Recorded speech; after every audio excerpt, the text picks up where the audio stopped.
Hello and welcome to Trial TV Live. I am the Squeegee of Justice. Thank you so much for joining us here as we are continuing our coverage of Mississippi versus Jeffrey Spence. We are into day 2 of his trial and looking forward for another day of interesting testimony, right? Yesterday we only got through two witnesses, the attorney for Kirby and then also the detective. Well, actually, he was a deputy, and then also filling in as a coroner. So, good morning, Nan R. Thank you for joining us. So we are dual streaming today. We are covering Jose Soto Escalera over there, and we are covering Jeffrey Spence over here. So if you are straddling and following both trials, I really appreciate it. If you're in one or the other, appreciate that as well. So, hey, lazy boys, good to see you. Quick, send the kittens. I got little man over here, little dude over here. Look at him. Look at him. So cute. Oh, and Super Bowl. Got Super Bowl action down there. Kittens are present. The kittens are present. Mary will be back in the other stream. No problem. Hey, Aussie Gardner, good to see you. Miss M, good morning to you. These dual streams going to be the death of me yet. Nita, good morning to you. Mama C, you're bouncing back and forth. Very good. Hector's mom, good morning, good morning. Good to see you. Real happy. Thank you for joining us. Always good to see you. Yes. Kittens are abounding. All right, so day 2 is happening here. So let's do a quick recap. We've got Kirby Carpenter. He was shot in 2022, chest, neck area. Shot with a shotgun, 12-gauge shotgun. And he wasn't married, but he was living with and had a daughter with Caitlin Spence. Anola is her name. And then we have Karen, who is Caitlin's mother. And then we have Jeffrey, who is Caitlin's father. So both Caitlin and Karen worked out deals with the state. And then Caitlin is going to be testifying. We heard the state and the defense both say that Caitlin was going to be testifying today. So really, really looking forward to Caitlin's testimony. So the defense is saying, well, Jeffrey was in Virginia. He was 10 hours away. How's, almost 60, almost 70-year-old man going to drive 10 hours, he goes home a couple days before this happens, November 30th. He's going to drive back. Actually, I think he left. They left at 2. Sorry. He left at 2 o'clock, 2 in the afternoon, drives to Virginia. Then he drives back, shoots Kirby, right? And then he drives back again back home. So that's what the defense is saying. So it's not a bad defense. So I need to see where his cell phone, I want to see some cell phone data. And apparently Caitlin called her mom, Karen, and Jeffrey is either there, says hello, is heard on the background. So if that's the case, that's going to be a high hurdle for the prosecution to overcome. So, hey, Amy, good to see you. Wendy, good morning from New Brunswick. Thank you for joining us. Embodied Nature, good to see you. Nova, good morning from Nova Scotia. Thank you for joining us. InBody, it's crazy how sometimes at first a trial seems then all of a sudden for its own reasons hooks you. That's how I felt yesterday. I agree. Hey, JMS, good to see you. Thank you for joining us. To Embody Nature, this trial was like, I was like, okay, interesting. Again, you just never know with the trial. Hey, Mac, good to see you. And C. Gilmore, thank you for joining us. Mallory, good to see you. Thank you for joining us. Mary Fitz saying hello. Let's see. Real happy. They didn't leave when they said they did. To be determined what cell data shows. That's that's what it's going to be. I want to see his cell phone data. But then I also heard it wasn't brought in fully on testimony, but maybe it was in openings where his cell phone was off or turned off. Or the testimony yesterday with who was our Bart? Deputy Chris McAllister. His testimony was he's the deputy. He's the coroner. He was talking about bank records. Didn't talk about cell data. That's the only thing he did not talk about. So he was kind of a catch-all. He does everything, right? So it's a small county. I think the county is only about 21,000 people, but that's as of I think the 2020 census. So I'll have to get a more updated census. But Mr.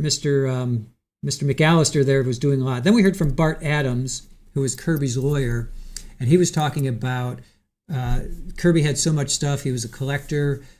He collected just anything and everything.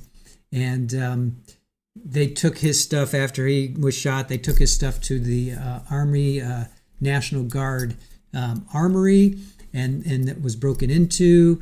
And then his office, he moved stuff into his office, and that office was broken into that night. So just really bizarre backstory here. Just a very, very, very bizarre backstory. Yeah, real happy. It is a very small county, 21,000. That's pretty tiny, or pretty small, I should say. So, all right, let me get us over to our feed here. Let's see if we actually have a feed. So let's get ourselves sorted out here.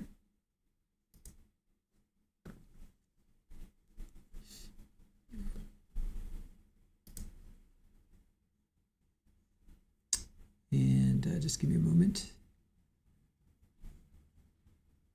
Okay. All right, so JMS, they did a change of venue. And Ivy, yes, it is in Mississippi, as Real Happy just says, as did Lazy Boys.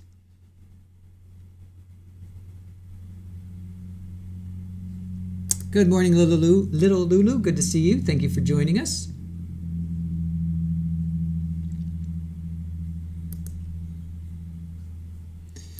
Mary, you're convinced the defendant is guilty? I'm going to say I'm on the fence right now. I need to see more evidence. Actually, I haven't seen really any evidence other than his blood was on the steps. His blood was on the steps. Remember, they did the luminol, and I think that came back as his DNA. But that could have been. See, again, the deputy was acting as like a ballistics expert, a DNA expert. Even though on cross they said, "Are you a ballistics expert?" He's like, "No." So I mean, it just seems like he was wearing too many hats yesterday. I really hope that they bring in some experts today.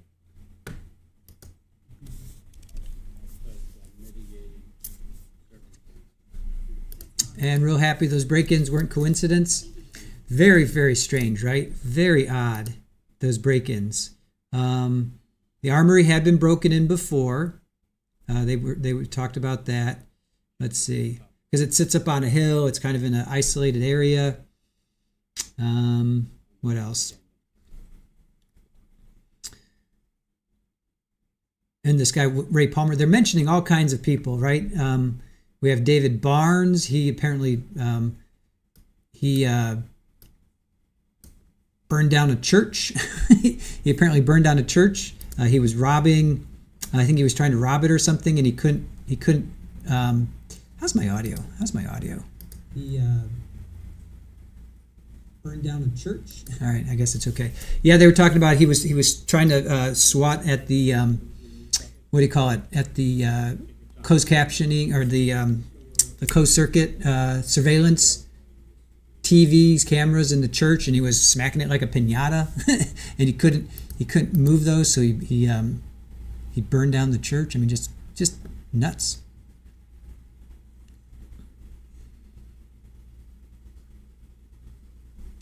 Cormac family, thank you. Sound good.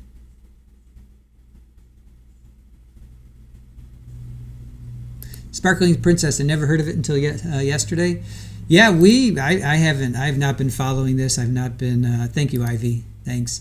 I have not been following this at all. It just kind of popped up, we saw it in the thumbnails, and we're like, oh, let's go check this out. Little Lulu says, I'm confused from yesterday too. I had to leave before it was over, so hopefully today will clear things up. I hope so too. Hey Willow, good morning. This case is not being well presented in court, Mary says. Yeah, it's the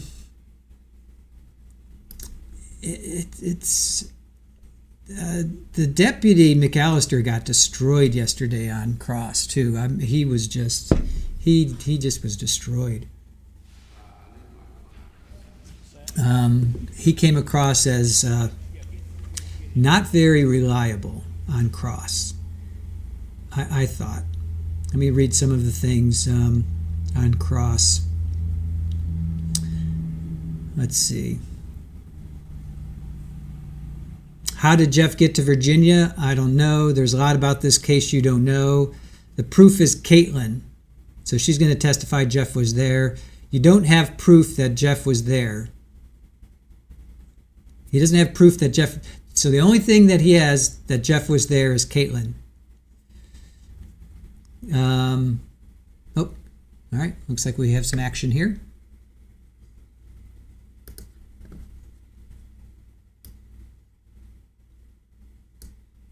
All right, I'll let the judge talk.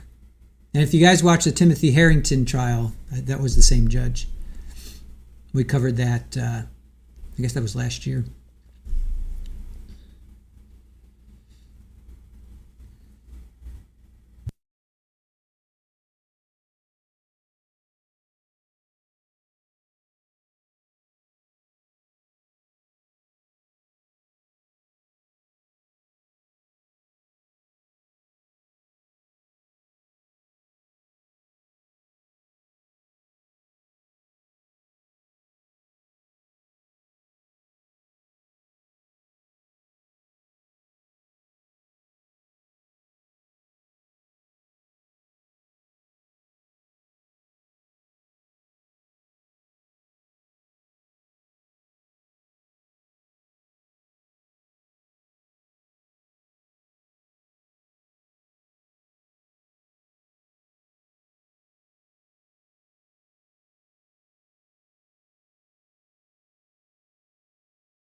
So we were just commenting over at Jose Soto Escalara's that's a DP case. This is the DP case. It's pretty nuts, right? Yes. Oh, here we go. All right, what you got? I don't know if I need to be involved or not anyway. Well, I think just on one issue, Your Honor. Mr. Hillary, Ms. Mooneyham, and I have gone through the proposed exhibits to pre-mark, and he had one objection. I wanted the underlying facts and circumstances as to each application for search warrant. That they won't be. If you're going to intend to admit them into evidence, you can't send the underlying facts. So it has to be the ultimate hearsay. That's right. If you're just going to mark them for ID, it won't matter. But if you're going to introduce them to evidence, then they'll. We tend to introduce them, so I have removed them all. All right. Now, the underlying facts and circumstances will not go back to the jury. Thank you, sir. You ready? I think they have one juror coming in, I think, still. So. Am I pre-marking? Yes, ma'am. These are 4. It'll be separate exhibits. 4 extraction reports. The first one is Karen Spence. The second one is Jeff Spence.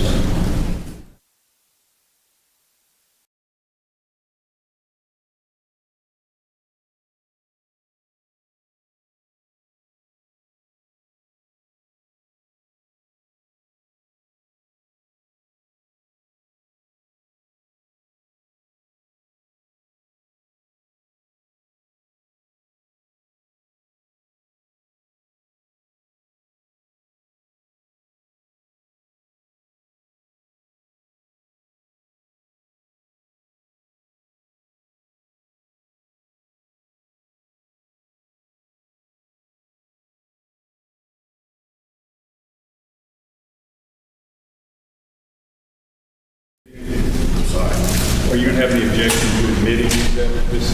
At this time. Pre-mark? I don't have a problem with things that minus what I have. Yeah, that's what we did.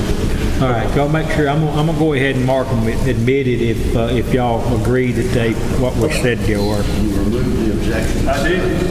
Then I don't have. All right, I'm gonna go ahead and mark 28, 29, 30, and 31 as admitted. Thad, if you would give me just a statement of what they are for my records. Yes, sir. Now, you want me to finish? 28, do what now? 28, 29, 30, and 31 are extraction reports.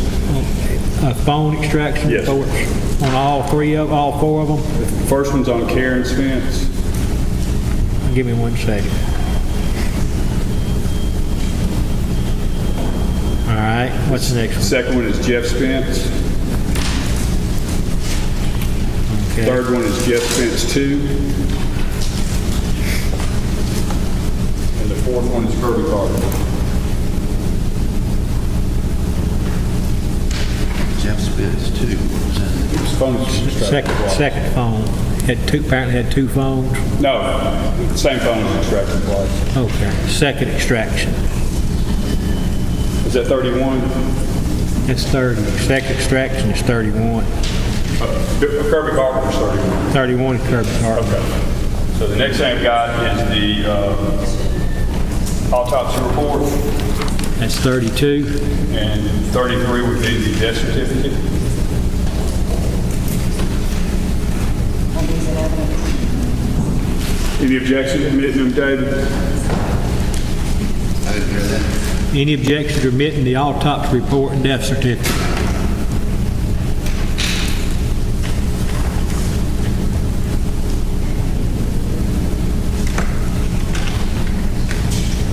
All right. 28 through 33 I'm showing as admitted.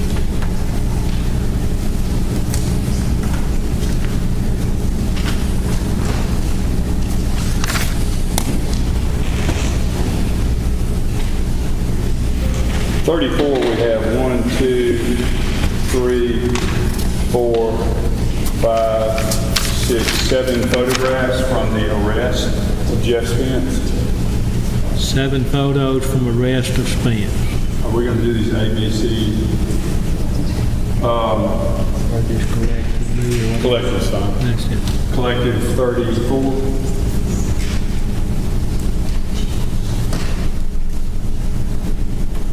In evidence. Any objection, David? 7 photographs taken at the arrest of Mr. Spence. Any objection? Okay.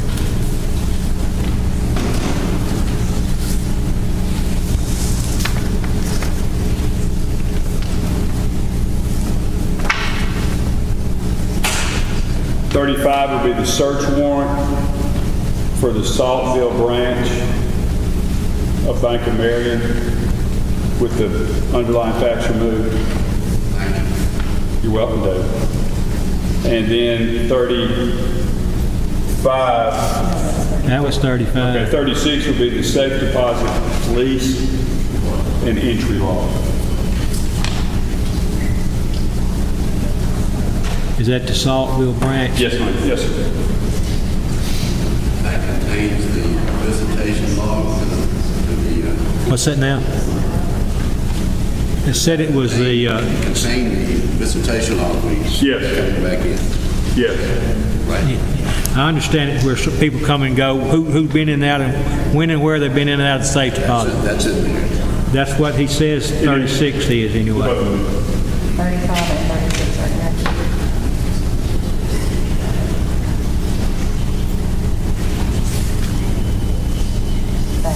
Yes, ma'am. 35 and 36. Enter. Pardon me? Any objection? No. 37 would be collective pictures from the Saltville branch.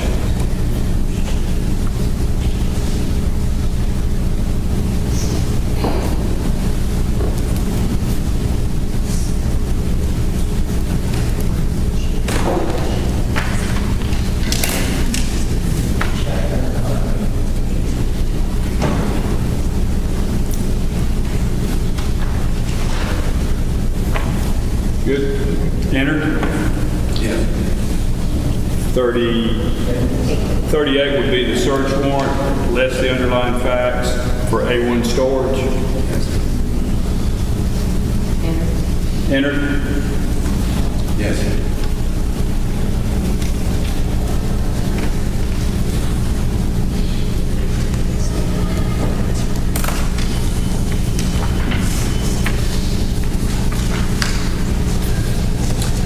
Randy, if you would tell the jury we working out here, we ain't just sitting around drinking, talking, eating donuts. We'll be with you just shortly, okay? 39 would be pictures from A1 storage. Entered. Yes. Collected. How many pictures are there? Sir. How many pictures from A1 storage? I don't know.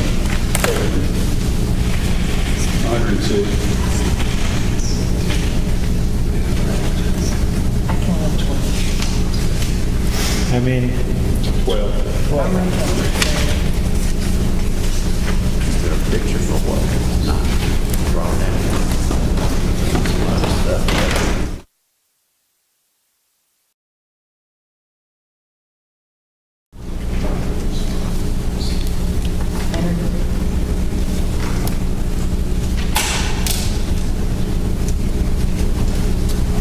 40 would be the Chilhowie branch, Bank of Marion search. How you say that? It's well, I was correcting you. I was saying Chilhowie, but it's Chilhowie. Chilhowie.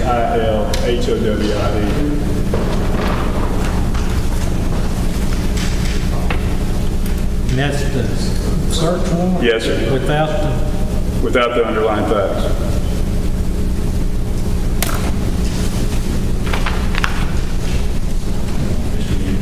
Are we publishing through the TV or an old fashioned? Old fashioned.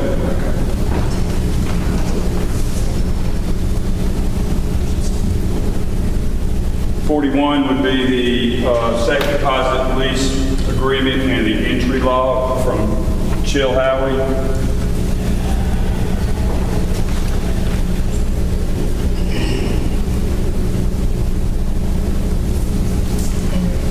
Entered, David? Yes.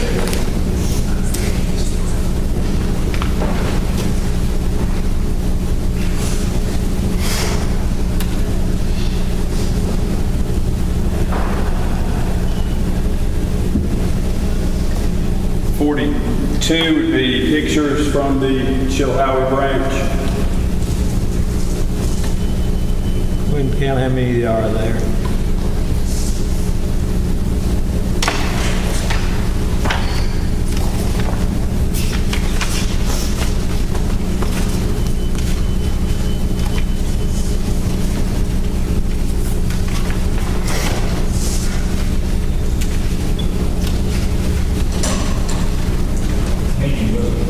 On this one? 17. 17.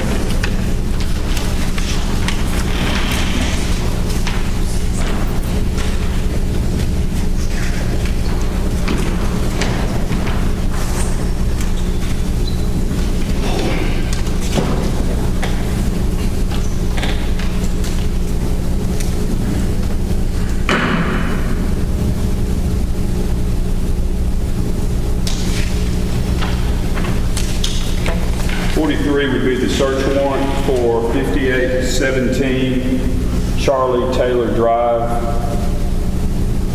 in Sugar Grove, Virginia. Search warrant. Sugar what? It's in Sugar. It's Charlie Taylor Drive. Is the street address. Okay, that's close enough. Okay, and there's without the facts and circumstances. Enter, David. Yes. That's 43.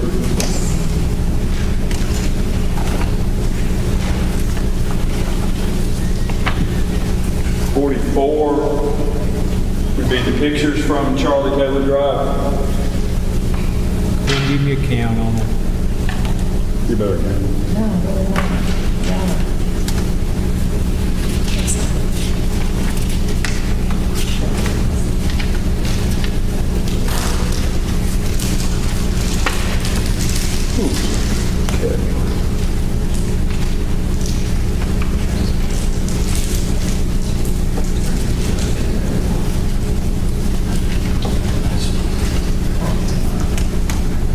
19 million.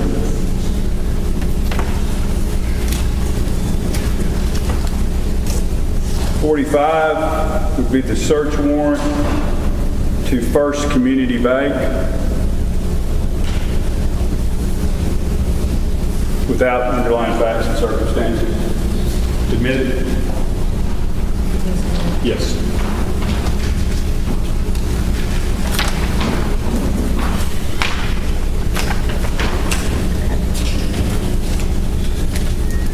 $46, 6 pictures from First Community Bank.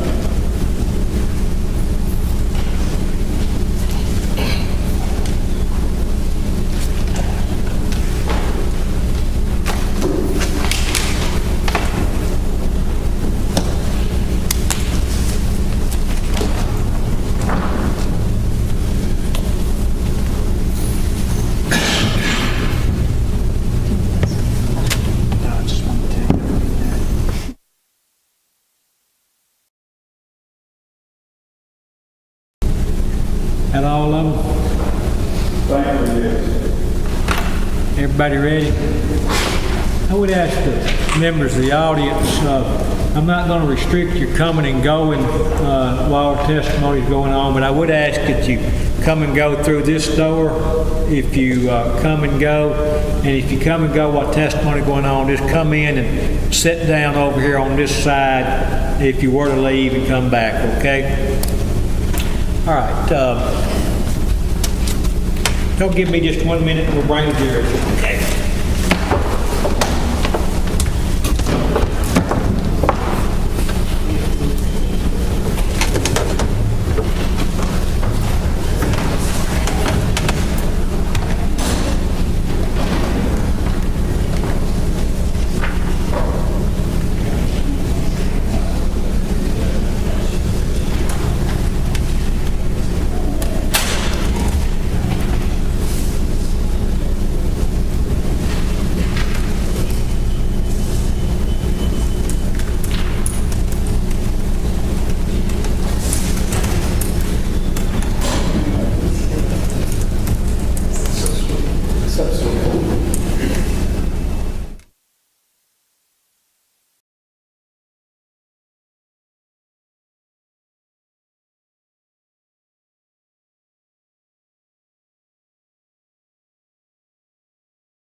All right, if everybody's ready, let's show the jury in.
All right.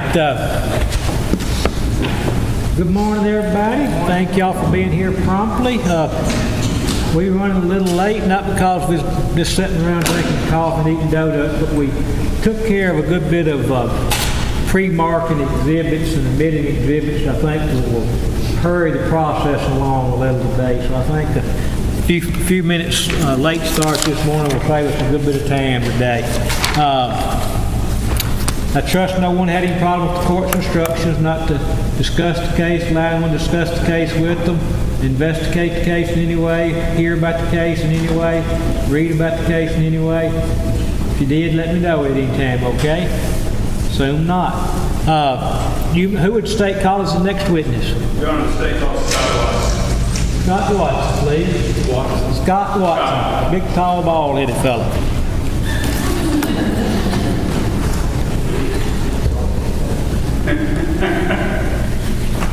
If you would raise your right hand, face court to be sworn in. Do you solemnly swear or affirm that the testimony about to give in this cause will be the truth, the whole truth, and nothing but the truth, so help you God? I proceed, Your Honor. You may. Scott, tell the jury who you are and who you work for.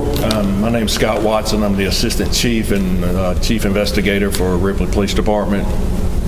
And how many years you been in law enforcement? 25 and a half.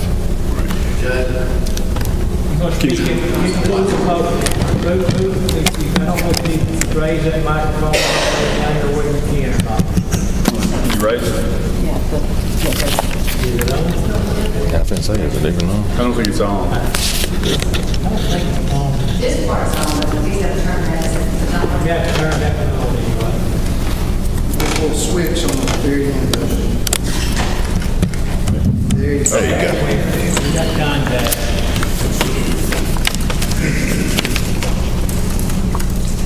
All right, Scott, how did you become involved in this case? The Tippah County Sheriff's Department investigators brought me cell phones to extract. All right. Have you, extraction, the common word is a phone dump, is that Dump a correct? phone, yes, sir. What is a phone dump? It's where you hook it to a Cellbrite. The company we use is Cellbrite, and it extracts all the data off of the phone Okay, so the purpose of a phone dump is, to extract data off the phone. and that data would include what? Call log, text messages, third-party apps like Snapchat, Facebook, calendar, the notepad, basically everything that's in the phone. Contacts? Contacts, Would yes. it include pictures sent via text message? It does. Pictures and sent via videos, email? yes, sir. All right, do you receive special training to learn how to extract a phone? Yes, sir. I went through the Attorney General's office through Cellbrite, took a week's course and had to pass 2 tests to get in. All right, and you did that when? I did that in 2018, I believe. 2018? So you've been doing it for 6-7 years? Yes, sir. Do you have an idea how many phones you've extracted over the years? Over 500. All right.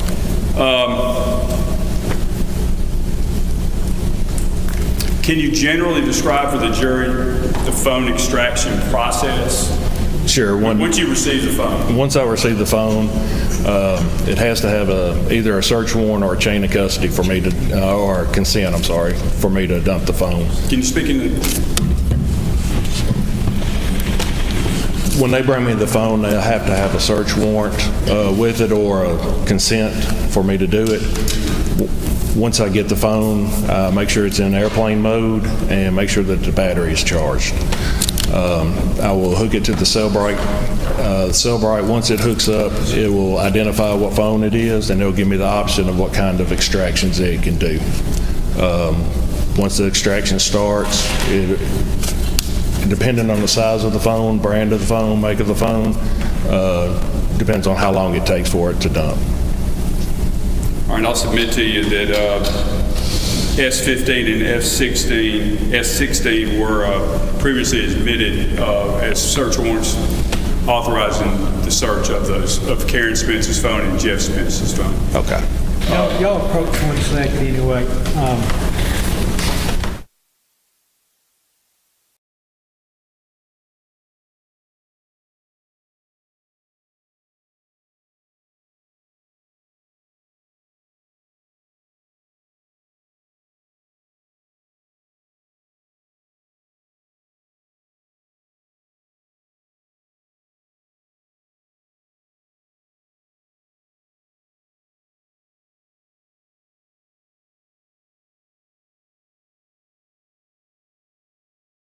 Okay. Yes, sir. All right, and I don't believe a search warrant was required on Kirby Carpenter's phone. Is that correct? That's correct. All right, you talked about airplane mode. What is that? Airplane mode is where you cannot send or receive transmissions when the phone is in airplane mode. Like when you're on a jet, they tell you to put in airplane mode? Right. And why don't you want to receive information before you extract a phone? Because there's programs where you can remotely wipe a phone. Don't want that to happen. Okay. You mentioned Cellbrite. Cellbrite, yes, sir. Cellbrite. What is Cellbrite? Cellbrite is just an extraction tool company. That's the program that we use. And then after, well, let me back up. How long does the process take? It depends on the size of the phone. It can take a couple of hours. I've had them take over a day To download all the to data? download everything. And is the data, being text messages, phone calls, whatever, does that remain on the phone? Is it just copied onto the extraction? Everything remains on the phone. All right, and then you've got your extraction. That's correct. All right, and after it's extracted, is a report of some type issued? Yes, sir. An extraction report is issued. May I approach you? You may. Scott, I'm going to show you what's been pre-marked and accepted into evidence as states 28, 29, 30, and 31.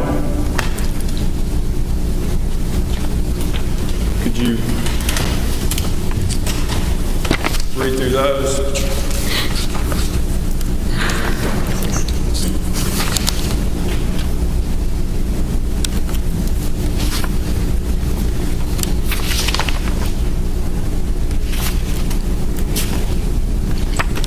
Could you tell the jury what each one of those documents, start with 28. What is 28?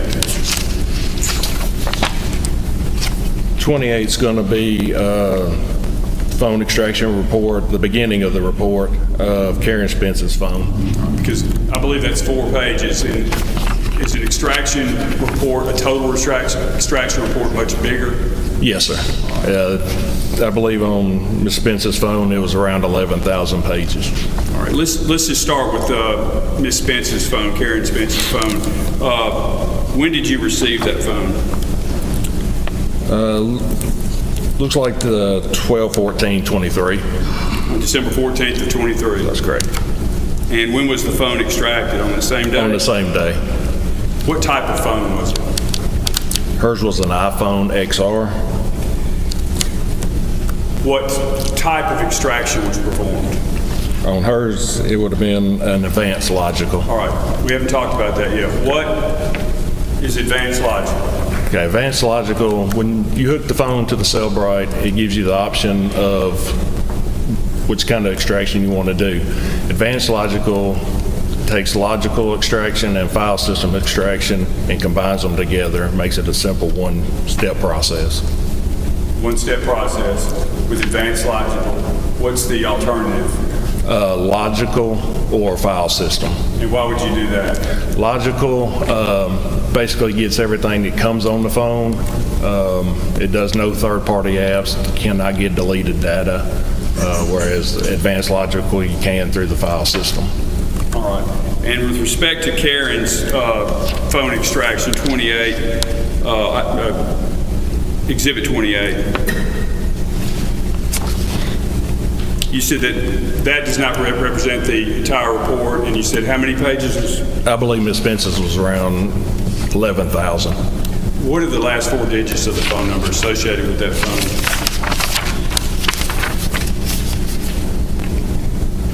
1906. Thank you. All right. If we could switch your attention to Exhibit 29, could you tell the jury what that is?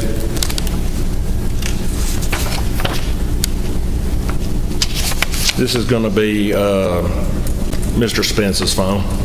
And when did you receive that from the Tippah County Sheriff's Department? I believe I started the extraction on the 18th Of December? of December, What year? 23. And again, what type phone was this? This is going to be an iPhone SE. What type of extraction was performed? On this one, it would be advanced logical.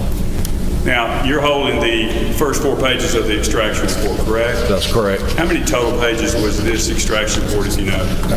If I'm not mistaken, it's 24,000. Let me ask you this, 24,000 pages, do you typically put that in a format where the report can be searched for certain texts, for certain dates, certain people? Yes, the Cellbrite itself puts it in a PDF. You can choose what format you would like it in. I generally put it in a PDF, and it also comes with the Cellbrite reader, where you can actually look at the phone extraction through Cellbrite reader, which gives you the option to search different things. So for example, if I have an extraction report in PDF format on my computer, and I want to find out, let's say it's my phone, I want to find out if I've talked to Scott Watson, I can type in Scott Watson, hit enter, and every communication I would have with you would... It would highlight it, yes, sir. And that would be text messages, phone calls? Everything. And show up in contacts? Yes, sir. If you're my... If I'm in your contacts. All right. And what were the last 4 digits of the phone associated with Mr. Spence's phone?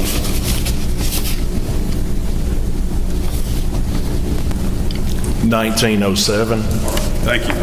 And when did you return that phone to the Tippah County Sheriff's Department? I would have to look at the chain of custody on it, but it would have been the day that I finished it. All right, December 20th, does that sound about right? 19th or 20th, yes, sir. I believe that's set forth in the chain of custody that it's already been introduced as an exhibit. Now, if you'll turn your attention to Exhibit 30, I believe you extracted Mr. Spence's phone a second time, is that correct? That's correct. And when was that done? February 13th of 24. And again, did you receive that phone back from the Tippah County Sheriff's Department? Yes, sir. Do you know why one would request a second extraction? Investigator Mason just asked me if there was other extractions that could be performed. I explained to him about the advanced logical and file system, and he asked me to do a logical on it just to see if any other data's on there. The logical usually gets it's like an iTunes backup is what that gets. An iTunes backup? That's correct. I got that. And so you did that. The only difference is you did it with logical instead of advanced logical. That's correct. Do you know whether or not there was the length of the report was any different? Or? I do not. He did not let me know. I didn't. And that's because after you get through the extraction and you produce the report in whatever format, PDF format typically, with a Cellbrite reader, you don't review the full report. No, sir. That's not your job. No, sir. You tender that back to the Sheriff's Department, the phone, the report. Yes, sir. And everything's downloaded. That's correct. Now, finally, you extracted Kirby Carpenter's phone. Is that right? Yes, sir. When did you do that?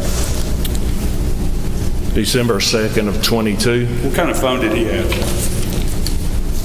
He had an Android. All right. Which leads me to my next question. So this phone extraction program can do, there are basically 2 types of phones, right? iPhones and Androids? That's correct. They can do either one? That's correct. No difference? No, sir. And what type of, did you do advanced logical or logical? Advanced. And could you tell the jury what the last 4 digits of his phone number were? 6732. 6732. All right, you've already testified that using these extraction reports, law enforcement can isolate conversations, text messages, by people involved, by date, anything like that. Yes, sir. And from those searches, separate reports can be generated. Is that That's right? correct. In PDF format? No, in the Cellbrite reader. Okay.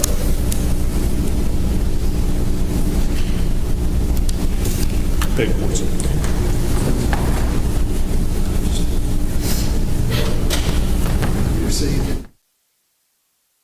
Been received and admitted, so Okay. this, you can hand those back to them. Okay. All right, change hats. You also have another position in Tippah County, do you not? Yes, sir. I'm deputy coroner. Deputy coroner. And on November 30th of 2022, did you go to Mr. Carpenter's house at County Road 600? I believe it was on the 2nd. The 2nd, I'm sorry. Yes, sir. Sorry. December 2nd. December 2nd of 2022. Yes, sir, I did. May I approach, Your Honor? You may.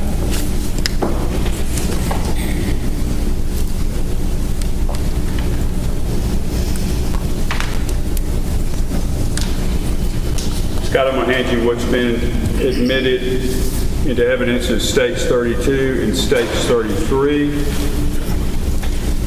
Let me ask you a couple questions first. When you went to the scene on December 2nd of 2022, what did you observe? I observed the investigator showed me where the body was and explained what they had done already. They had removed a toolbox. A sheet or curtain type material was still over him. So at that point, I pulled it back, looked, and I rolled him over before I put him on the cot just to make sure there was no exit wounds. I did not observe any. Did you observe any wounds to the front part of his body? Yes, sir, I did. And where were those? Right neck and right shoulder area. Right neck and right shoulder? Yes, sir. Did you know Kirby? Yes, sir. All right. Now, generally, when you're the deputy coroner, but you were the coroner that day, is that correct? That's correct. What is the process from that point forward when you find an individual's been is dead? In that case, we know that he's going to have an autopsy be sent to the state. Why do you know that? It's the policy of the state. And so you send. How does the body transported to Jackson? I'm assuming. That's correct. We loaded the body up and I carried it to the morgue, placed him in the cooler. Now, have you had? All right. After the autopsy is done, you don't perform the autopsy. No, sir. That's performed by the medical examiner. That's correct. In Jackson. Yes, sir. And the medical examiner typically issues a report. That's correct. And what's been marked as States 32, could you look at that? The first two pages are what? The first page is going to be the lab. All right, is that typically done on the type of toxicology? Yes, sir. All right. And do you know what the results were? Is anything positive on the first page?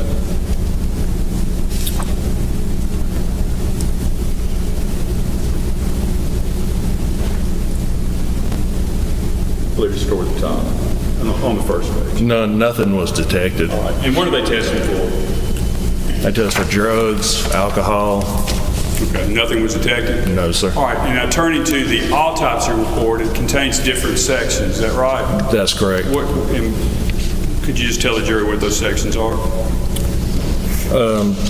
Page 2 looks like it's testing for all the drugs and the alcohol. The report of the post-mortem examination, cause of death. She goes through what she does. Yes, sir. She examines different parts of the body. Is that Yes, sir. fair statement?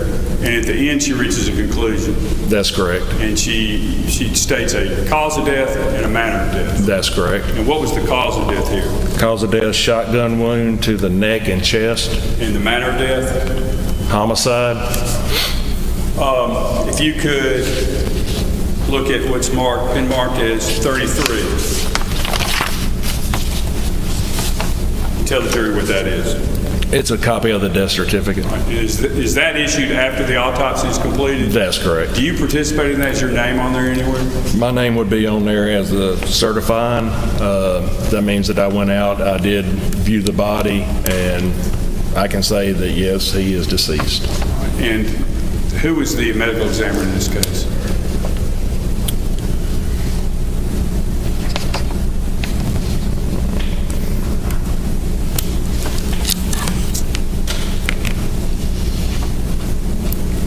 Pathologist, Arlene Robinson. Yeah, Dr. Robinson. Thank you. Attend to the witness. Cross-examination?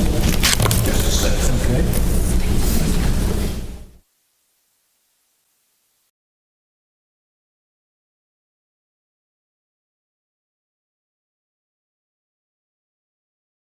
I have no questions. All right. Ask witness to be finally excused. Yes, sir. Thank you for being here, Mr. Watson. You're free to go. Yes, Go sir. on the stage. Thank you. Okay. Who would say call us as next witness? State calls Brad Johnson. Assume everybody's good on the jury. If you ever need a break, let me know. Who'd you say? Brad Johnson. Brad Johnson? Brad Johnson.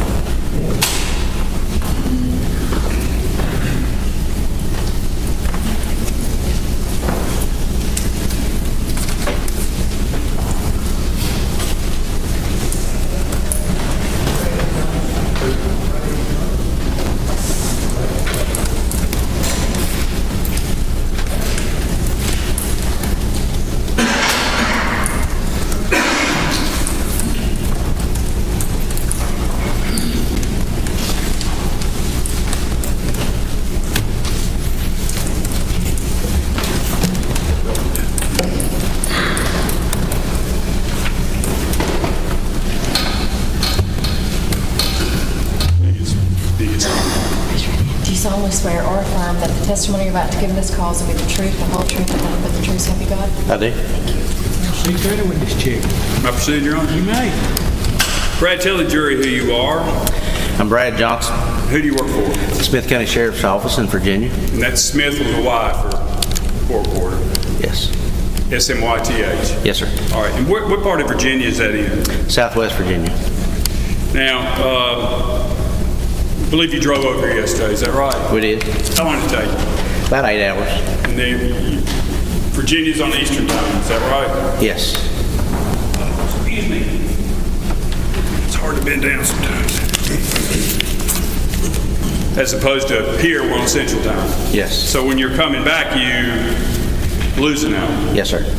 And when you're going back to Virginia, you regain an hour. Yes, sir. So, but actual driving time was how long? About 8 hours. You didn't speed, did you? Tried not to.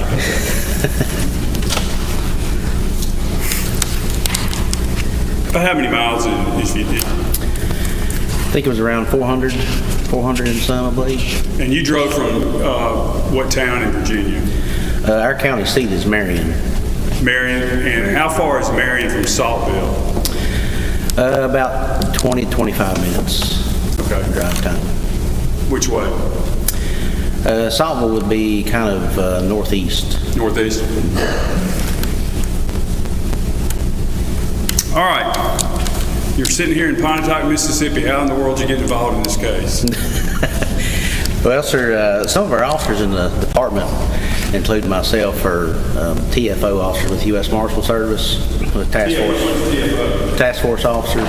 All right. We're deputized through them to help them with. Put your feet. If you would just leave that brain. Okay, sir. Right, get a little closer. Yes, sir. Yes, sir. So we, some of us. Start over so Mr. Hill can hear you, Brad. Okay, so some of our officers in the department are TFOs, task force officers with U.S. Marshal Service. We're deputized through them to help them with cases that they might come across in our jurisdiction in the state of Virginia.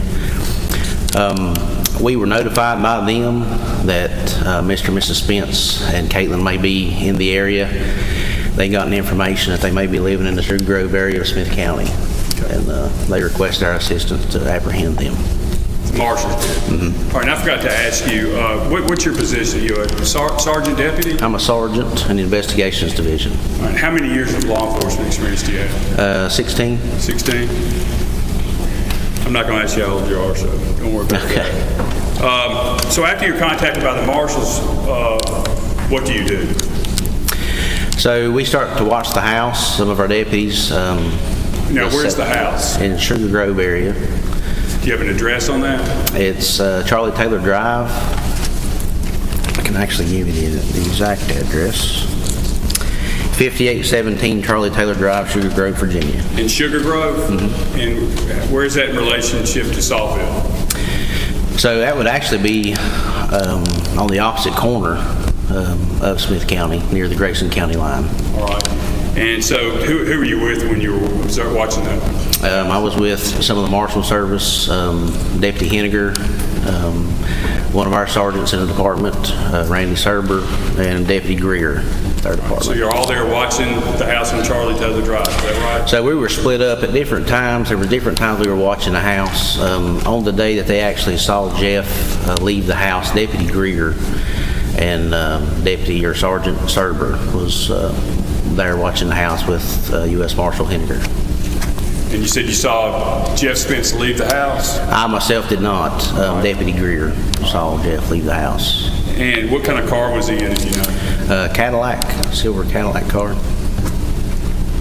At some point, was Mr. Spence stopped and arrested? Yes, once he entered what we call the convenience station, which is like the trash depot where folks take their trash. Once he entered that, they approached him and took him into custody. Who was they? That would be Deputy Henniger, Deputy Serber. I was there on scene once he was taken into custody. There was a few other officers there with us. All right. So you were there? Mm-hmm. How would you describe Mr. Spence's demeanor? I would say kind of solemn, didn't have a lot to say. Say that again. Kind of solemn, didn't have much to say. I approach, Your Honor. All right.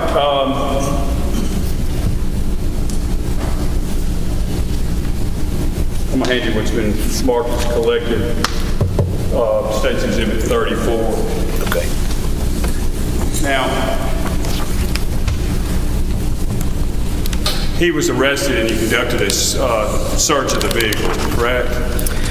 I wasn't there exactly at that moment, but yes, he was standing outside the vehicle once I arrived on scene there, and these items that you've given me a picture of were on the vehicle. All right, so those are true and correct copies of what you observed that day.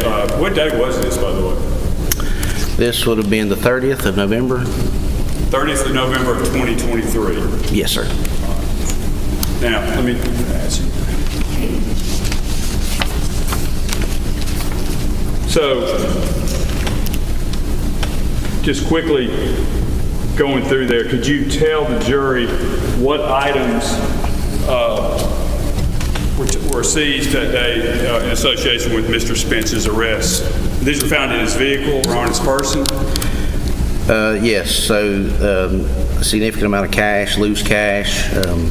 There was cash wrapped in tinfoil, small red flashlight, a pink wallet, cell phone, cigarette lighter, miscellaneous items, bags. There was some keys to safe deposit boxes and a key to a storage unit. All right. You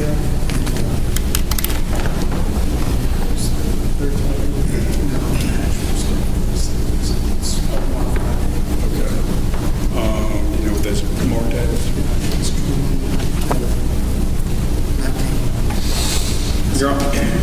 Your Honor, what was marked yesterday is State's 19 was marked for identification purposes. Does he need to be compared? Yep. All right. I don't know which one it'd be. It'll be a brown paper sack.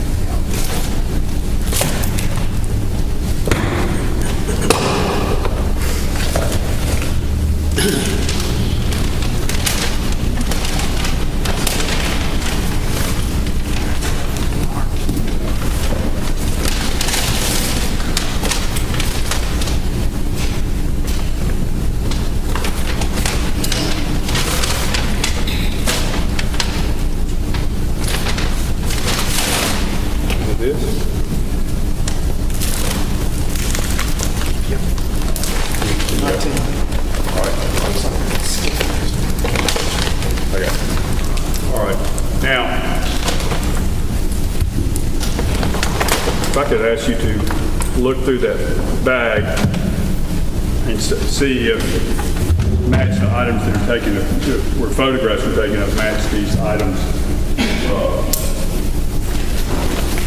found in the bag.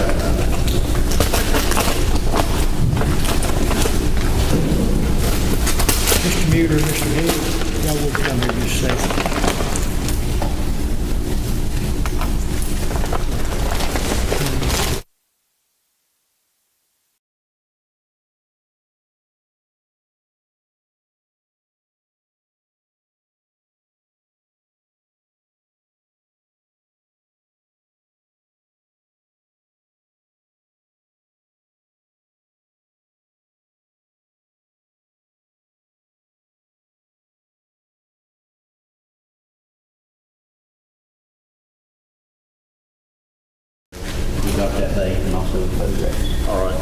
And, Your Honor, this time we'd ask that this Exhibit 19 be admitted to evidence. Any objection? No. All right, 19 will be admitted. All right. Brad, do you have any idea? Some of these, oh, Your Honor, permission to publish these to the jury. You may do so. Why, do you Let have me ask you, what is that that's been published? the pictures? Pictures of that? Yes, sir. Was that a different exhibit or? Yes, sir. It was Exhibit 34. That's already been admitted. Okay. That's fine. Do you have any personal knowledge or any knowledge based on your professional career why money would be wrapped in aluminum foil? Other than to protect it from burial or something like that, sir, I'm not sure. Protected. Move a little closer to the mic. Other than protect it from burying it or something like that, just protection for the bills themselves, or I wouldn't know. Say you wouldn't know. I wouldn't know why they would do that, other than About how much cash was it on Mr. Spence that day?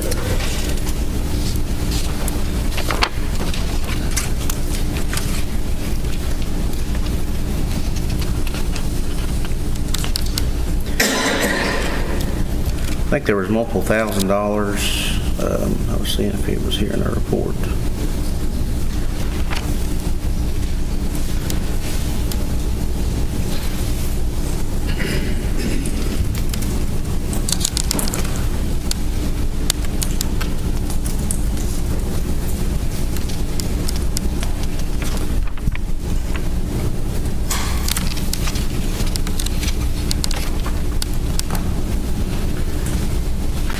I remember it being a large amount, but I can't say exactly the amount. 70,000, does it sound about right? Yeah. And you said, you mentioned that there was keys that there's a picture of in the exhibit. Those keys were to what? So there was keys to in small envelopes that appeared to be to safe deposit boxes, and then also to an A1 storage unit. All right. Okay.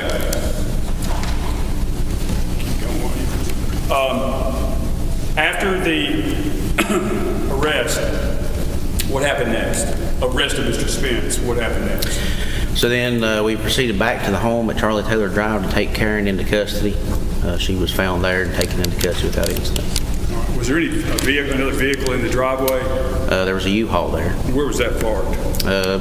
What I would call at the front door, just in front of the front door there. All right. Did you check to see whether or not there were any contents in the U-Haul? We did. I actually asked Jeff about that before he left the scene, and he said there were some personal items up front, and I offered to take those out so he didn't lose those when the vehicle went back to U-Haul.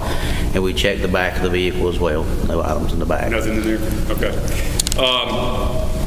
All right. Was it at that point Ms. Spence was taken into custody? Yes. What was her demeanor like? Seemed to be fairly calm, nervous, but was cooperative. All right. And I believe after you took her into custody, you conducted a safety sweep. We did. And what's the purpose of that? And what do you do when you do a safety sweep? Just to make sure there's no dangers for the officers inside the home with other people. You know, someone in the home with a gun that could harm officers. And you didn't find anybody else? No, sir. Now, that house at Charlie Taylor was a rental, was it not? It was. How did you know that? Mr. Wilkerson, Rocky Wilkerson, owns the property there, and he rents that out as, not sure it's exactly Airbnb, but something like that. And they were there renting the property. All right. Did you speak to him and give him any instructions after y'all left? We did. And what'd you tell him? We told him we may have further business at the home, to lock it up and not let anyone else enter. Now, later on, Officer McCormick went back to the house. Is that right? Mm-hmm. And he's going to testify as to what happened. You weren't there when you went back, right? I was with him when You were we with went back. him? Yes, sir. Yeah. But he's here to testify as for that. Yes, sir. Okay, so after Ms. Spence was arrested, what happens to, where did the Spences go? To what we call our processing center. It's at our sheriff's office where they would go before the magistrate and have their bond hearing. Okay. And I believe Ms. Spence gave you her phone? Yeah, so the phone was located, actually Rocky had mentioned the phone while we were at the house dealing with the U-Haul. And we wanted to obtain that for evidence. So we had talked to Ms. Spence and asked her if she would allow us to go back over and obtain her phone. And she wanted some other items out of the home. So we took her over there and facilitated that. All right. And I believe she gave you the passcode? Mm-hmm. Yes, sir. And did you put the phone in airplane mode at that time? We did. Why'd you do that? Just so that nothing could be remotely removed from the phone. That's how we use it to secure it for evidentiary purposes. Did you ask if there were any guns in the house? We did. And based on that, what was it represented to you? Were there guns or were there not guns? Ms. Spence told us no. There was a firearm found in the house, yes. All right. And this is occurring the second time, or is that the first time you're at the house? So we got Ms. Spence initially on the arrest. She was taken to the processing center. We took her back to the house and spoke with her there, got some items, left again, and then the search warrant, the third time the search warrant was executed on her. All right. And Tony McCormick will talk about that. Yes, sir. If you could put those items back in that bag. Yes, sir. Brad, come to Mississippi and make you work. That's all right. Don't mind me.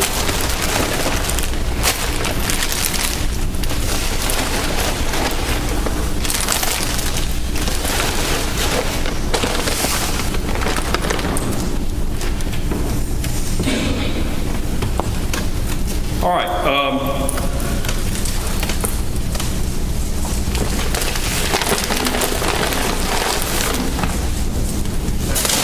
Sit down. Over here. Yes, sir.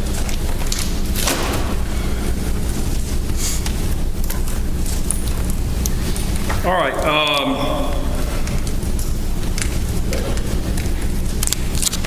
On the next day, which I believe would be 12, well, later on the 5th day of December, several search warrants were obtained. Is that right? Or were they obtained on the 4th? I believe it was the 4th. Yes. And we'll just take these one at a time. I believe you executed a search warrant on First Community Bank. I did. I'm sorry. The Saltville branch of Bank of Marion. Is that right? Yes, sir. All right. Let me show you what's been marked as 35 and 36.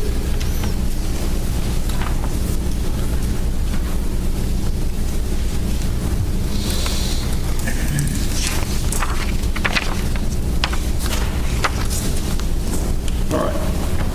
If you look at 36, if you don't mind, tell the jury what that is and when. First, tell them what it is. So this is a search warrant that I obtained for the Bank of Marion, the Saltville branch. All right. Now, why did you go there? What led you to the Saltville branch of the Bank of Marion? This search warrant, so we had found that there was multiple safe deposit boxes. How did you find that? This one in particular, from a phone call that we was notified by an officer, a jail phone call. Well, was there a key to that that bank box that was obtained at the arrest? There was some keys from the bank boxes. Was that one of them? No, sir. That was later found. All right. So you had from the phone information. Is what you're saying? You had information that the Spences had a bank box at the Saltville branch of the Bank of Marion. We did. All right. And you obtained a search warrant? We obtained a search warrant. That Yes, sir. search warrant was signed by a judge? Yes, sir. Now, what is the process when you obtain the search warrant and then you go to search? Tell the jury the process you go through, assuming you find items that are taken. Well, in this particular circumstance, we talked to the bank. Of course, they were helpful. There's 2 keys, of course, to the safe deposit box. They allowed us into the box, brought it into a conference room where we opened it up and saw the items inside and took everything inside as evidence. It was bagged and taken as evidence. All right, are those items inventory? They are. All right. Is that standard practice? It is. All right, and you've got the inventory sheet there, right? Yes, sir. Could you tell the jury what items were in the Saltville branch? There were 63 miscellaneous coins, 66 nickels, 13 miscellaneous jewelry, 2 1-ounce gold pieces, 1 coin and 1 bar, 4 media storage devices, wheels of Jeff and Caitlin, video camera with power cord, $27,362.21 in cash, $9,400 in cash, 2 $10,000 Federal Reserve bundles in plastic, $1,850 in cash, which was damaged, packaging material, documents, $8,200 of counterfeit money, and 1 knife, safe deposit box agreement, and entry log. All right. Now, if you look at Exhibit 36, it's been admitted. You got that? Yes, sir. What is that? 36, if I'm reading this correctly, is the search warrant along with the... What is it? Maybe 35. 35 is an agreement for the box. All right. 302. I got mixed up. All right, so can you tell from that document when this bank box was opened? List on here, the date of opening the account was 12/12 of 2022. 12/12 of 22. Now, attached to that, who signed that agreement? It appears to be Jeffrey D. Spence. And attached to that is a log, is that? Yes, sir. Safe deposit box entry record. All right, and you familiar with that process of how a bank box logbook works? Yes, sir. Tell the jury how it works. So they would have whoever come in to sign the log. It lists the box number, the time of entry. They would date it, and then the bank official that is helping the individual would initial beside the date. All right, and you, when was the first time Mr. Spence entered that bank box? This list says 6/20 of 2023. All right, so it was opened in December of 22, and the first entry was in June of 23? Yes, sir. All right, when was the last time he entered the box? Be 11/1 of 23. 11/1/23. Did anybody else enter that box, according to the law? According to the law, no, sir. It appears to be Jeff Spence every time. Now, I'm going to show you what's been accepted as Exhibit 37.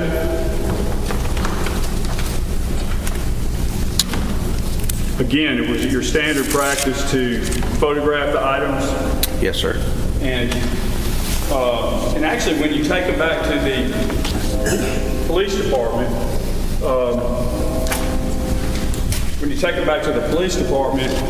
are they coded some way?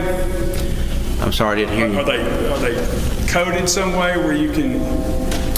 So I noticed from your inventory sheet that was sent back to Tippah County, they had like barcodes. Yes, sir. So we have an inventorying system that we use in our evidence room. So it's assigned a number. Of course, it's linked to the case number in our RMS system, and it's tagged so we can identify it. All right.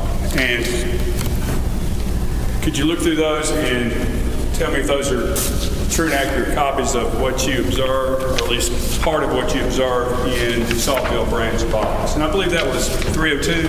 Yes, sir. Yeah, box 302.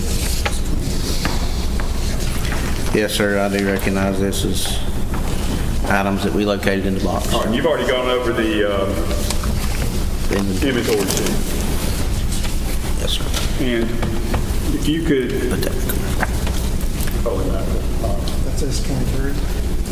This was marked for identification yesterday, Brad, is S23, represented to be actual items taken out of the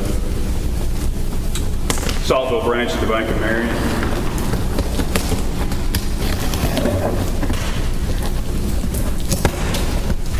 All right. And if you could go through here and determine if these pictures match the items that are actually in the box, typically in the box.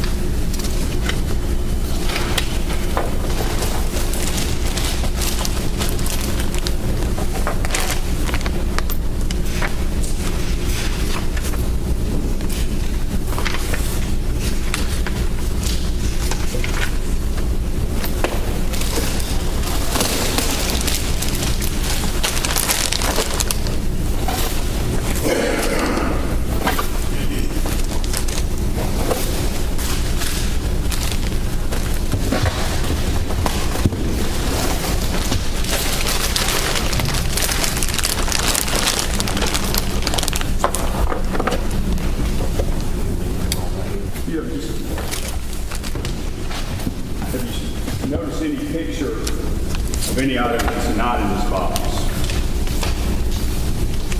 That's the accurate of what's in the box. Stick that up for, does this appear to be? Yes, sir, that appears to be accurate of what's contained in the box. Your Honor, permission to publish the pictures to the jury? They've been admitted as 30-something. They're already admitted. Right, you may publish it.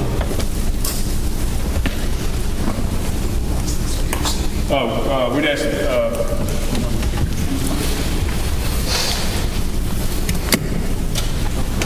ask 23 be introduced. 23? Yes, sir. All right, it'll be admitted.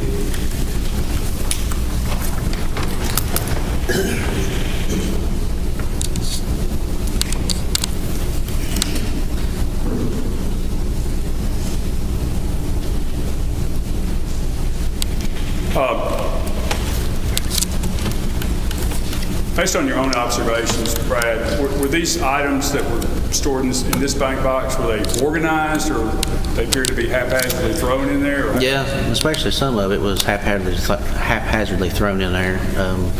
Just mixed up denominations of money in a bag. Yeah. Okay, so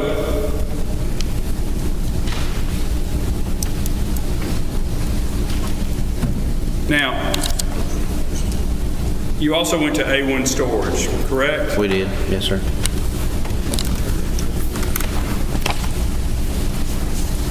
I'm going to hand you what's been pre-marked or accepted as into evidence. It states 38. And could you tell the jury what that is? So this is a search warrant that I obtained for the A1 storage unit on Lee Highway and Avenue. It was unit 846. And what in your investigation led you to go to A1 storage?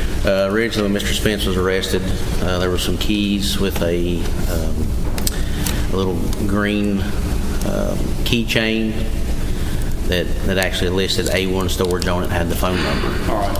And again, you go to A1 storage with your search warrant, go into the unit, and their picture, I believe their pictures, we'll get to the pictures in a second, of where A1 storage is, what it looks like.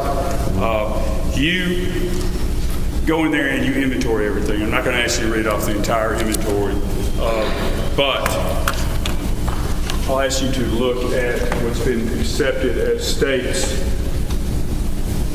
29 as the pictures, must be 39. Here, thank you. I think it's 30. Is that 2 or 3? Yeah.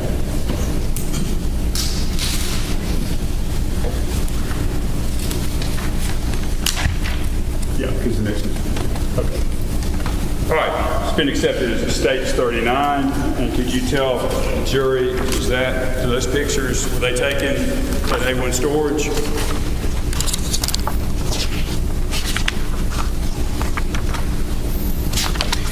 That's right. I do recognize this stuff as the items that we retrieved from the storage unit. Some of these photographs were taken at our sheriff's office after we got back with the evidence All and right. taking better pictures. All right, and that's when they're coded and all that? Yes, sir. All right. My approach, Your Honor. Just a couple of items here. The first picture here is, what does that appear to be?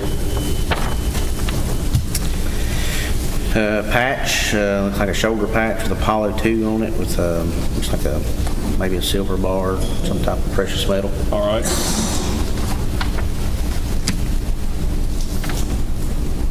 That second picture, what is that? Is that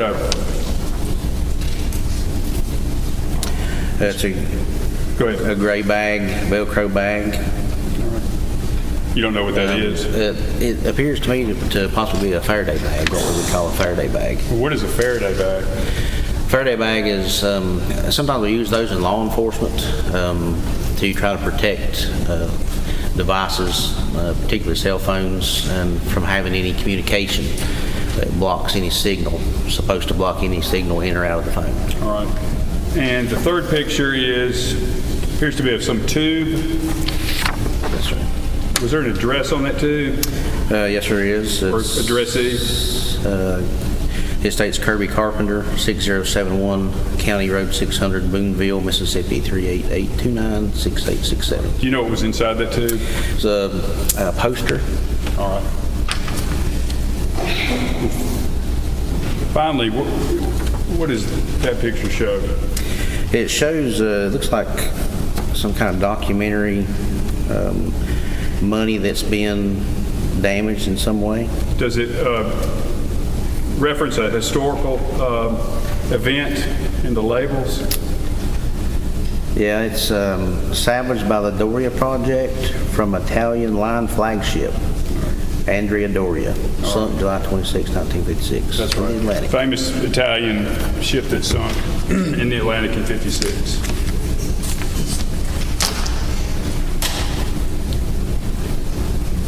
Ben, you know where the big one is? Is that yours? No, sir. That's it. Yeah, we don't want to keep it closed.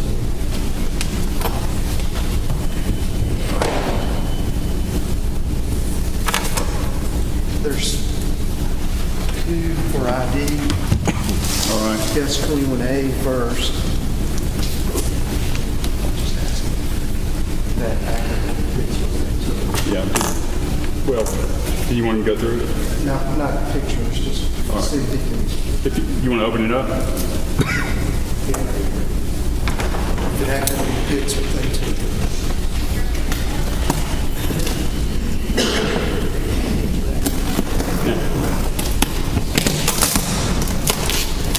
Go hit me there.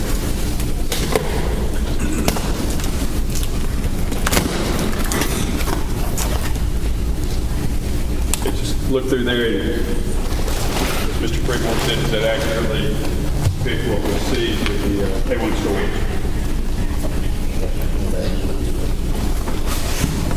All right, pull that out. All right, that's got a box. This is Andrea Doria.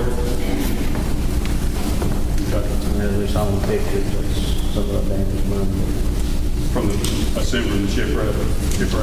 Yeah. It actually states that. You can close it up.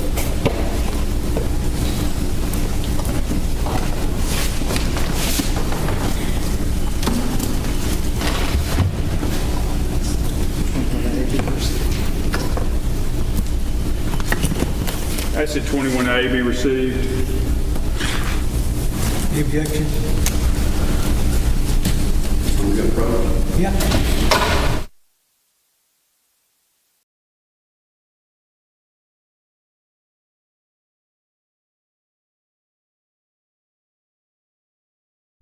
So this is Sergeant Brad Johnson. He was in Virginia, helped in the arrest of the Spences, Jeffrey and Karen.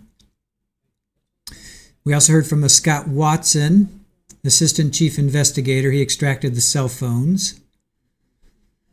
So he's going through some items that they got. The photo of a Faraday bag. So he had a Faraday bag. So that's interesting because that will help basically neutralize your phone so it can't be tracked.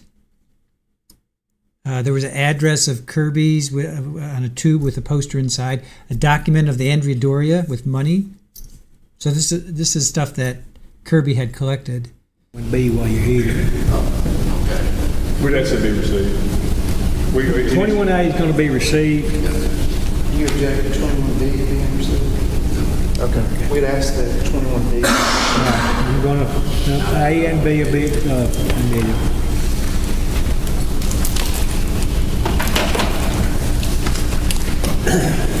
Permission to publish?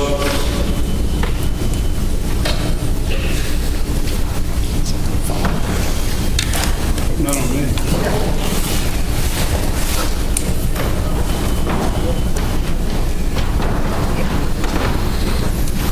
All right.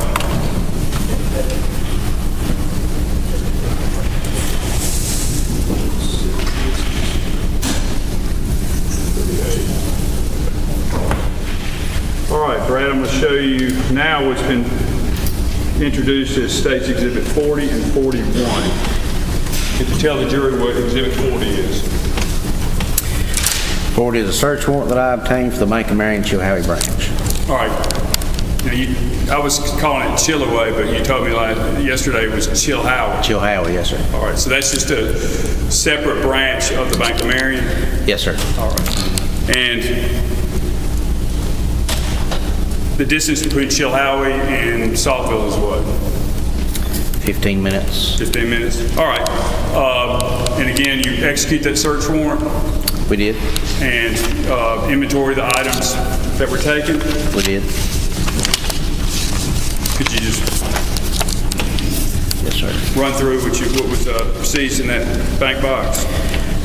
Plastic grocery type bags that held coins and money in safe deposit box for the Bank of Marion, 7 foreign gold coins, black and blue drawstring bag, 5 $20 gold coins, miscellaneous papers, $3,344.80 in cash, 15 1-ounce silver coins, 12 various size gold bars in 5 packages, 1 tube of silver coins, 4 2-ounce silver coins, 140 $2 bills, 8 Morgan silver dollar bills, 36 $10 gold pieces, 21 pieces of miscellaneous jewelry, check from Kirby Carpenter account, 1909 S. Penny, 17 $5 gold pieces, and 4 1-ounce gold coins. All right, and now could you look at what's been accepted as State's 41? And tell the jury what that is, that document is. This is the agreement for that safe deposit box. That is an agreement to open the safe deposit box just as the one in Saltville was? Yes, sir. All right. Bank of Marion, same form, different Same form. branch, is that Yes, right? sir. Yes, sir. All right. When was that box opened? It states on here 12/2 of 22. And who opened it? There's 2 signatures. The owner is listed as Jeffrey D. Spence, and the co-owner is Karen E. Spence. All right. And attached to that is an entry log, is that correct? Yes. When was that box first entered? On 12/2 of 22, All right. And what time? 11:40 a.m.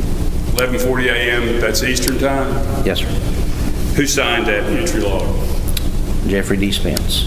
Now, I believe there's several entries. When was the next time the storage, the bank box was accessed? 9/25 of 23.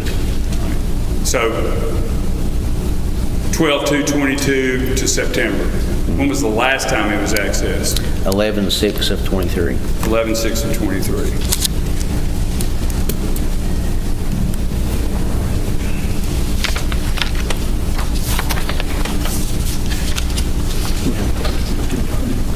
I'm going to hand you what's been introduced as States 42 photographs. Could you identify those photographs? State whether or not they're true and accurate copies of the photographs taken that day at the Chilhowie branch.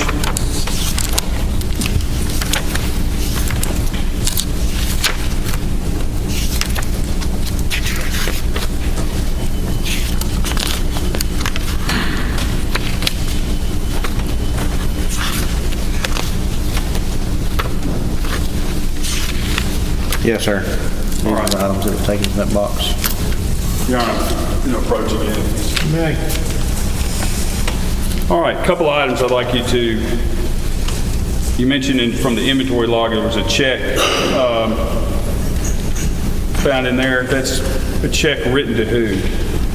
Appears to be David Barnes, And who wrote that check? Of what account? Kirby M. Carpenter, What's the date 4/20 of 22, and the amount? $90. And that was bagged in the bag shown on the picture? Yes. That's what you, all the paper documents, you bagged them in plastic, is that right? Yeah. And mark them with an exhibit number? Yeah. All right. Now, these appear to be other paper items. I assume those were bagged also? Yes, sir. All right. Do you recognize the bands on the, or what those small items are? Yeah, looks like $100 bands, and I can't tell, it's yellow. Maybe, I can't see the number on there, but it's a band for money. All right. And on the right side, there's appears to be a paper on the right side.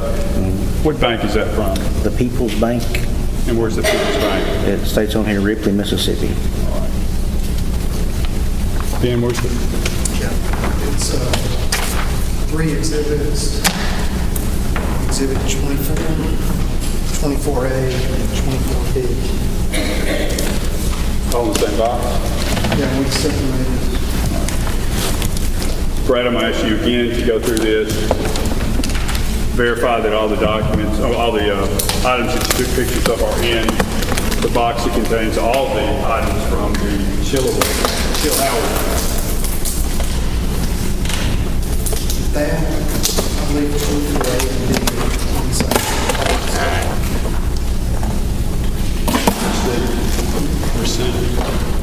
It's 24 is the exhibit. I got you. Okay.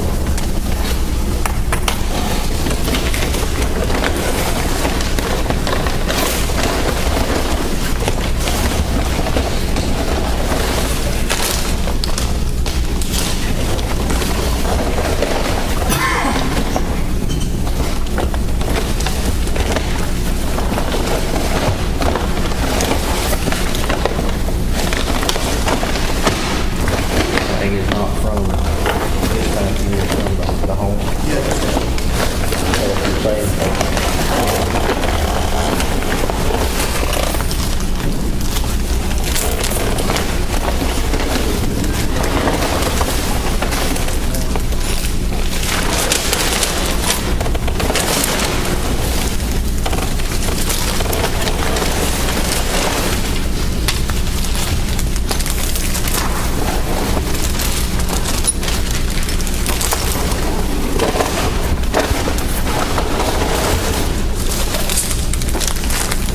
Yes, sir, this is the stuff that you're actually taking from that box. Chill Howard?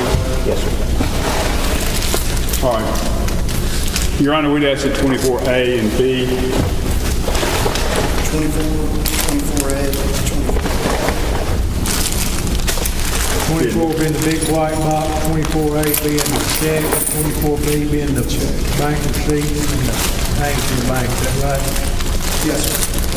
Any objections? No, sir. All right, 24, 24A, and 24B have been admitted.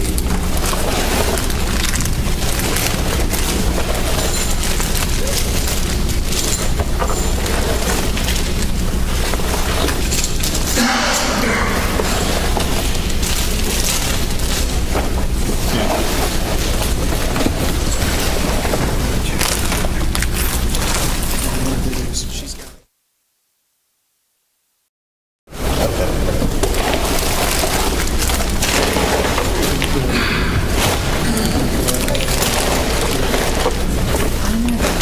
I don't know the box says anything. But they were separate.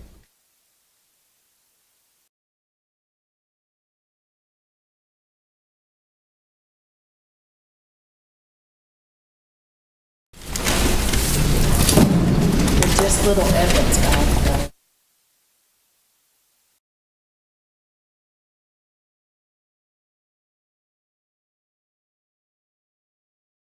Permission to publish these to the jury.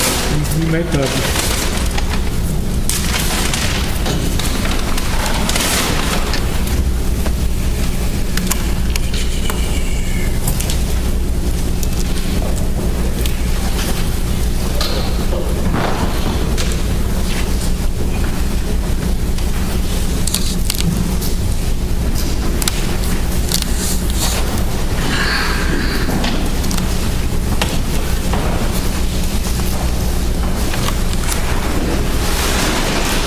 Your Honor, if we could take a break. I've got about 5 more minutes with Brad while Ben's trying to locate something. It'd be a good time as any to take a break, I guess, anyway. So let's take a short break. Remember the court's instructions, don't talk about the case, don't discuss the case, don't lie and discuss the case weekly, don't form or express any opinion or investigate the case in any manner. We'll republish. We'll be right back with y'all anyway, okay? All right. While they take a quick break, I will do a recap here. So we heard from Scott Watson, who's the assistant chief investigator.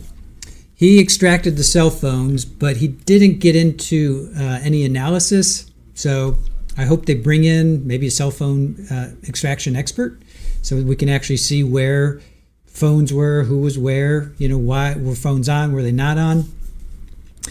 He also went to the scene. He saw no exit wounds on Kirby, so right neck and right shoulder. So Kirby got hit here. Then he also took Kirby to the morgue. And then up on the stand right now is Sergeant Brad Johnson. He's Virginia law enforcement. So he drove to Mississippi. He said it took 8 hours. It's about 400 miles or so. He helped in the arrest of Karen and Jeffrey in Virginia. So he said they were silent. He was taking out the trash. He was silent, not much to say. Bunch of items have been admitted into evidence. The money was wrapped in tinfoil. Like $17,000 was wrapped in tinfoil. He was asked, why would somebody do that? And they're like, I don't know, maybe protection. They were silent. It does seem odd to wrap money in tinfoil, but they did. Karen was cooperative but nervous. Then he talks about a Charlie Taylor. Rocky Wilkerson rents this Airbnb. I'm not sure who Charlie Taylor was. They just mentioned his name and then that's it. Then they bring in a photo of a Faraday bag, which I thought was pretty interesting. There was also a tube with Kirby's address on it with a poster inside. There was some documentation from the Andrea Doria, which of course was a ship that sunk. There was some money, money from that. So Kirby was this collector, right? He collected anything and everything. And then now they're putting some more evidence into, more items into evidence, I should say. But we have really no idea what this is. I mean, they're just pulling out all this random stuff in plastic bags, and we have absolutely no idea what this evidence is. Is it gold coins? I kind of heard some clinking, so I'm thinking maybe it's gold coins. I mean, I hope they open these things and tell us what they are, because I'm kind of really not. I don't know. This prosecution is leaving a lot to be desired so far. Maybe they'll bring it home at some point, but right now, they're in, they're one Deputy McAllister. I know that's not the state's problem, but he got shredded on cross yesterday. So far, this is just, it's a bunch of items in a big white box. Big deal. So what are those items, Nan R, thank you. 7 months. 7 months for Nan R. Good job. Thank you. Sparkling says, I feel DP really needs to be something rough, like this is horrible, but it just doesn't give me the push. Yeah, what were the mitigating factors, or the aggravating factors, I should say, right? So it has to be heinous, it has to be, really depraved, like with Jose, there's a unborn child, 8.5-month-old unborn child, that's part of it, a young pregnant woman. That's a pretty aggravating factor. So what is the aggravating factor here? That I don't know. I agree. I'm not. It doesn't raise up to DP for me either. Let me see if I can find that. What are the aggravating factors in the Jeffrey Spence case? Let's see if I can find out.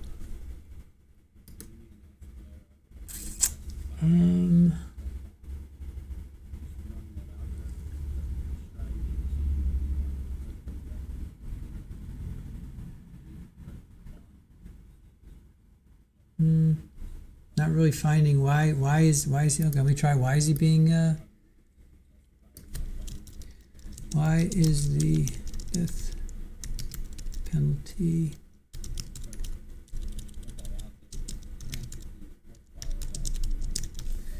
Let me see if this helps.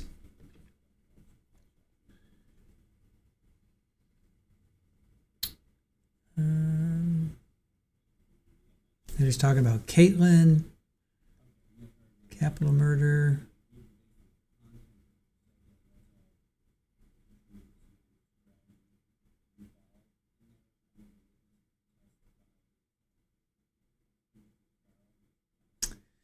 I don't know. It's not really. Let me see. Let's see. Here's Explored Jefferson. Let's see if this gives me anything.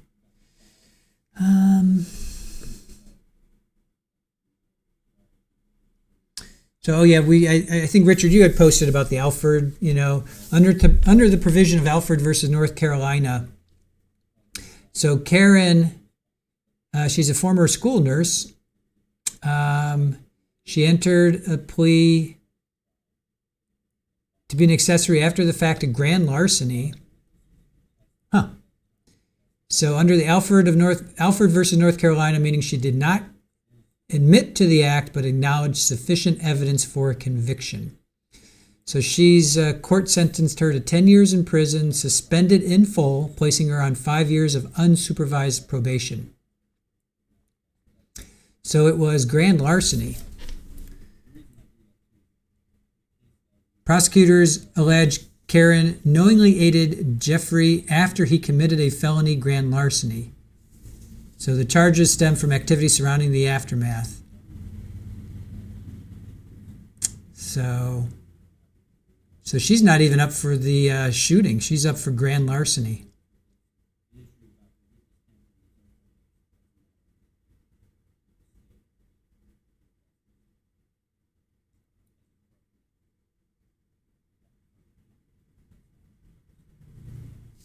So Kirby's family told investigators they discovered locks and safe codes had been changed in the days following the murder.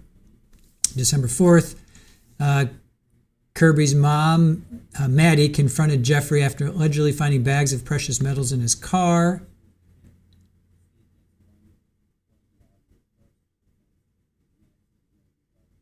Caitlin stopped communicating with Kirby's family when law enforcement attempted a welfare check on the child. Virginia authorities discovered the house to which they had been sending child support payments had burned to the ground.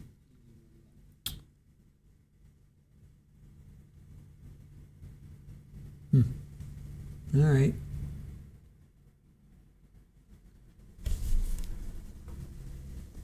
Interesting. All right.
All right. Thank you guys for joining us from Jose Soto Escalera. Thank you, Barry, for coming on over here. All right.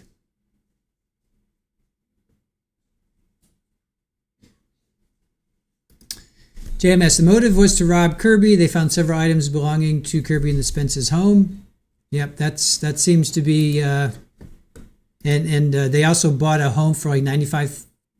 No wait, 950,000. Hold on, Aaron has that info. Let me get that.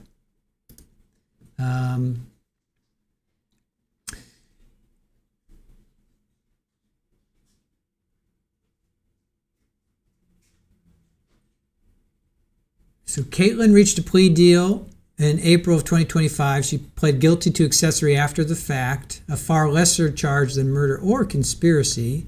As part of the deal, she agreed to testify against her parents. All right, so in November of 2022, shortly before the shooting, Kirby purchased a new home in Tippah County from Mississippi. He moved there with Caitlin and their baby. Reports say Kirby kept large amounts of gold, silver, cash at his residence. Locks and safe codes were changed at the house. Significant amounts of Kirby's valuables were missing.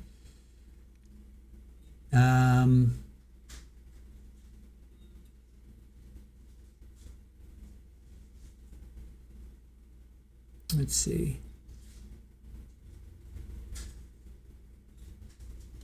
So December, okay, so this happened November 30th. Then in early December, the Spences flee Mississippi. Let's see, hold on.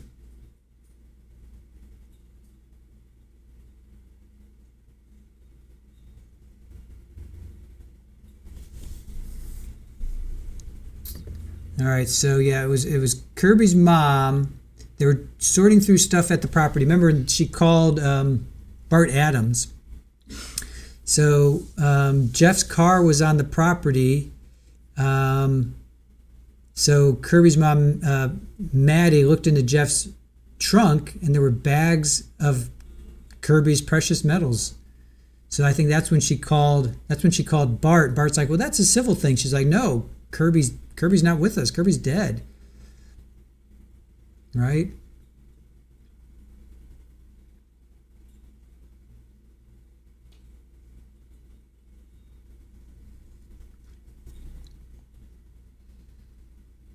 So here, okay, this is what's interesting. So this happened December of 2022, and then November 9th of 2023, Jeffrey bought a house, $95,000 cash, 2,400 square foot, two-story residence sitting on 1.6 acres.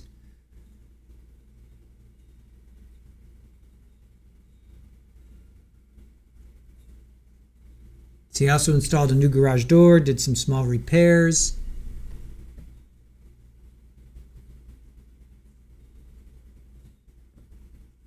So he paid $95,000 in cash like a year later.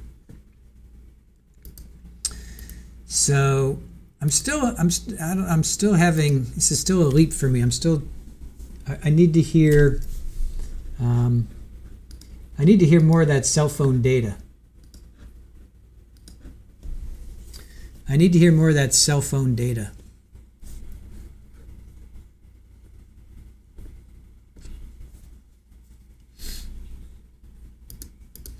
JMS says, I can't believe Caitlin didn't call 911 until 2 days after. It does seem odd, right? It does seem odd. He got that cash from somewhere, Kathy says. Yep. Yeah, and he was found 2 days later sparkling. Yep. Well, apparently she was going up a hill with a bunch of saplings, right? That came out yesterday in Deputy McAllister's testimony, that she was up. Yeah, she was like up in the hill. There's like a hill next to the house or something. He thought that was kind of odd. Mary, patience, grasshoppers. All right. I will. I will exhibit my inner Zen. Richard, I bet this guy will be better than Sheriff Buford T. Justice from yesterday. I don't know, Richard. He's not really giving a lot so far. I mean, they're not really asking him. I don't know. I'm not really convinced yet. Hellrider, good to see you. Thank you for joining us from Jose. But wife and daughter have made deals. That is true, Willow. That is true. Yes, they have. And daughter Caitlin is going to testify. They kept saying like today even. She may testify today. So let's see. So Karen entered a plea deal. She took that Alford plea, accessory after the fact to grand larceny. So she doesn't even have the shooting on the table. It's just the theft. It's just the stealing. So it means she does not admit guilt, but acknowledges the prosecution has enough evidence to convict her if her case went to trial. And then Caitlin was indicted in conspiracy, but in April of 2025. So she reached a plea accessory after the fact, which is far less than murder or conspiracy. So as part of the deal, she has agreed to testify against her parents, which would be really just the one would be her father. That's going to be really awkward, right?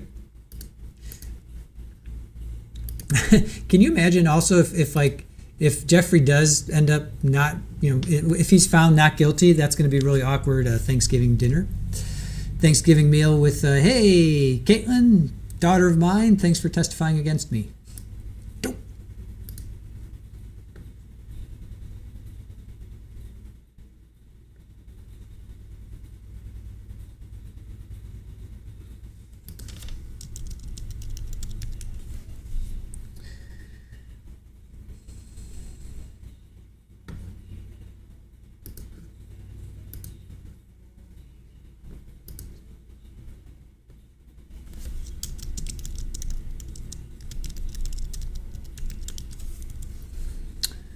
All right, let's see. Brenda, so mom and daughter don't have to serve time. That is correct.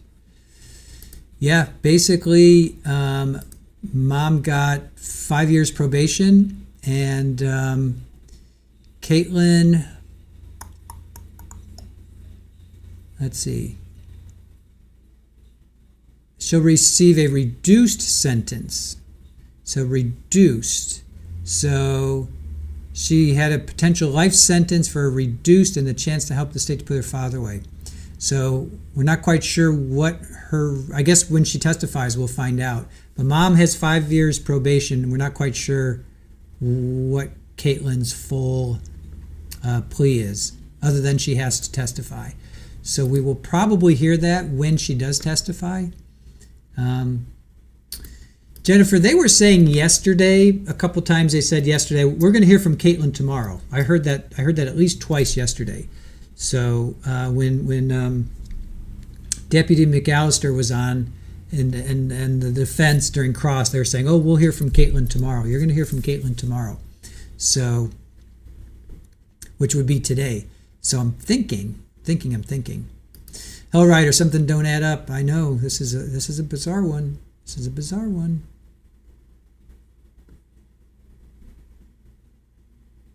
Well, yeah, pass the stuffing in. Oh, by the way, I brought you a special bottle of wine just for you and mom.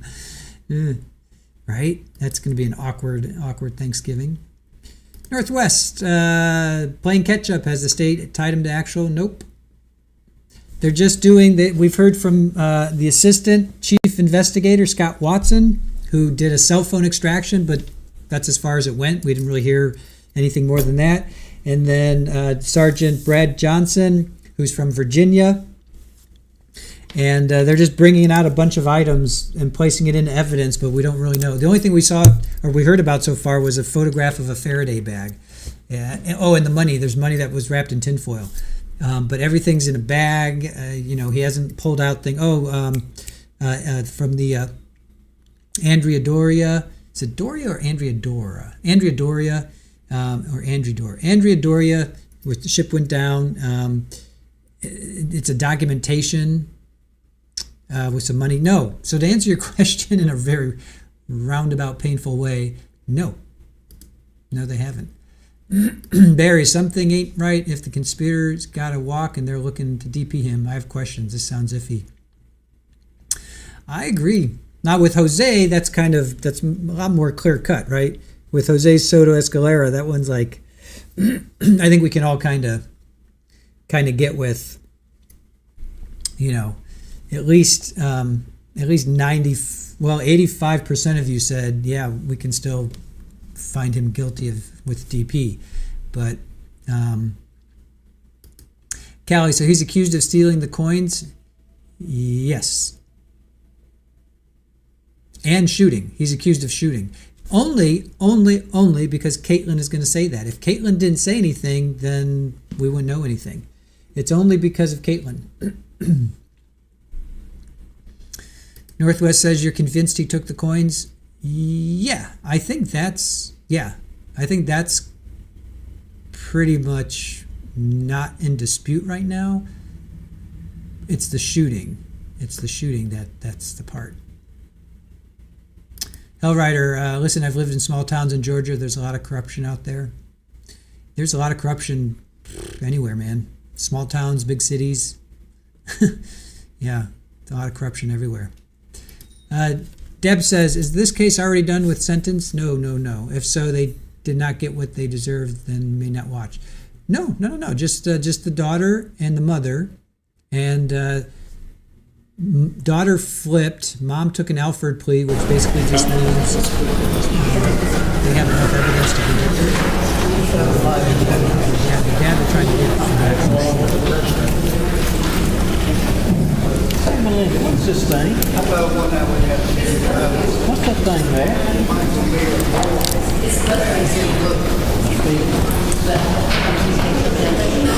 But like, there's supposed to be microphones in there.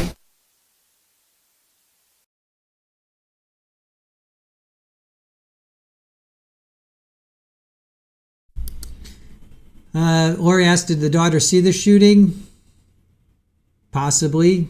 We don't know. We'll have to find out. We don't know. She's going to testify to something. I would think so.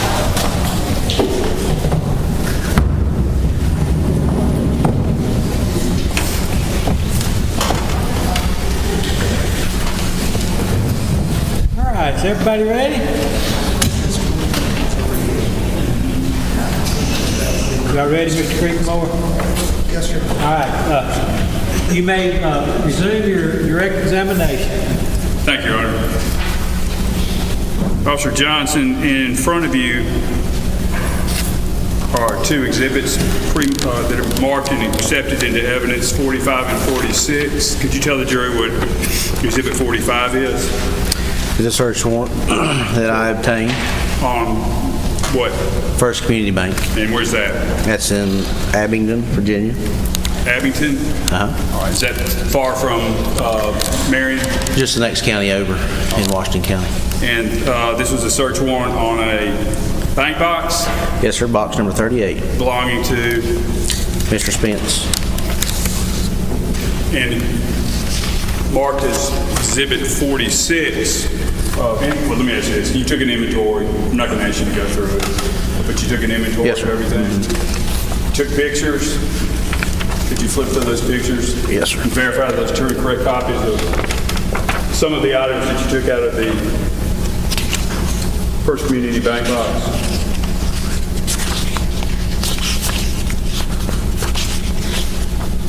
Yes, sir. And then finally, if you could look through this bag and verify that these items were inside the bank box.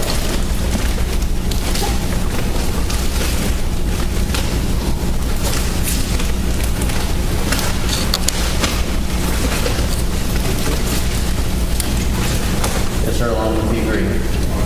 John, we'd ask that S-22 has been marked by identification purposes. We'd ask it be received into evidence. 22 is the brown bag there? Yes, sir. Any objection? No. Okay, to be admitted. Send to the witness, Your Honor. All right. You may cross-examine.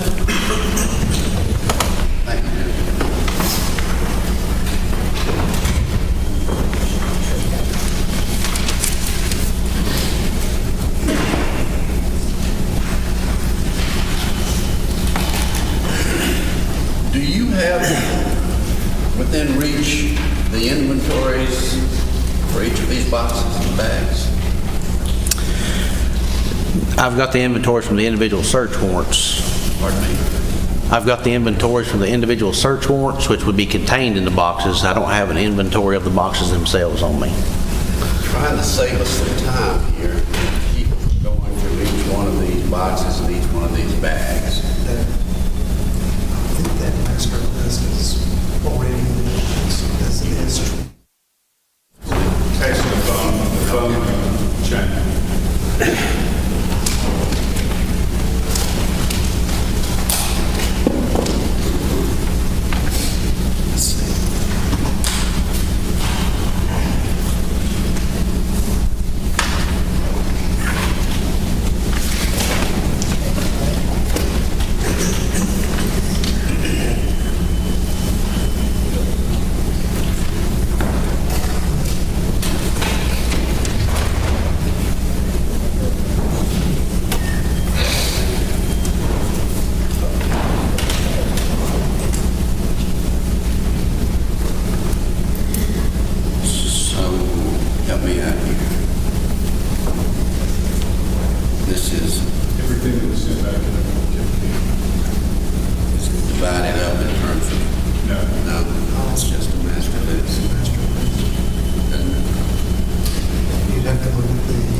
We started with the crumpled bag right there when you were on direct examination.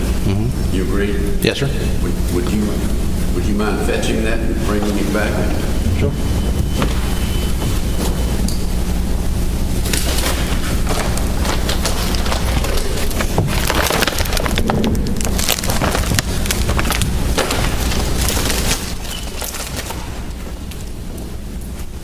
Do you remember which warrant and which property this bag is attached to? You have a reference there? Yes, it's items from Jeff Spence, search incident to arrest. This came from Mr. Spence himself. Yes, sir. When he was, Either off of his body or out of his vehicle. yes, sir. When he was arrested, yes, sir. Well, I hate to have to do this, but I have to do it. Okay. I want you to take that bag and pull the items out one by one, and I want to ask you questions about it. Okay.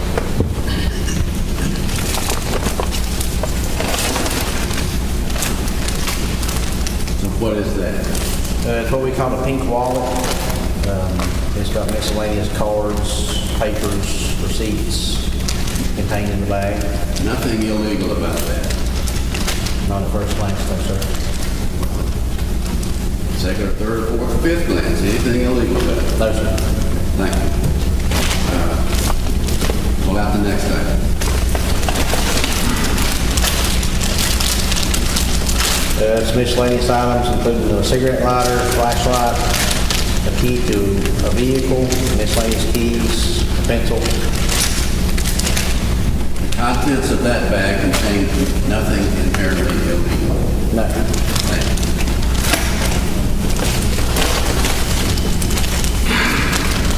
A large amount of cash. Okay. Got cash and coins. Cash is not illegal. No. Coins are not illegal. No. Nothing in that bag that is illegal. There's a reference in some of my papers that I see here to counterfeit money. I want to see that. Is it in that bag? I would have to go back and see where that document is, or to reference back to it. My assistant is shaking her head. No, it's not in this bag. But when we get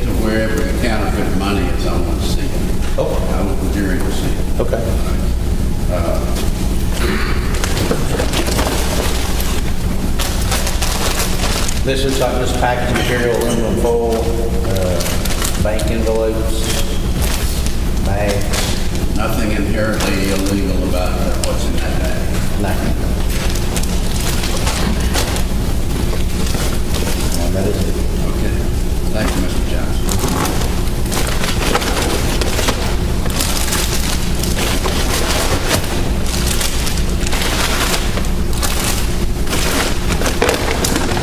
Yeah, set that back over there, please. Okay.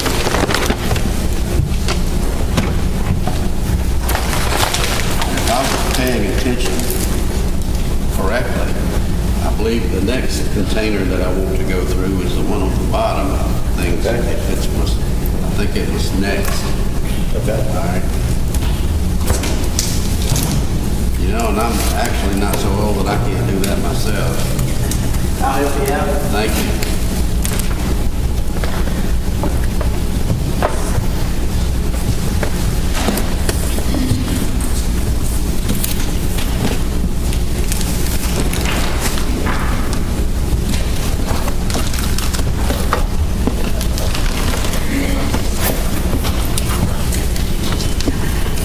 The bag that we were just going through was out of Mr. Spence's car off his person, and the date of that was, what, 11:30. of 23? 11:30, let me verify to make sure. 11:30 of 23, yes, sir. Okay, so what you have in that bag is a year after the time frame that this case is about. This case is about 11:30 of 22. Okay. All right? And what was in that bag is a year later. Okay. You agree?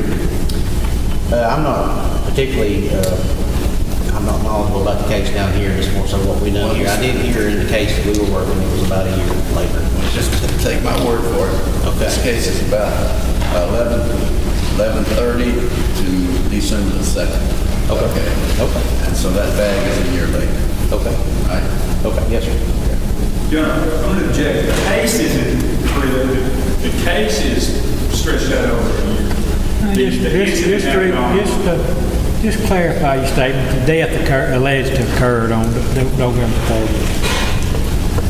The death in this case is occurred on or about, according to the state, on November 30th, 2022. And what you just went through with me was 11:30 of 2023. Yes, sir. Am I correct? Yes, sir. Thank you, sir. Now, you've opened that. Do you have a reference on here? Yes, sir, it says Bank of Marion, Software Branch. Okay, let's go through it.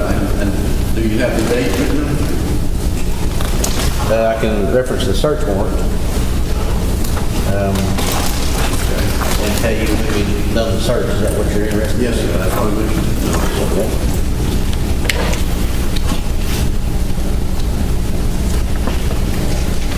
So the Saltville branch, I obtained the search warrant on 12/7 of 23. And it was executed on 12/7/23 at 9:48. So this is basically a week later after the bag. Thereabout. All right, let's go through it item by item.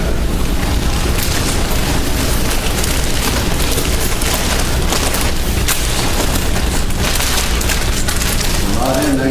Now there's, used to be coins, we listed as coins, item number 80.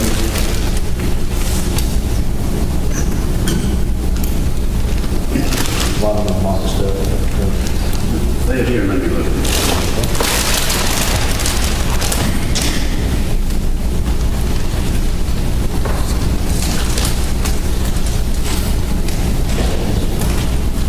Okay. Leave it there, you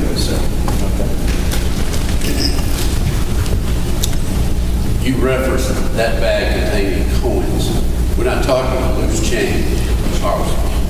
It would be more so like collectible coins. Well, these coins that you're talking about are actually either in a box or in a hard plastic container. Am I right? Mm-hmm. Yes, sir. And actually, these items are commercial products, aren't they? What do you mean by commercial products? I could go to Royal Street in New Orleans, Louisiana, and buy every one of them. I do know that they're commonly traded for more money than what they would originally be meaning of. My point is that without opening this up, this right here is a hard plastic container containing, looks like a penny. Yes, sir. That hard plastic container containing that penny is a commercial product that you can go to the store and buy. Okay. Am I correct? Yes, sir. And so that bag contains nothing other than commercial product that can be bought anywhere where this sort of commercial product is sold. All right? You're speaking of the packaging material for the corn. Is that what you're? Yeah. Yes, sir. Okay. What else is in that bag? I mean, in this box here. Oh. Another question, I'm sorry. That bag, that big bag containing these various items contains nothing that's inherently illegal. It's marketed in multiple places all over America. You agree? Yes, sir. What happened next? This is some paperwork along with a vehicle title. Okay, no, This is the contract with the bank, of the bank box.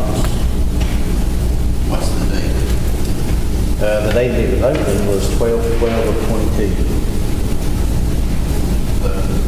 The bank box from which all this came was opened on December 12, 2022. Yes, sir. Okay. Would that envelope contain the entry log? It does, it's not visible through the bag.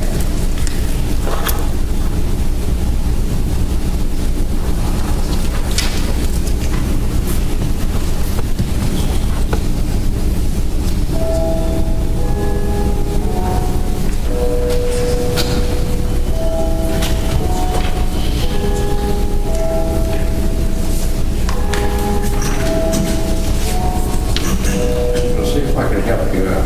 Okay.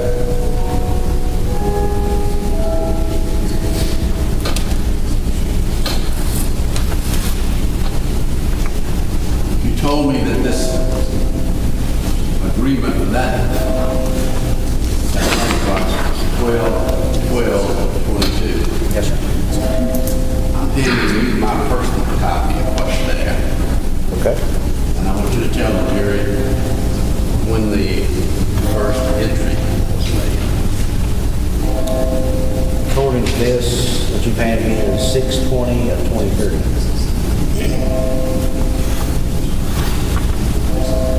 Excuse me. You didn't get my personal copy. This is which page entry line? 302. That's right. That's the box. That's what you just said. State lawyers agree that I'm showing you what we would find in that bag there if we went digging for it. Okay. All right? And so tell the jury this bank box that was opened on December the 12th was first next visited and entered on what day?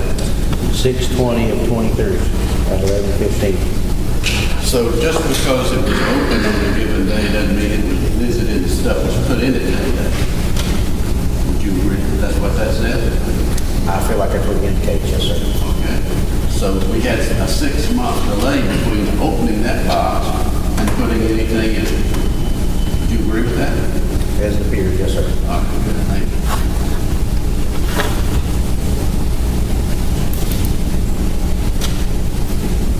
There's more in there. Let's see what we've got. Packaging materials, bags, things in hard plastic case, Not interested in that. cash. Here we've noted that it's $20,000 Federal Reserve in plastic. That's not counted. Is that counted? I don't think so. No, sir, I don't think so. It's not listed as such. I know that I heard you say something earlier about counterfeit money. We don't want to see that. Okay. This is $1,800 in damaged cash, 50 partially burned, along with a grocery bag.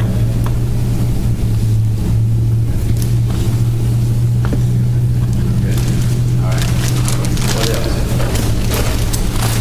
More cash, $9,400 in cash, wrapped in foil. Right.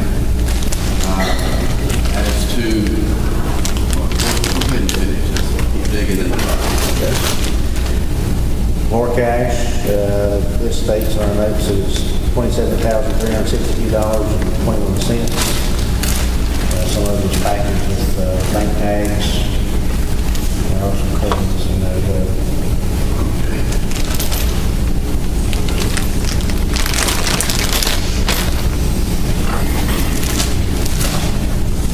This is wheels of Kate and Jeff.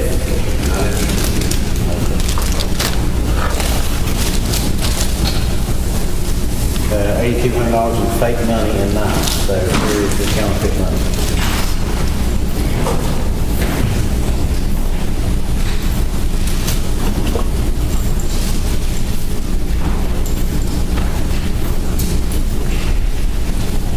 Judge, can I open that? I don't see any problem with that. Sure.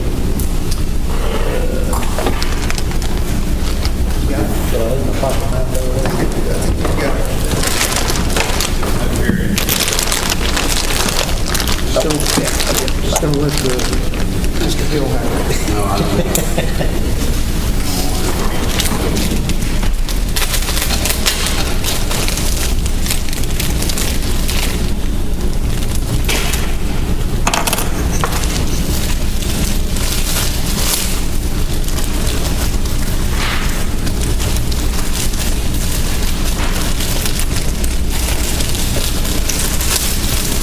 That is actually packaged itself. Yeah, I'll see that. Sorry to be so much trouble.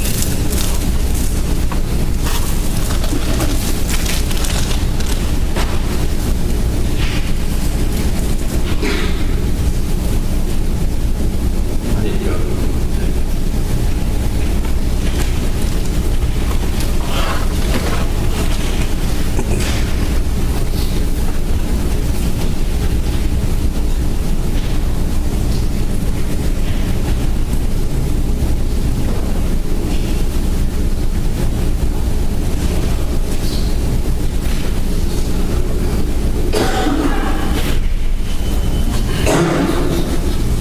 Yes.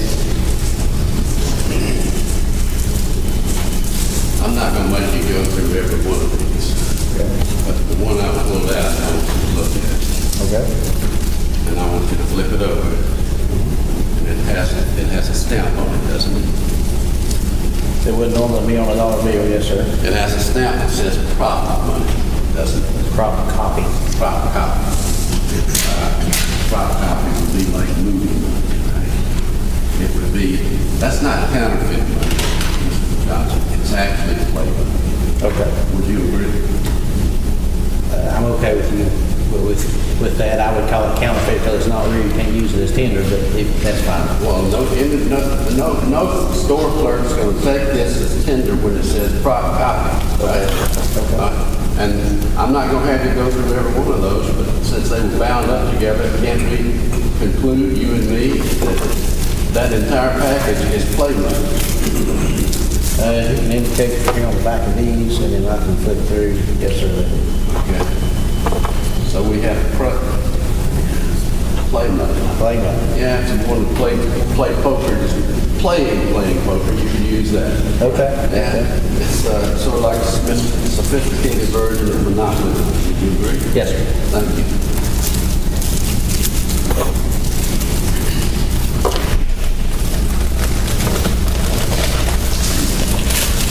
There's been so much trouble. That's No problem, sir. keep you long enough to have dinner in Mississippi. Pull out the rest of it. Okay, this is 2 10-ounce gold bars, 1 coin and 1 bar for our notes. And just like we had before, these collectibles are actually packaged in containers and are nothing more than commercial products that you can go buy anywhere this kind of stuff is sold. Am I right? Yes, sir. I keep referring to New Orleans, Louisiana, because on Royal Street in New Orleans, you can stop at about 10 stores and buy anything. Have you ever been there? No, sir, I'm certainly not familiar with that. You should check it out. Okay.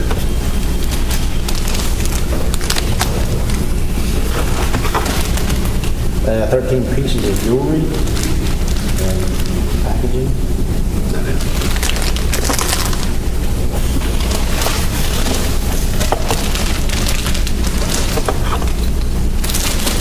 This is 66 nickels in a hard plastic case.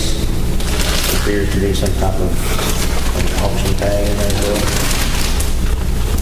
This looks like to me, correct me if you disagree with me, this looks like an auction lot number and an auction product. I feel like it leads to believe that, yes, sir. All right? And if it weren't bought from an auction,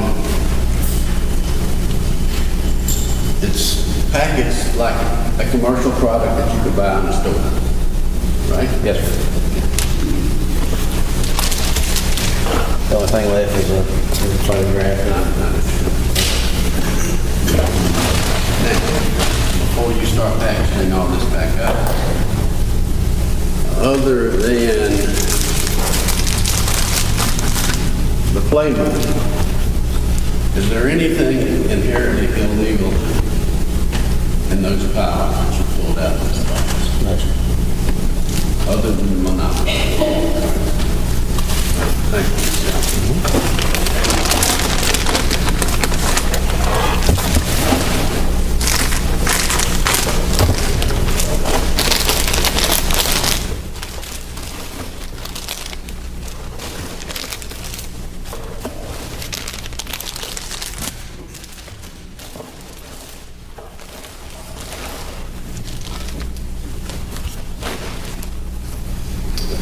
I believe those items were there before we got here. I think you're right. Separated them out. I don't want to get them mixed up. If anybody can do it, David, you'll can.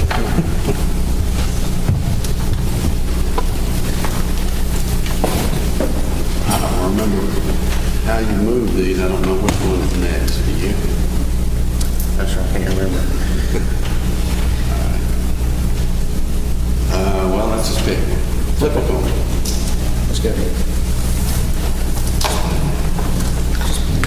Be sure to do that exhibit number on that box, just so for reference. On this box. Whatever you go to. 21A. Did you get the number off the one that we just finished? Which one was that? Just keep going. That one right there. The number on the side. 23. Okay.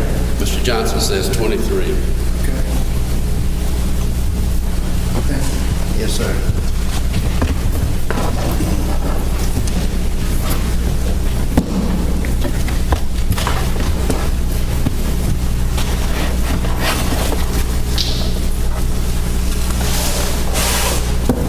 This is the money we mentioned earlier, the shipwreck.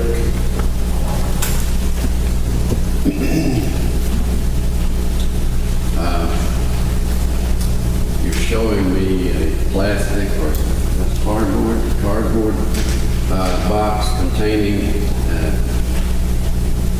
looks like some damaged money. But it's packaged as a commercial product. Yes, sir. And this is packaged as a commercial product where it could be purchased from whoever the seller would be who's selling this kind of commercial product. Do you agree? Yes, sir. This is a commercial product that can be bought wherever this sort of thing is sold. Yes, sir. All right, good. Just set it aside. Do you want me to open it back? No, later.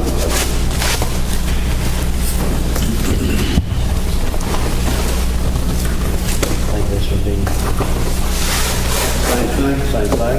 Yeah. It looks like the same thing.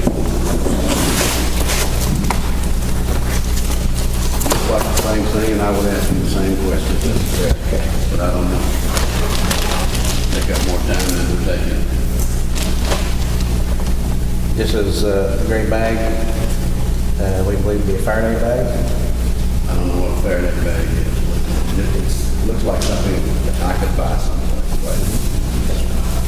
You know what Faraday bag is? We use them in law enforcement to protect cell phones, protect evidentiary items on cell phones so they can't communicate while it's in the bag.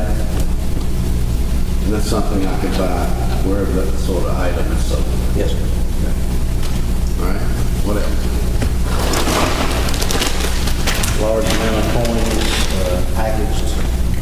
A large amount of coins that actually are commercial products that can be bought wherever these things are sold. Yes. Yes.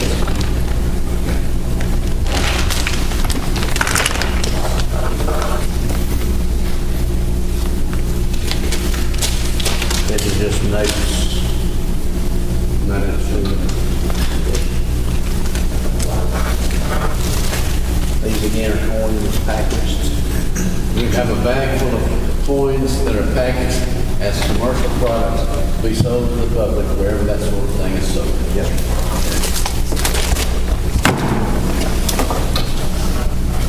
Here is some cash.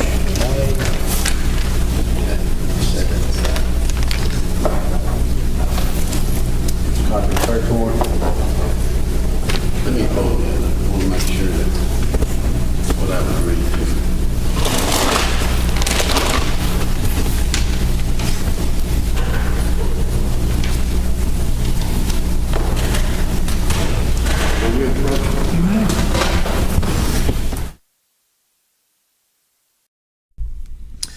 All right, so right now they're just going through all the items that are in evidence in the box. Cards, nothing illegal about them. Flashlight, pencil, keys, nothing illegal about them. Stacks of cash, not illegal. But there was counterfeit money that they found. Coins in boxes within the plastic bag. Coins are within commercial products. So you're getting the vibe that this is, everything that's in there there's nothing illegal except $1,800.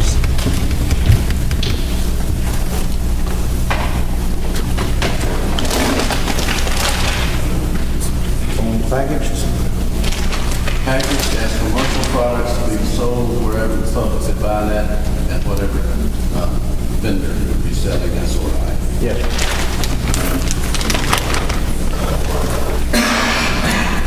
It's like maybe an Amazon gift card package. It says these are gift cards.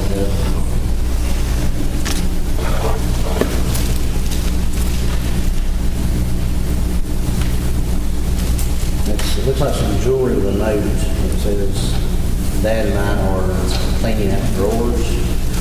Has the name Karen written on the bag.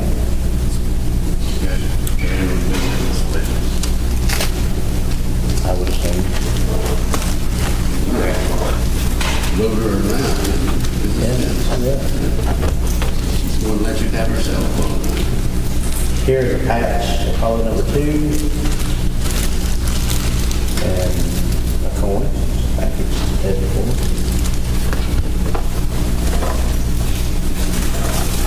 More commercial products. Yes, sir.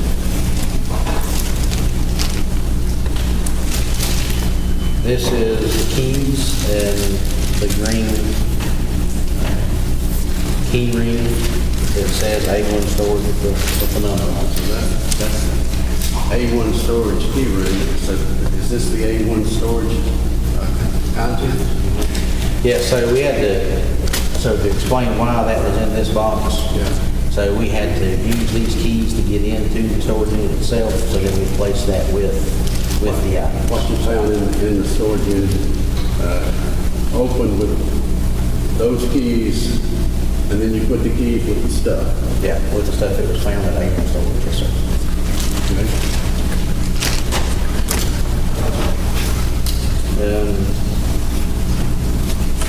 Money appears to be maybe counterfeit.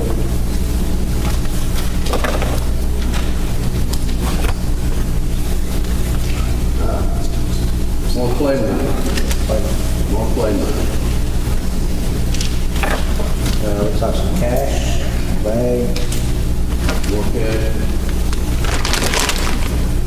And here's the cash with Highlands envelope.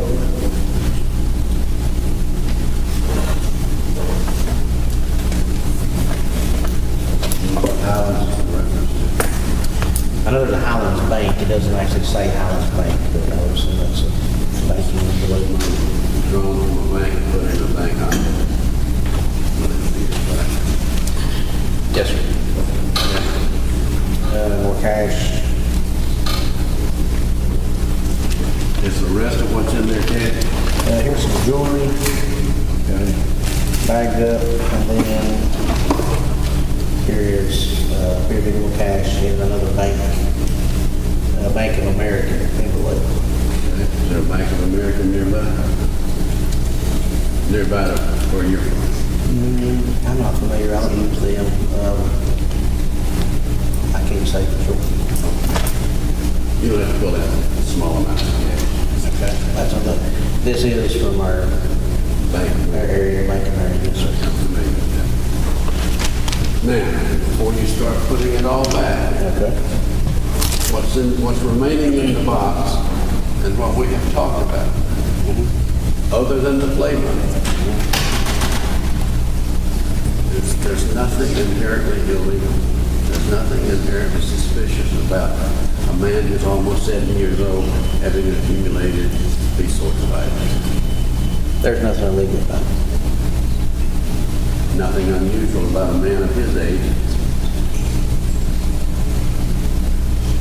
stashing cash. I stash cash. Okay. I guess it depends on how much cash you got. Well, I got nothing inherently suspicious or illegal about anything we've done here in this box. There's nothing illegal about it, sir. And we're looking at box 2 of 2. I guess that's one of them right there. And this is out of the This is A1 A1 storage, storage, right? and it's 21A is the Exhibit. All right. Were you physically present when all this was being retrieved from A1 storage? yes, sir. Are you the person on the search warrant? Are you the signer? So I was affidavit in the search warrant. Now, A1 Storage is a different county from us, and their officers in that jurisdiction had to serve it. But we were along with them and was present and all that, yes, sir. And this is a pretty big storage unit. Yes, sir. I think I was told it was 10 by 20. I would have to look at the agreement to know. Well, no, this will do that.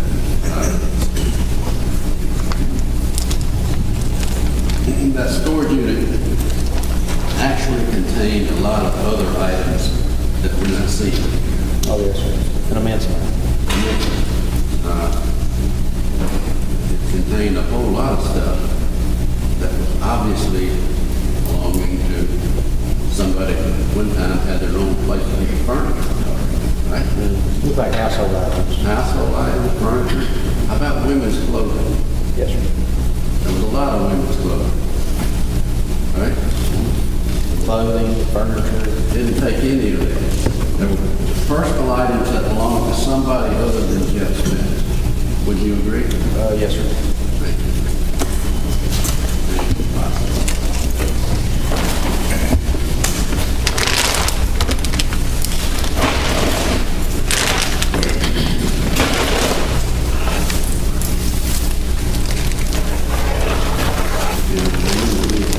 Yes, sir.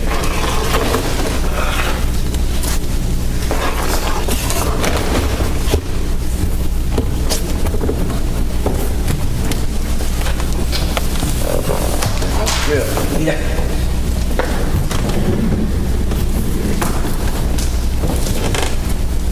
So you want to go through this too? Yes, sir. Okay. Well, I want you to go and let me look at it. Okay. Exhibit number. It's 21B. A1 storage. It's the second box. Yes, sir.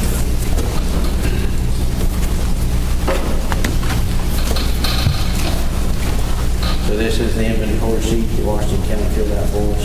Let me make sure now so it's not something that I haven't.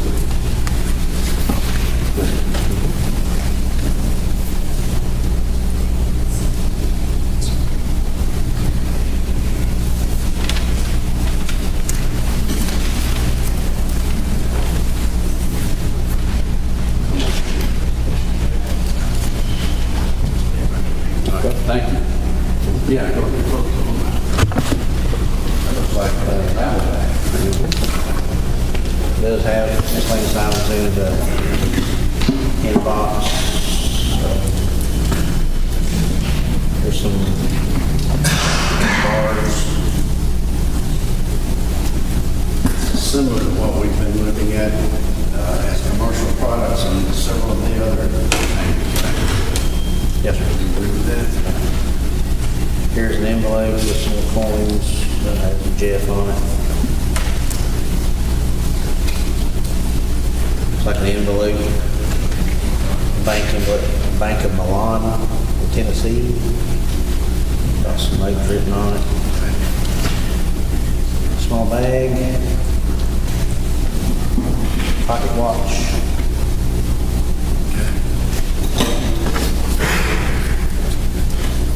1878.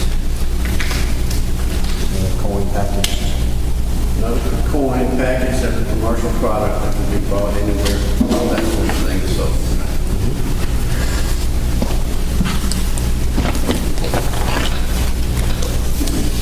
This is a tube that we found. Mailing to you. Familiar with it, and I know who the owner is. Okay.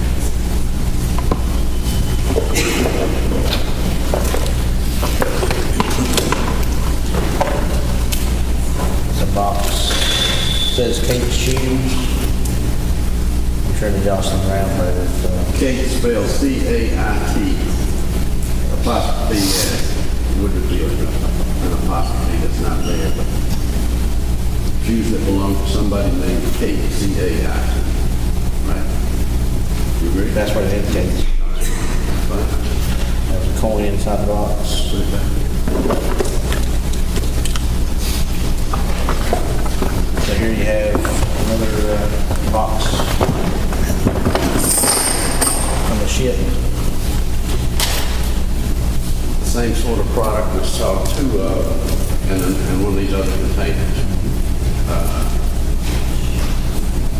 Packaged as a commercial product. Yes, To be bought and sold, to be sold wherever such items are sold. Right? yes, sir.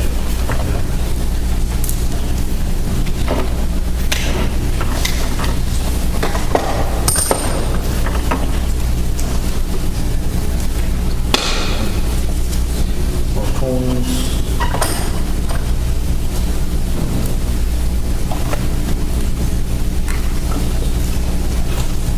Canadian coin. Isn't that what it says? Canada? Canada, 2015. Yeah. 5 Canadian coins in a wooden box packaged as a commercial product to be bought wherever such items are sold. Yes, sir.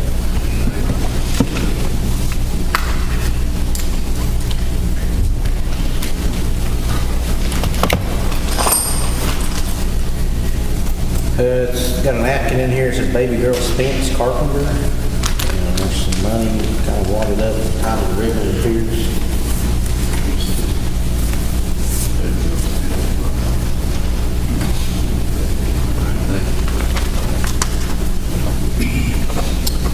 There's what I would call these rolls of coins or boxes of coins. More coins packaged as a commercial product to be bought wherever such items are sold. Yes. Yes, sir. Got another Canadian mint. Coins. More Canadian coins packaged in a purple box, purple container, 5 coins packaged in a purple container as a commercial product to be bought wherever such items are sold. Yes, sir.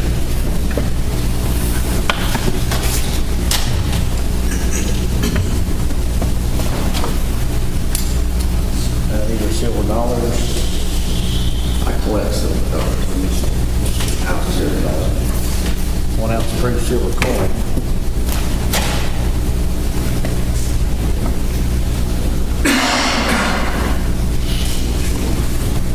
What that is. Whatever this is in this little blue container, it's packaged as a commercial product. Little Rock Central High School desegregation silver dollar. That was bill collected. To be bought wherever such items are sold. Would you agree? Yes, sir. What, would you want me to open all these? No, I think we can conclude that they all are the same thing, maybe commemorating different occasions.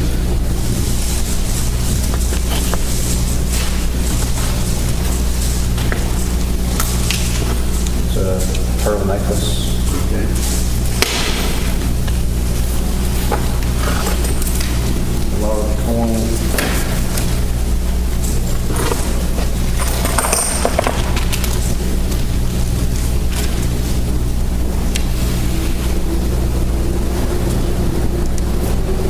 Looks like a large coin packaged in a plastic container as a commercial product to be purchased wherever such items are sold. Yes, sir. Yes, sir. Two coins. Packaged as a commercial product to be purchased wherever such items are sold. Yes, sir. Same thing with the 4 rectangular boxes you have in your left hand. 3 more in there, and you can put them all back in there. What's this right here? That's another. Another example. 3 that we've already seen in the blue container. Yes. Okay. Just put it back in. A blue container that matches 2 that we've already, or 2 or 3 that we've already seen. Miscellaneous jewelry. Okay.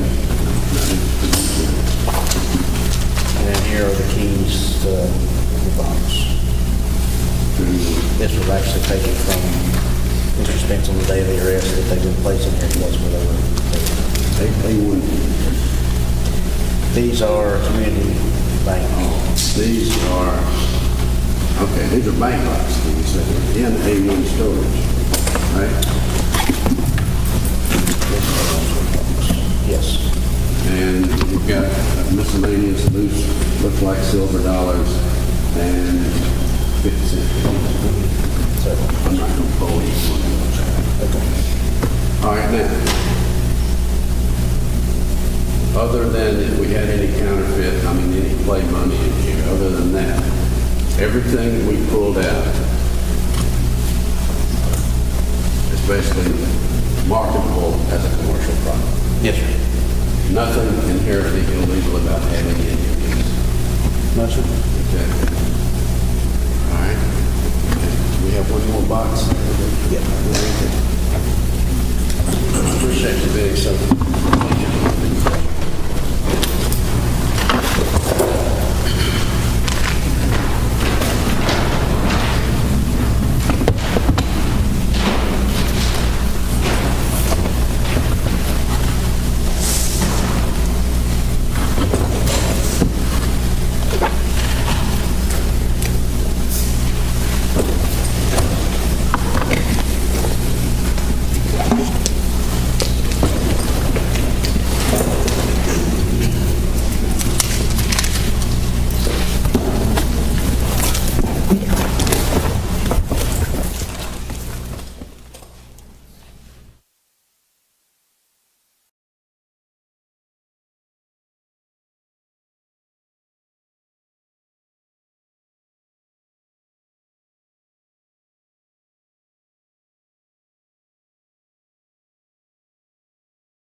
Contained here.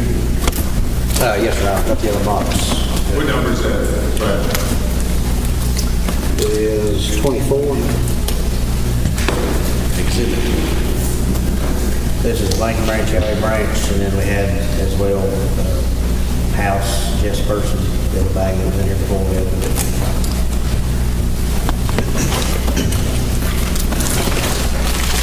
So this is our bag. Wrote on it says Bank of Marion, Ohio branch, safe deposit box, along with the keys. I see.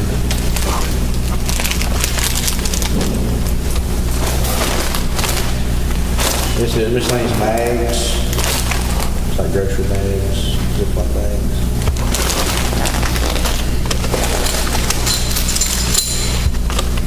Money, coins. Loose coins. They are 2-ounce silver coins.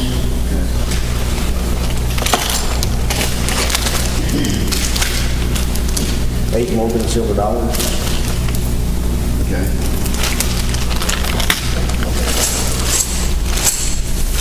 15 1-ounce silver coins. And were these coins that are in these bags in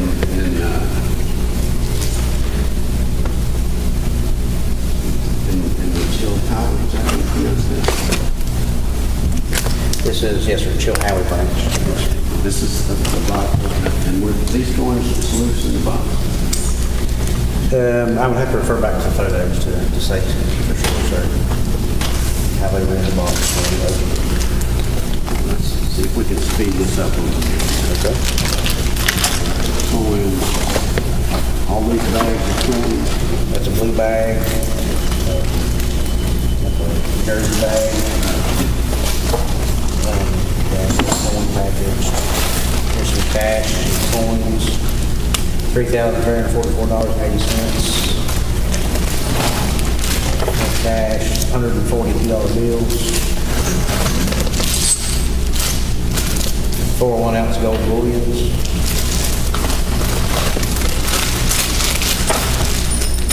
$36 $10 gold pieces. Loose? No, these are contained in commercial package. Here's some of them are in plastic sleeves. Call a sleeve. Okay. 21 miscellaneous. Sorry, that's the item 21 miscellaneous jewelry.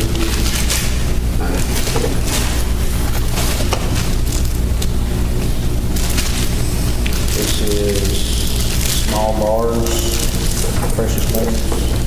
All right. 74 gold coins. Gold coins. And 17 $5 gold pieces. Okay. So we put it all back together. Okay.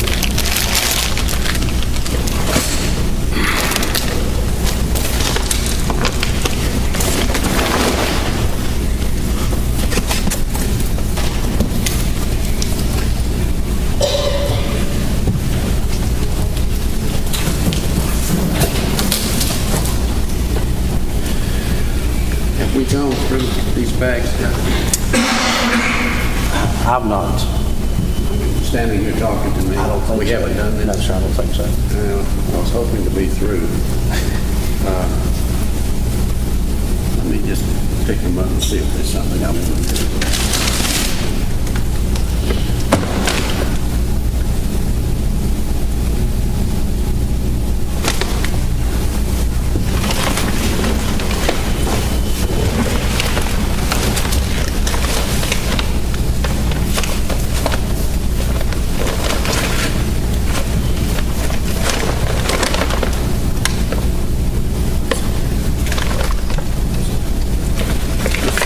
Personal residence of Charlie Taylor Drive. Yes, sir.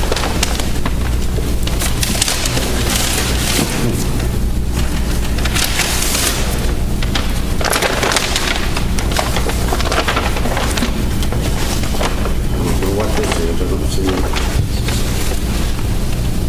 I'm not familiar with that, sir. The case number is different from what we would listed as, I'm not sure. This looks like a bunch of boxes to me. Here's some envelopes and some grocery bags.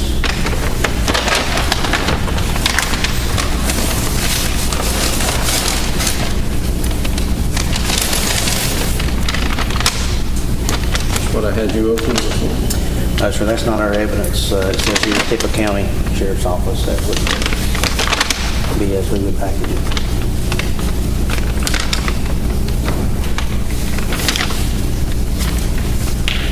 We opened this one. No, sir. Those aren't even, You want to do? this is going to be the code that I have. I'm not interested. None of this has been marked out. So this is somebody else's at least. That's right. Okay.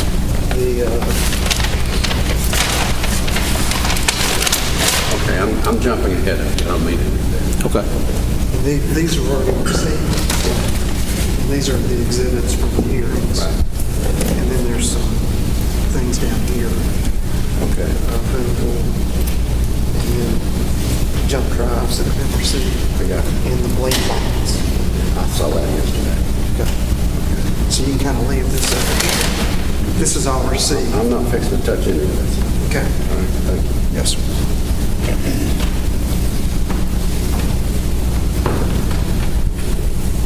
Now, I'm close, okay? Okay. Forgive me for taking so long. That's okay. Everything that we've looked at, I see 4 boxes over there and I see 2 bags. We haven't gone through this tub here. But everything that we have looked at,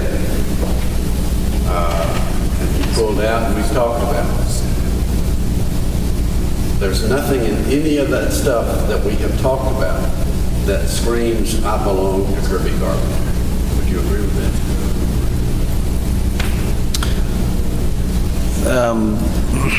Well, there were some items an item that bore his name. Say it again? There was an item that bore his name, the cardboard roll tube that we pulled out. Yeah, we're going to talk about that with another witness. That Okay. came out of A1 storage, right? Yes, sir. A1 storage is where you found a lot of items that are still there, right? Furniture. Yes, sir. Women's clothing, right? Yes, sir. That tube came out of there, Yes, sir. not out of a bank box. Came out of A1 storage, At A1 storage unit. all right? You can't answer my next question about A1 storage because well, never mind. I've got another witness to talk about it. Okay. All right, so going back to my question. There's nothing in that bag, that box, that box, that box, that box, that screams, I belong to Kirby Carpenter. Am I right about that? Again, I would state that no, his name is not on any of the items other than the roll that we saw. The coins are packaged, as you say, for commercial. There's nothing that indicates who they actually belong to. That's right. There's nothing specific about any of these items that say that they came from Kirby Carpenter. They could have come from Jeff Spence. Yes, sir. They could have come from David Hill, because I have some of this, all right? Yes, sir. Looks just like that.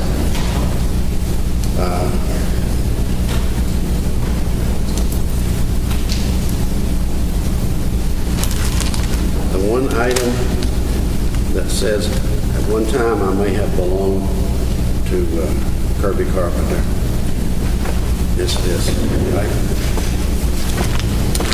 The check to David Barnes. Yes, sir. Okay. In keeping with what I just asked you about, there's nothing about any of the items in either of those 4 boxes or those 2 bags that indicate ownership by anybody. Right? Other than you took them from Jeff Spence. Other than that, there's nothing about the items, the contents of those boxes and those 2 bags in and of itself that indicates ownership. With the exception to some of the items had a name on it, Karen, we spoke of that, the plastic bag that had Karen on it. There was I'm asking also, about Kirby Carpenter. okay, no, sir, other than the roll And then this check that you just handed me has his name on it. All right. Now, as to every item here in these containers, there's nothing in the containers that indicate when Jeff Spence may have come into possession of it. No, sir. He could have had some of this stuff for 20 years Could have. or longer. Could have. Nothing to indicate it, right? No, sir. Not that I can think of.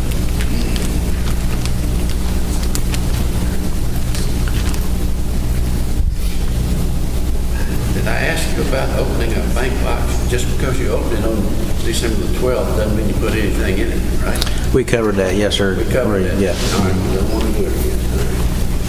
All right.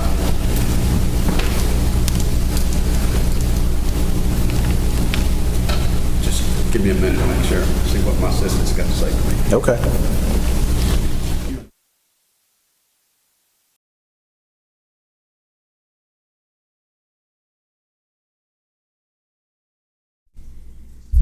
All right, so more just going through all the evidence. Everything's commercial. Nothing's...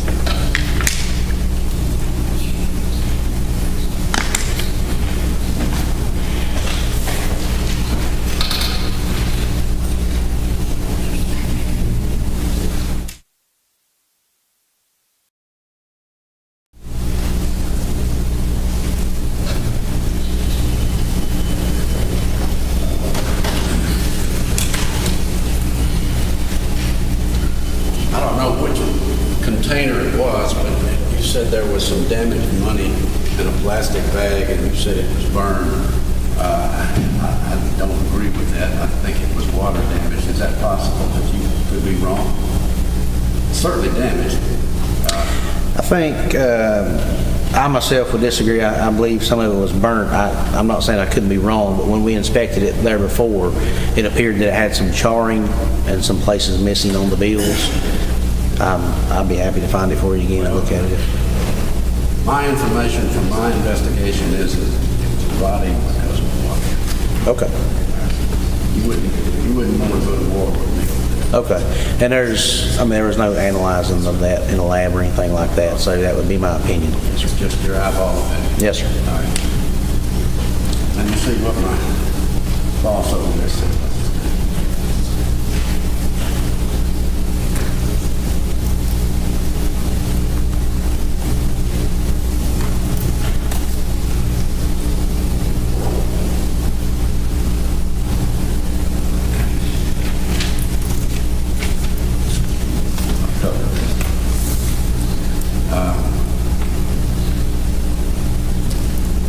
I think I'm through.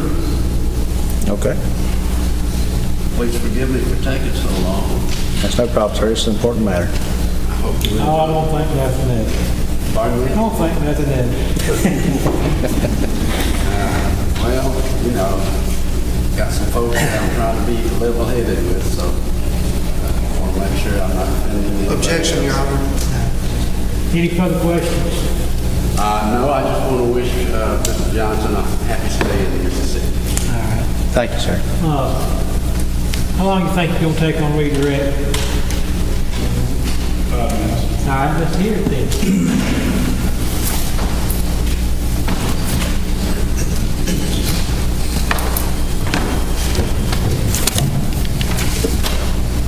Officer Johnson, Mr. Hill just got through asking you about opening a lockbox when you enter the lockbox. For example, the Saltville lockbox was opened on December 12th of 2022, correct? Yes, sir. And it wasn't entered until June of 2023. Yeah. Now, the Chilhowie box was opened on 12/2/22 and entered on 12/2/22. As an investigator, would that indicate to you that on one of those dates something was put in those boxes? What other reason you have to open the box and then go into the box? Yes, sir. I would assume by that it was something we placed in it. Thank you. And as far as that's concerned, Mr. Hill asked you a lot about is there anything inherently illegal about a lot of the stuff? I would assume there's nothing inherently illegal about a check made to David Barnes from Kirby Carpenter. Yes, you sir. agree with that? Is there anything inherently illegal about empty People's Bank, Ripley, Mississippi bank binders? Nothing illegal about that, sir. Anything legal about People's Bank, Ripley, Mississippi binders with money in it, No, sir. in itself? No, sir.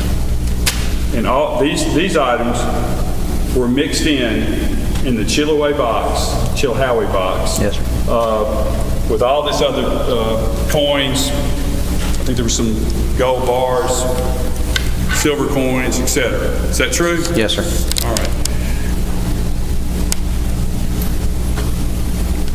Would a David Barnes check or People's Bank, Ripley, Mississippi bank band, would that be something you expect to purchase at a commercial establishment that is known to sell these type of things? No, sir. Okay, so I can't go down on Royal Street and buy a Kirby Carpenter and a David Barnes check. No, sir. I asked you about Mr. Hill, follow up and asked you about a Faraday bag. Yes, sir. Right. Based on your knowledge of Faraday bag, if someone wanted to go off the grid for a day, could you put your phone in a Faraday bag?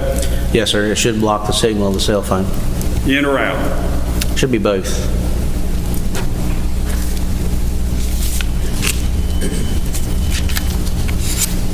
All right. I'm going to show you. This is the master list of all the items that were sent from Virginia to the Tippah County Sheriff's Department. It's already been accepted as Stage 20.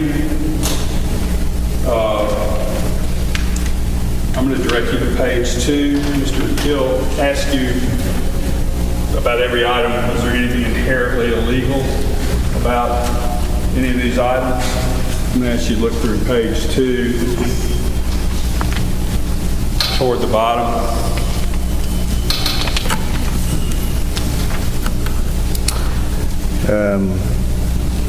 Look like there's ammunition and shotgun. All right. Ammunition and shotgun. All right. What's inherently illegal about that? Hold on.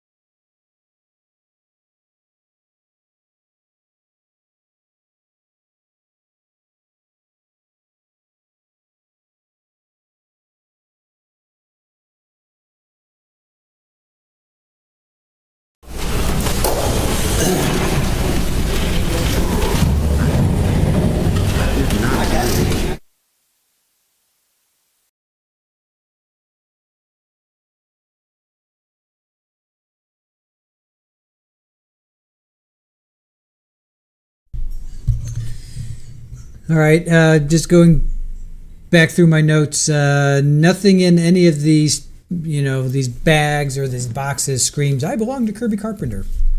They could have come from Jeff Spence. So to me, they're trying to show that all these items, nothing's illegal. They're all commercially bought, could be commercially bought. They belong to Jeff. So they're not trying to make it seem like, well, Jeff didn't steal these. These could have belonged to Jeff. Don't forget, Jeff's wife, Karen, took the Alford deal for larceny. So it wasn't for the shooting. You're on the master list of all the items that were sent by Smith County to Tippah County are inventoried on the master inventory sheet. It's been admitted into evidence. That includes the shotgun and the ammunition. And Mr. Hill, during his questioning of Officer Johnson, asked about every item whether it was inherently illegal. So I think I'm entitled to ask him, is there anything in the master list that's inherently illegal? Because we know it is for Mr. Spence. I never referred to the master list. We didn't talk about the master list at all. When I asked him about things inherently illegal, it's what's contained in those containers. I never picked up that shotgun, never showed it to him, never asked him a question about that shotgun. And they're trying to come through the back door to do something you've already ruled on.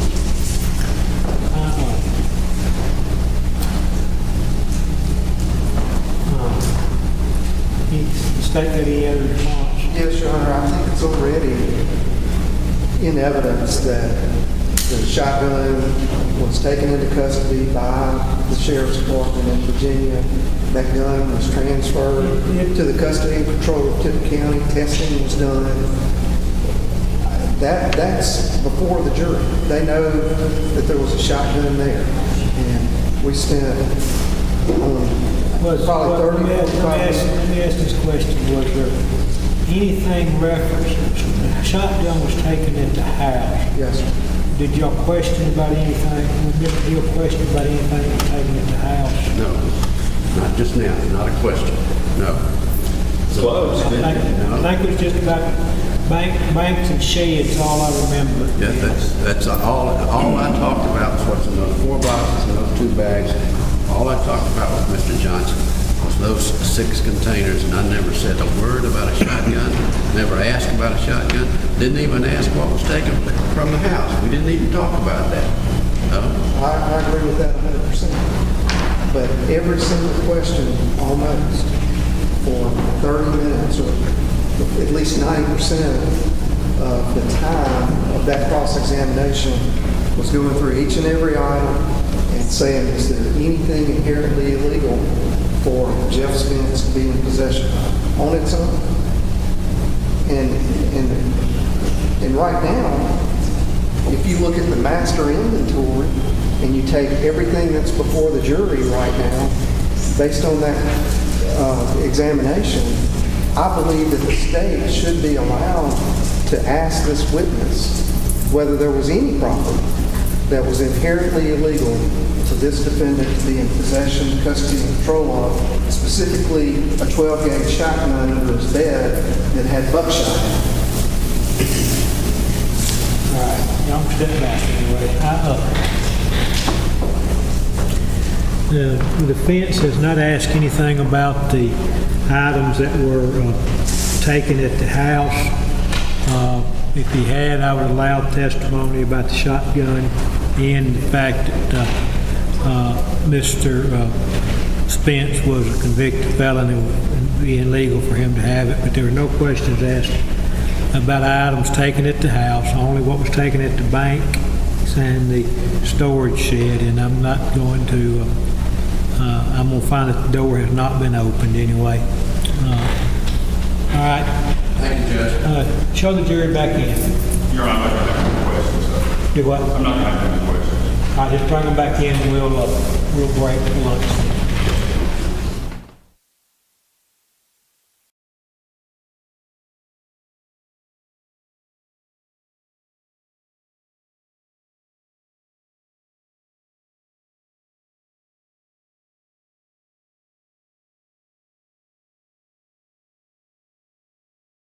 Oh, so interesting. The jury's out, right? So he said since Mr. Spence is already convicted felon, he shouldn't have a weapon anyway. That goes back to that white-tailed deer. I think he spent 90 days in jail or something like that. So judge is not going to allow any items and talk about or any line of questioning about items taken at the house. So it's just about the bank and the storage unit because the state didn't say anything about items taken at the house. And the cross didn't say anything either, so they didn't open the door. So they can only talk about storage unit, the A1 storage, and then the bank boxes. May this witness be finally excused? Yes, sir. All right. Thank you for being here. You're free to go. You're welcome to stay, okay? Thank you. All right, ladies and gentlemen, jury, that looks like a good place to break for lunch. Remember the court's instructions. Don't discuss the case. Don't allow anyone to discuss the case with you. Before expressing your opinions about the case, don't try to investigate the case in any way. It's 11:56. Everybody be back at 1 o'clock? Got one more jury? All right. I wasn't the last. All right, don't talk about the case, don't discuss the case. Can everybody be back at 1 o'clock, okay? Give you about an hour and 5 minutes. See y'all this afternoon.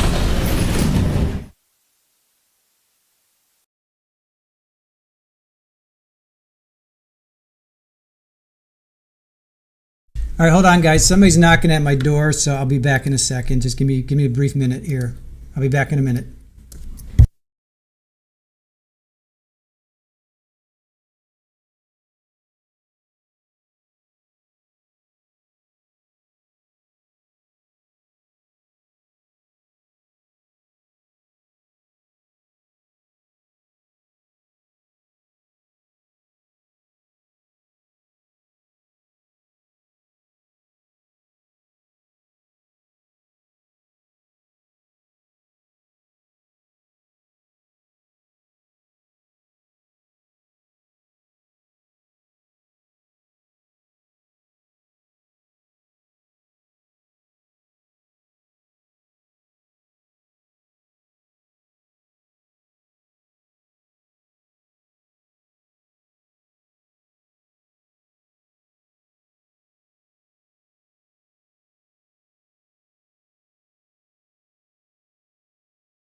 All right. Well, that was interesting. There's a trucker that broke down, and he needed some water for his radiator, and he just wanted to ask first. So, use one of the outside spigots. So I'm like, yeah, man, no problem.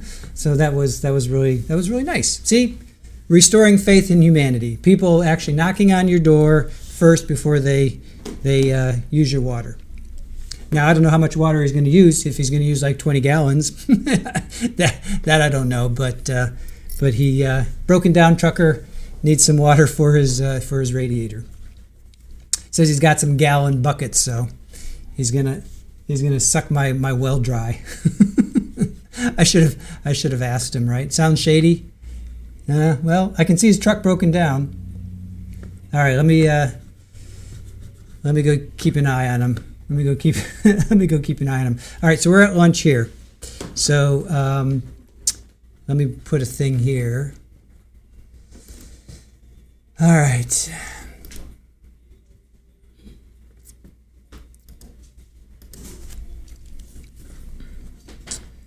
All right, so they're at lunch until 1 o'clock, right? Okay, lunch until 1. All right, lunch until 1. All right, we're at lunch until 1. I don't have any music over here, so no music here.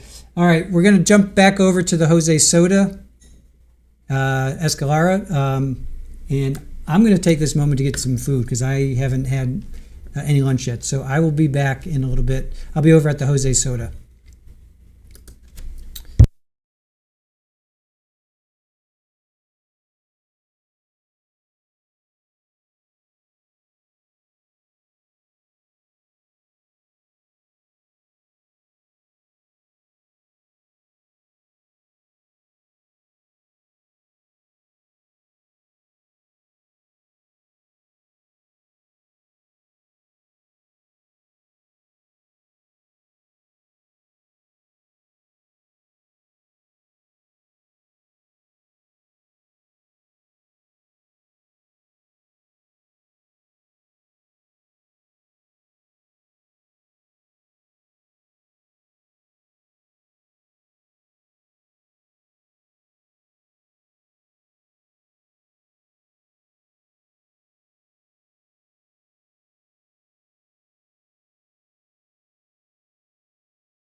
All right. While we're waiting for them to come back, just want to welcome you guys back in. Richard, thank you for becoming Rabbit Ears. Appreciate that. Waiting for live court to come back. They should be coming back any minute, so just want to welcome you guys back in.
everybody made it back. Hope everyone had a good lunch, and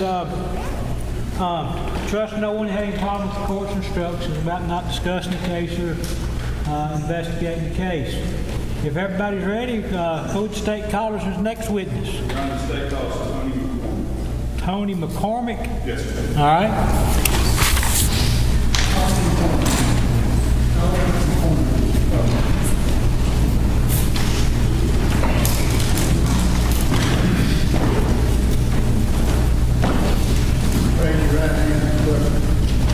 solemnly swear or affirm that the testimony about this cause will be the truth, the whole truth, and nothing but the truth. I do. Have a seat there in the witness chair, and you begin when you're ready. Thank you, Your Honor.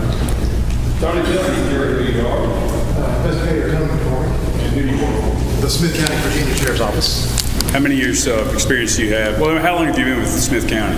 I've been with Smith County since 2006, 19 years. 19 years. Do you have any prior law enforcement experience? I do. I've got 5 years previous in the little small town of Saltville Police Department in our county. Saltville, Virginia? Yes, sir. How many years you been an investigator? Since 2012, roughly 11, 12 years. Maybe 13. 13 years, yes. You're not a mathematician? No, I'm not.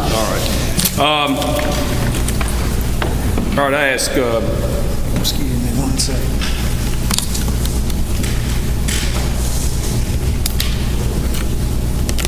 Battery's out, Judge. You say so. I could actually hear him. You okay? can you hear? Can you hear? Can y'all hear? All right, y'all hear? That's what. If I can hear, Mr. Hill can hear. All right, y'all go ahead. That's the benchmark. I'm benchmarking. I can hear everybody in the courtroom here. Tony, you were involved in an investigation that occurred in November 2023, correct? That's correct. How did y'all get involved in this investigation? I got involved with the search warrant of a residence linked to this investigation.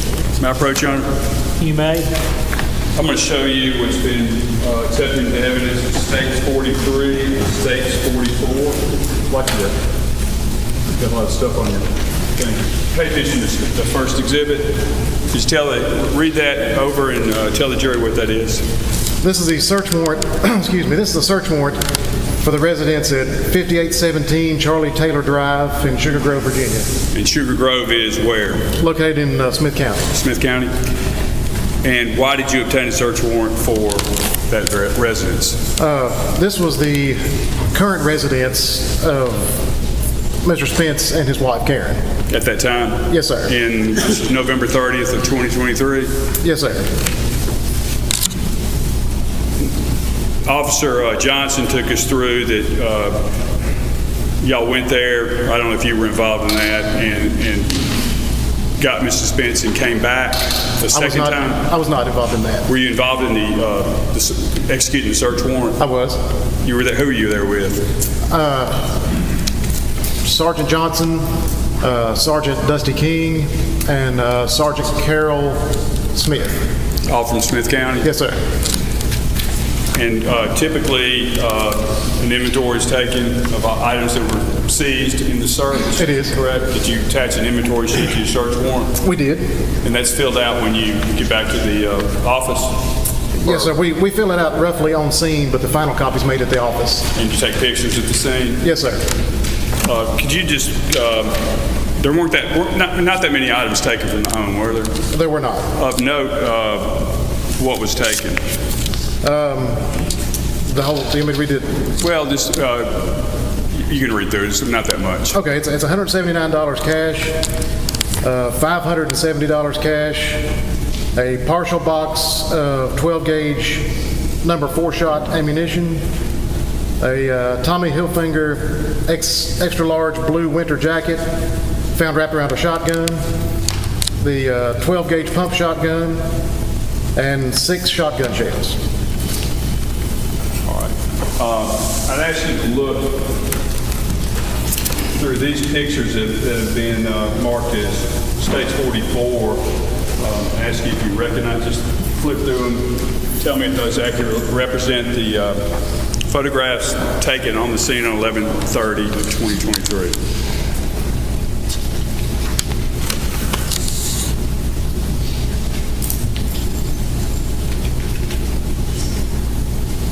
Yes, sir, these are the photographs taken at the scene. Now, directing your attention to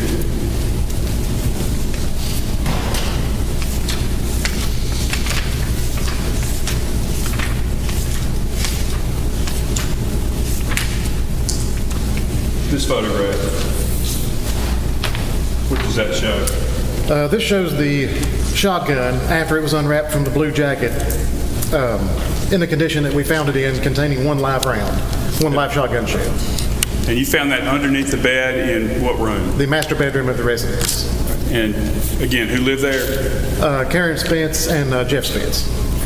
And I believe Ms. Spence was asked if there were any guns on the premises. Were you there when that was asked? Yes, sir. And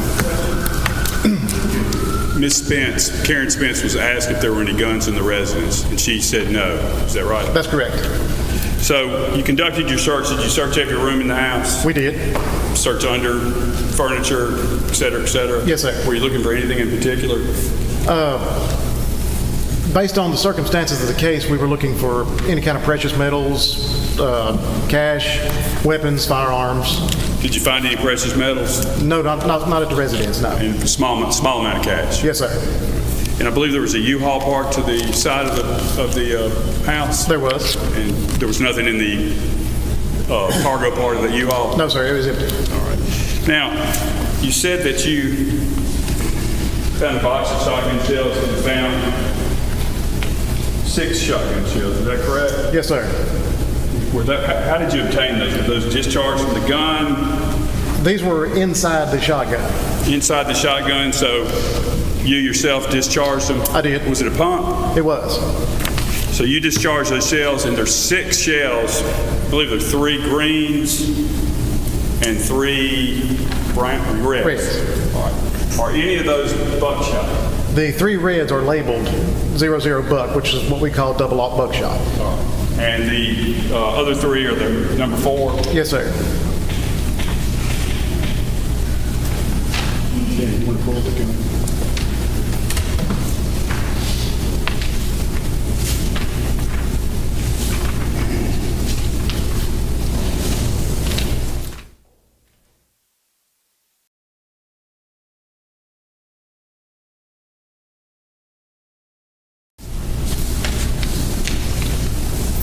While we're waiting, I'm going to show you another picture.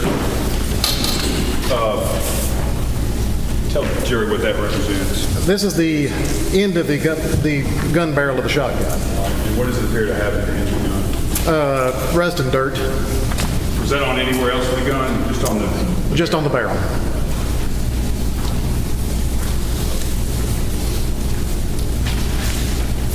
All right, we're going to pull out Exhibit 26. 25.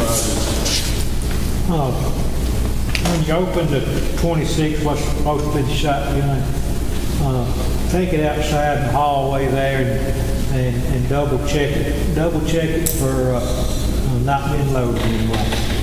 Render it safe. Render it safe. Yes, sir. Would you like me to open it outside and bring it Please back do. in? Anyway. Okay.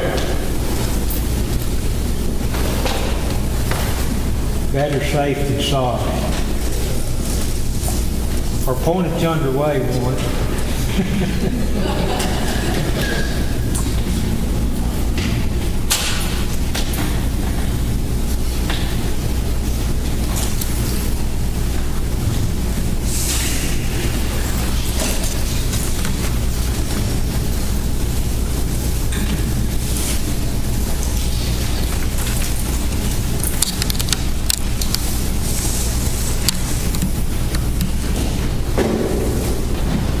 Has that been invented yet? Yeah. And what's the other box?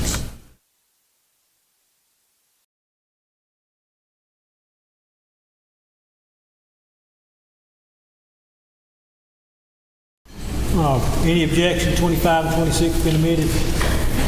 Again, what they are. That's shotgun and jacket. All right, 25 and 26 will be admitted. You have rendered that safe? Yes, sir. Action's open. And that is the shotgun that was underneath the bed at the house on Charlie Taylor Drive? It is? Unloaded. Yes, sir. And still has a little dirt at the end? It does. That's fine. You can put her back in. And then in the other box, if you could open that, I don't think we need to render that safe. Yes. There you go. In the, put on there. Okay. Maybe in this box. The shield in the box. Is this shotgun box? I don't think so. Okay.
That appears to be a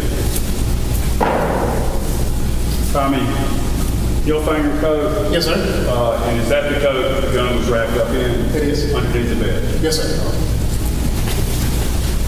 Could you, are we admitted on those? Those have been admitted. Thank you. 25, 26 have been admitted.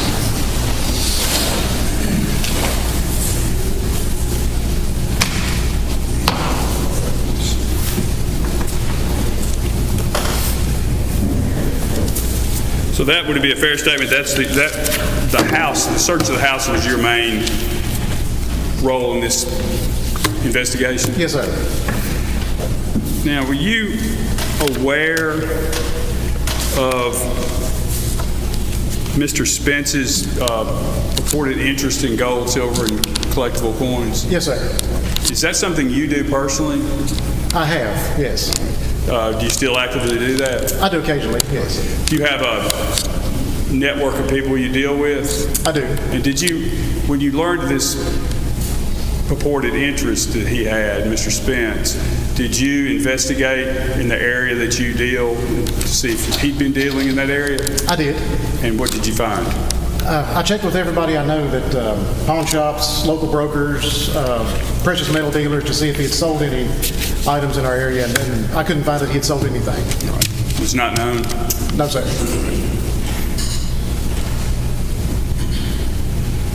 Were you familiar with some of the money that was taken, seized at the arrest, and in some of the bank boxes was wrapped in aluminum foil? Yes, sir.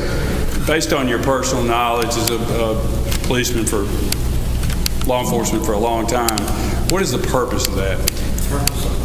Wrapping money in aluminum foil. If, from what I've seen, if someone wants to bury money, then the aluminum foil is an easy way to go back with a metal detector and find it at a later time. Would it also protect it somewhat? I think the protection value is not as valuable as the return, being able to find it again. Okay.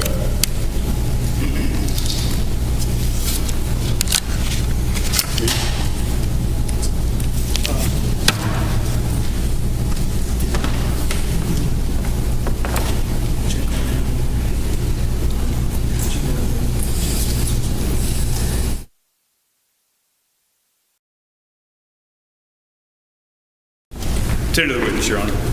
Cross-examination.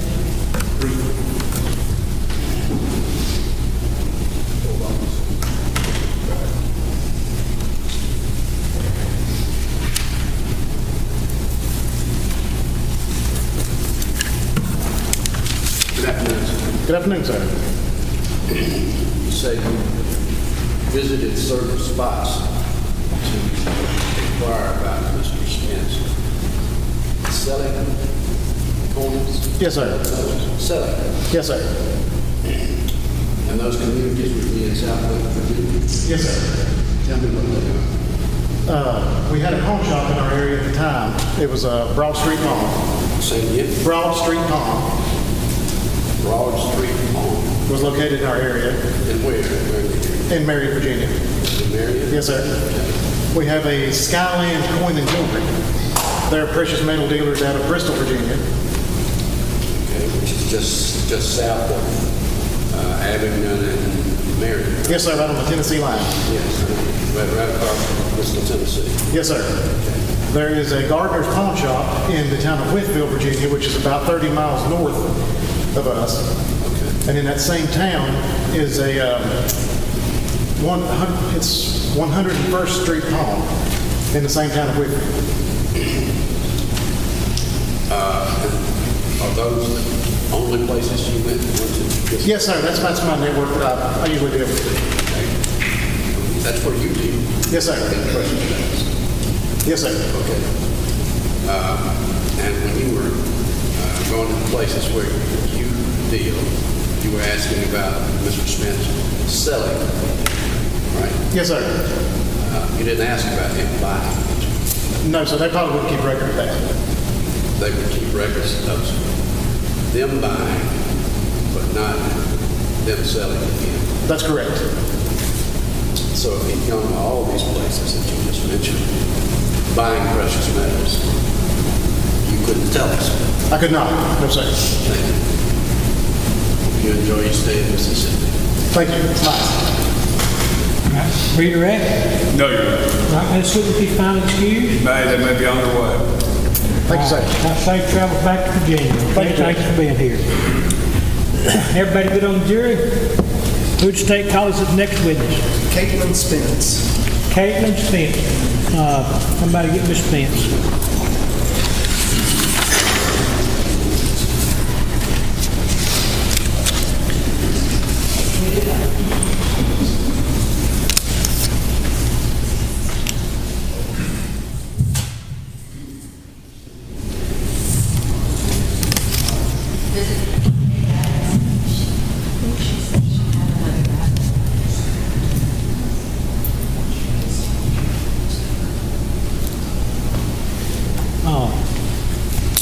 If y'all would approach Mr. Hill.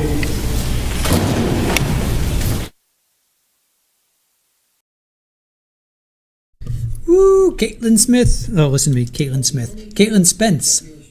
Caitlin Spence coming up. We were waiting for her. We're going to hear from Miss Caitlin. This is going to be big. That's the question I had. Okay. Oh, Your Honor.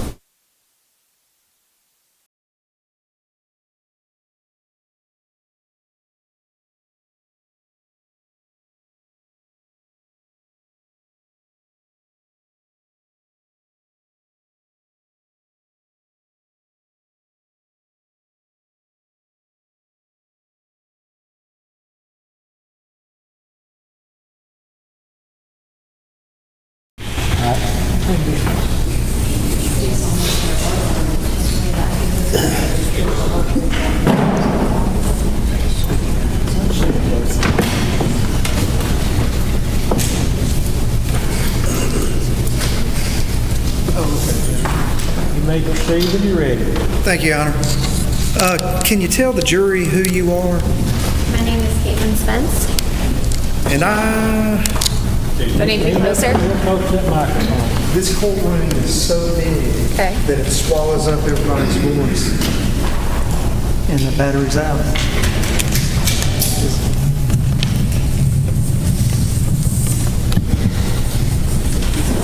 Set it in there. I've got it. Can you hear me now? Is that better? No, still not? Oh, on. Is it working? It says it's on. Can you hear me now? Better? No? Still not? I'm running into the box here.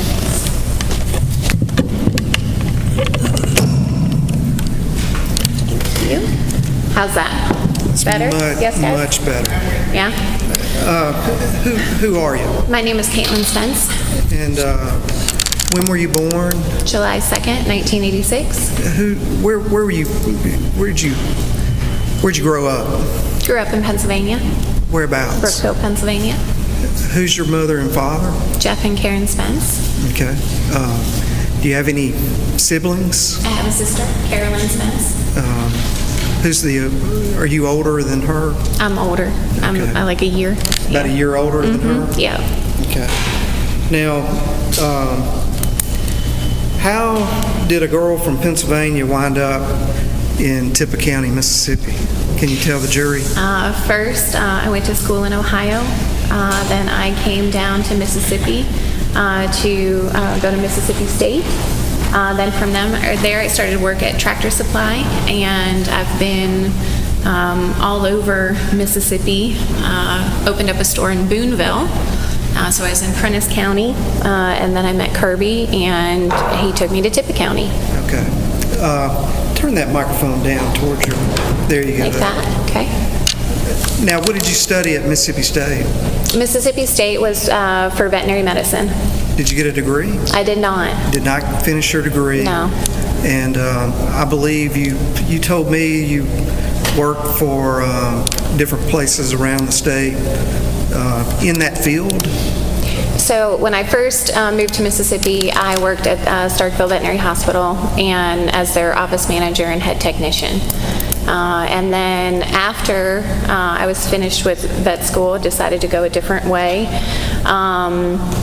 I started working at Tractor Supply in Starkville. And so from there, Tractor Supply took me, I worked in a number of positions for them, and I started opening stores for them. So I was in Philadelphia, Mississippi, I was in the Delta, I did fixer work in Greenwood, up to the Memphis market, pretty much the entire state was.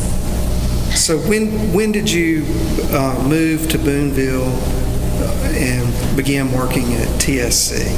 Around the end of 2018, start of 2019. Okay. They opened their new store there. And shortly after that, you met Kirby Carpenter? I met Kirby. We started dating in 2020. Okay. I met him a couple months before that when he opened up his liquor store. All right. And then at some point, did you move in with him? I did. When was that? Probably mid 2020, maybe July, August. Okay. Who lived there? Who all lived in that house when you moved in with Kirby? Kirby himself and his son, Towns. Okay. Mm-hmm. And how old is Towns? Well, at that point when I moved in, I think he was just shy of 2. I was there for his his second birthday party. Now, you and Kirby ended up having a child together. I did. Enola? Yes, sir. When was Enola born? July 23rd, 2022. All right. Now, had you talked to your mother and father about Enola being born and them coming down to stay with you and Kirby to help you with? Oh, yes, sir. Not only Yes. to be there to celebrate the birth, but to help with Enola. Yes, I did. Tell the jury about that. So we, the plan was for when I went into labor for my parents to come from Virginia and stay with us for about a month after. I had been reading about the 4th trimester and how important that was for recovery and breastfeeding and new babies. So they offered to be there and help us through that. Okay. Were you still working at TSC at the time? I was. Did they provide maternity leave for I you? had 12 weeks maternity leave. I believe 6 were paid, and then I took the other 6 that were unpaid. All right. And after Enola was born, when did you start back working at TSC? Mid-October, like the 2nd or 3rd week in October. Started immediately after we came back from Pennsylvania. All right. So after Enola was born, y'all took a trip to Pennsylvania? Yes. The purpose of that? A couple of was months after she was born, yes. Just to let the family up in Pennsylvania meet the To new have baby? all the family and friends in the north get to meet her. We stayed for about a week and had a couple of baby showers and sit and zips and things like that. And then everybody came back? Yes. Okay.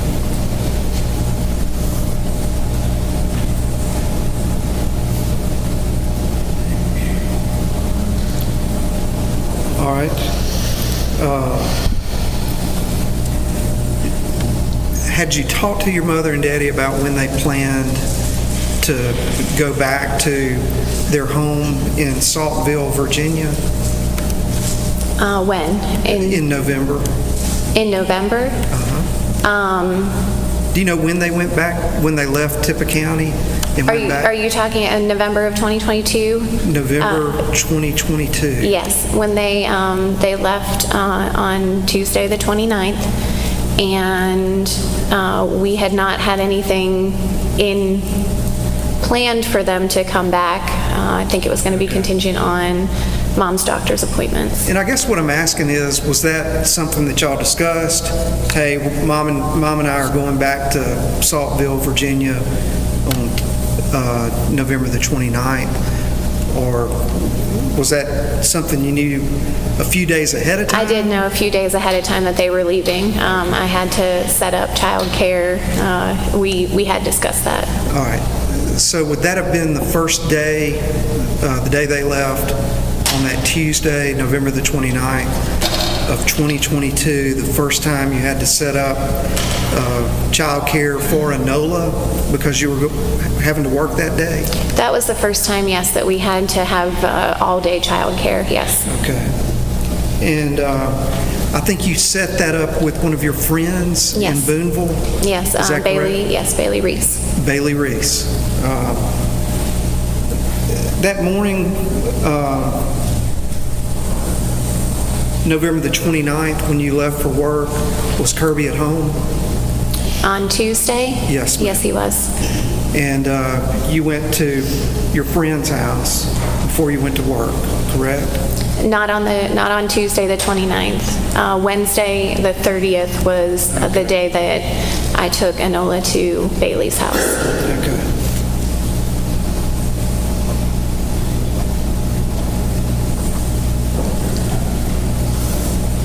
Do you know what time your mother and father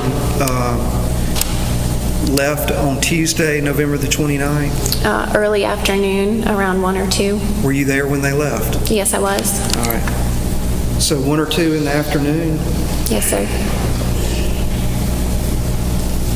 All right.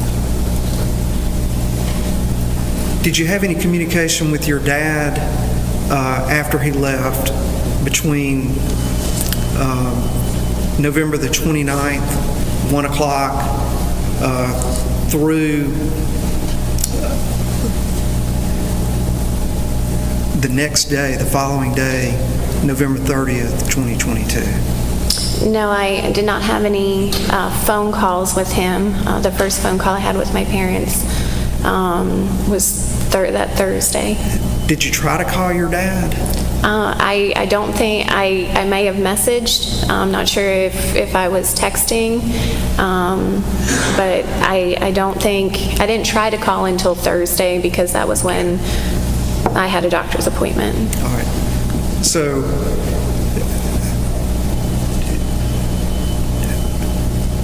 on November the 29th, they leave at 1 o'clock. Do you know whether you didn't have any communication with your dad that day? Just that morning before physically before they left. But you didn't have any communication with him I don't after believe so, he no. left? Okay. All right. Then the next day, November 30th, did you try to contact your dad that day? I know I knew that they had arrived safely, that's all. So the text, I believe, might have come from my mom in our group messages. From your mother? I believe so. I did not have a conversation with my dad. All right, so on the morning of November 30th, 2022,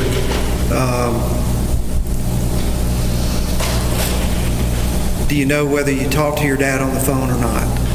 No, You I did not. Do you know whether you did or not?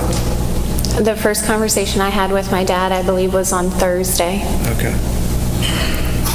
And that would have been on December the 1st. That would have been on December the 1st, yes, in the evening. In that conversation with your dad, did you ask him about why you hadn't been able to get up with him? Yes, that was told to me in the conversation that his battery was broken, phone was dead. Okay. So you asked him, you had a conversation with your dad on December the 1st. Hey, I tried to get in touch with you. And his response to that, if I'm understanding, is, a phone was broken, my battery was dead, was his response to you. Is that correct? Yes, sir. I had tried to call him after I got out of Enola's doctor's appointment and get a hold of either one of them.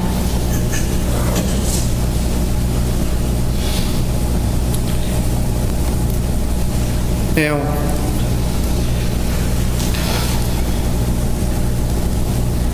on November 30th, that was a Wednesday, if you could tell the jury what happened that morning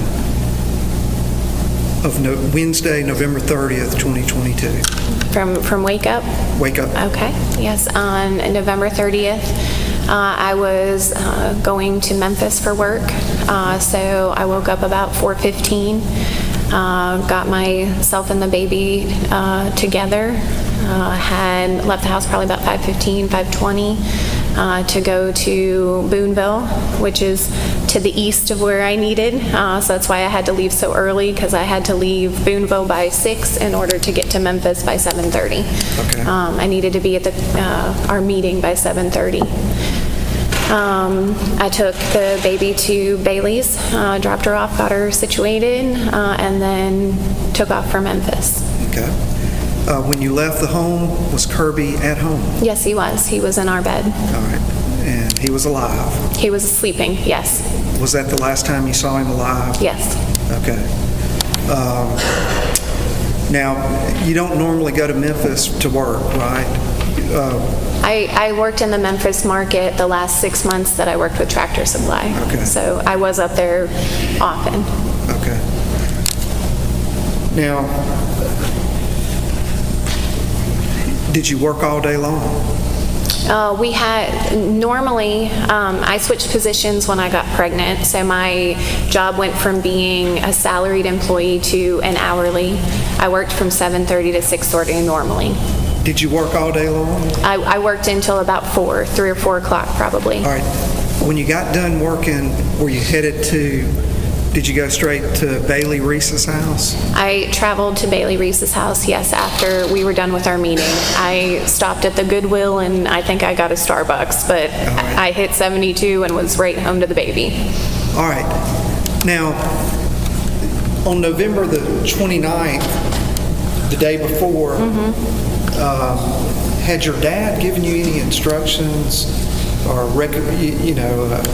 say anything about what you should do after work on the 30th? Yes, when they were leaving, he was going through take care of, Enola, be good to, yourself, good look at work. He knew the meeting that I had, and then said, Wednesday after I get home to suggest to Bailey that we should go out to dinner, get some Mexican and have some girl time, because we hadn't had a lot since the baby was born.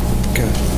And that would have been have a girls' night out in Boonville, take your friend. Yes, yeah, the big party at the Memphis, or the Mexican restaurant, sorry, in Boonville.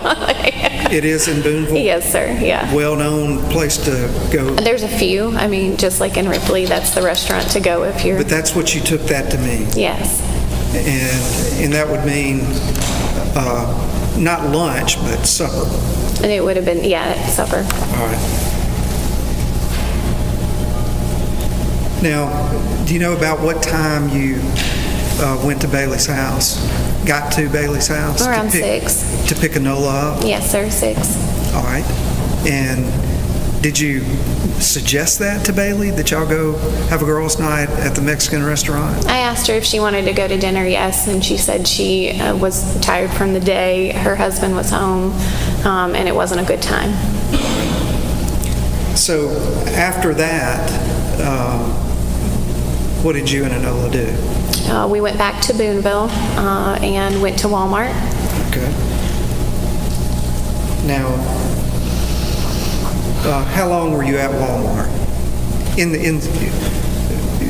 You arrived at Yes, sir. Walmart in the parking lot. We know that. We know you went in for a brief time, and then went back out in the parking lot and stayed in your car for 20, 30 minutes. Yeah.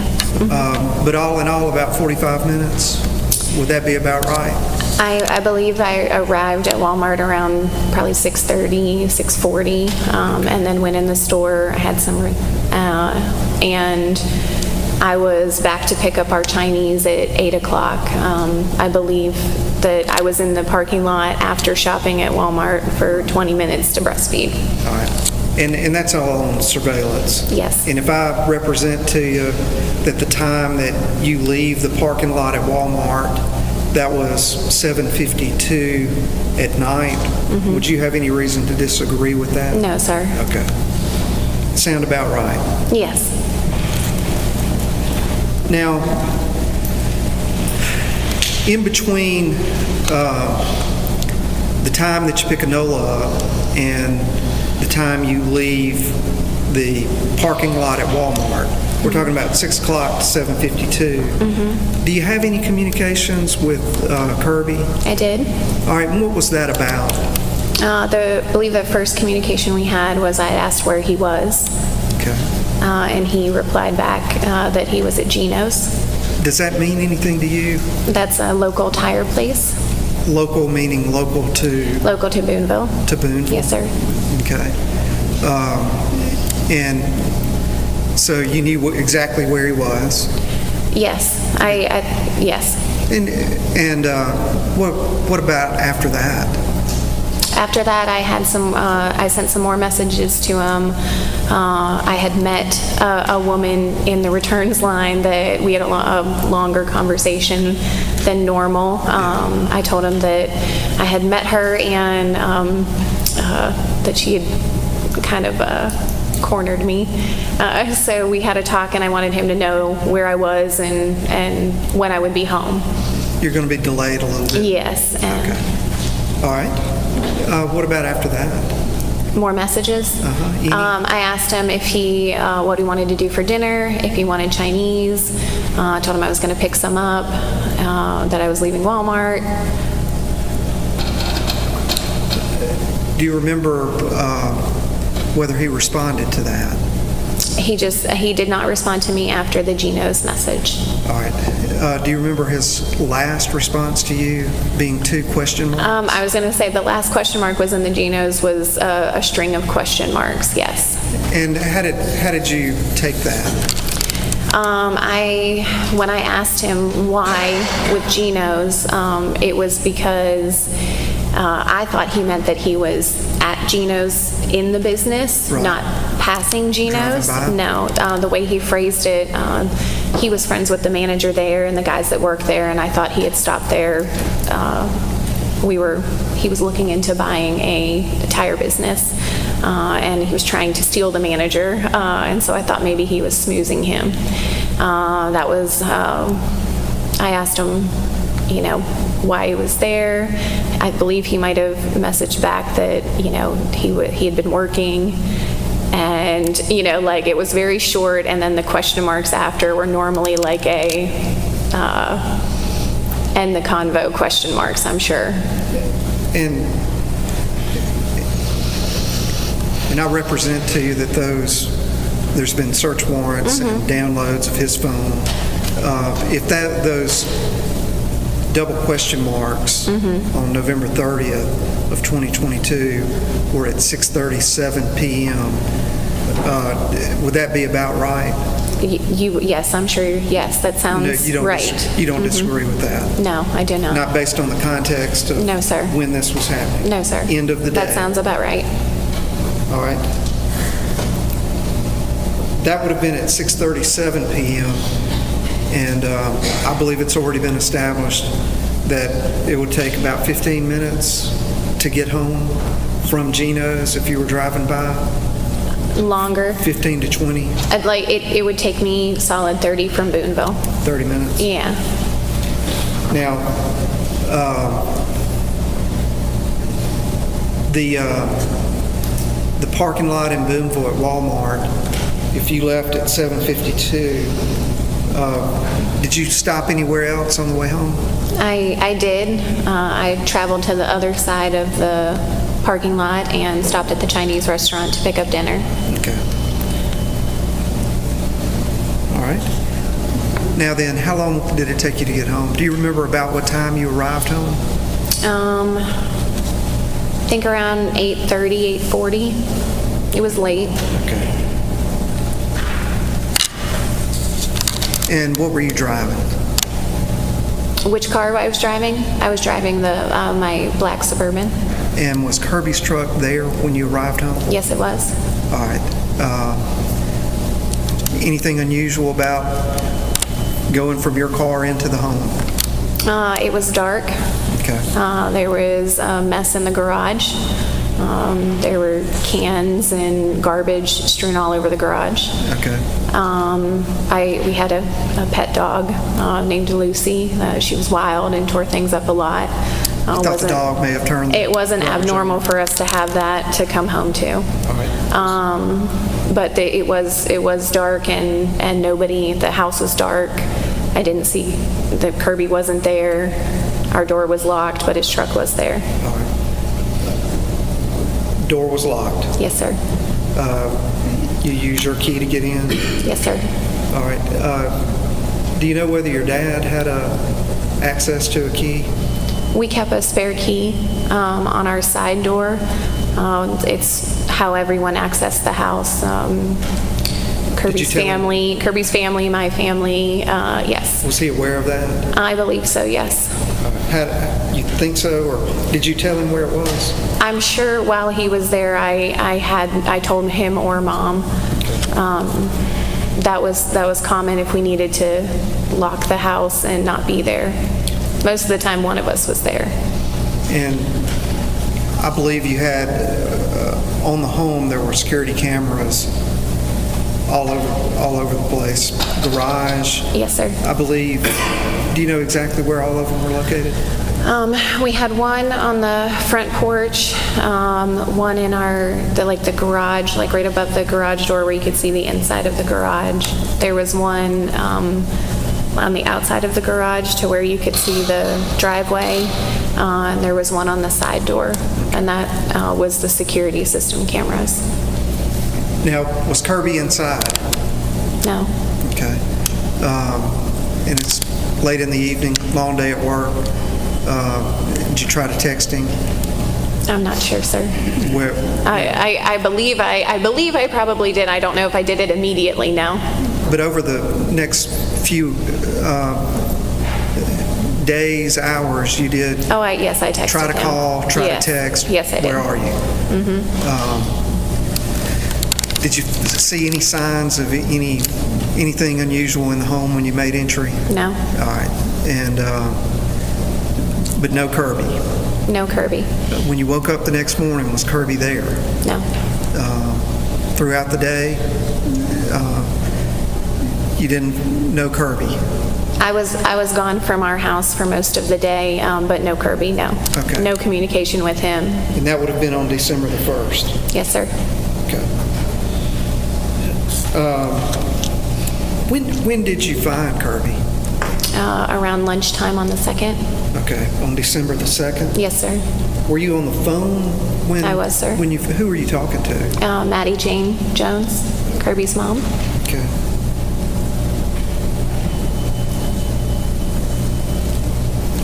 And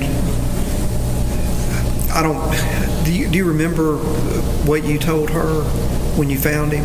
She was trying to get a hold of Kirby, or? Her and I had been talking a few times, like all morning. We were texting, and I had a couple of conversations with her before then. We were trying to find Kirby together. And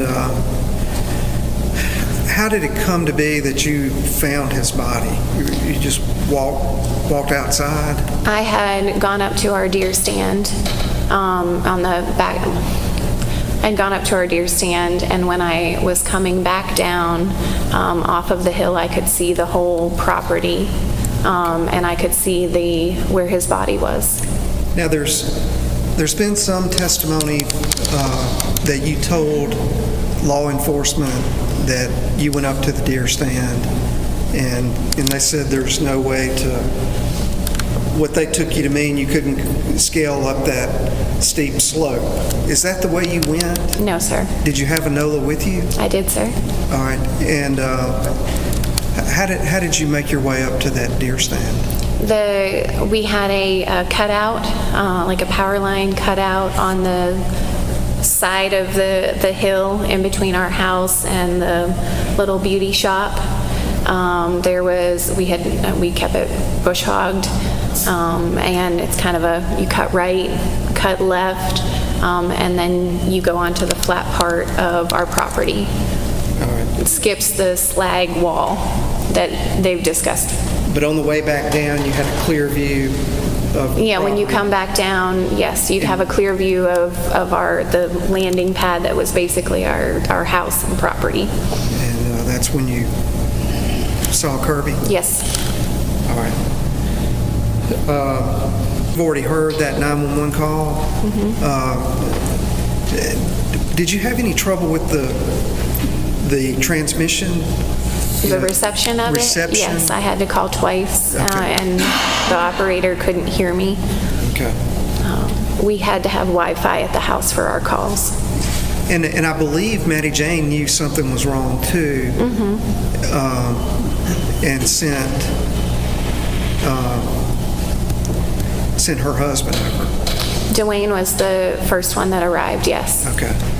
You were still on the phone with 911 when Dwayne arrived? I don't remember that. Okay.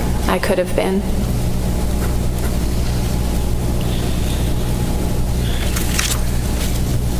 At some point after that, did you call your mother and father? I did. Okay. Did you talk to your father on the phone? I did. Do you know approximately when that would have been after discovering Kirby's body? It would maybe an hour afterwards. Once a number of law enforcement came, first responders, and then they took me from his body and put me in the house in the nursery with Sharon Kay and a NOLA. I still had a NOLA on me. What did you tell him? That I had found Kirby's body. Okay. Kirby was dead. Do you remember his reaction to that? Silence. Okay. He never said anything in response to it? They said he said he would be on his way. They would be on their way as soon as possible. Okay. And when did they arrive? The next morning, maybe again around lunchtime. December 3rd? Yes, sir. Yeah, Yes, it would have been December December 3rd, that Saturday. Yes, sir.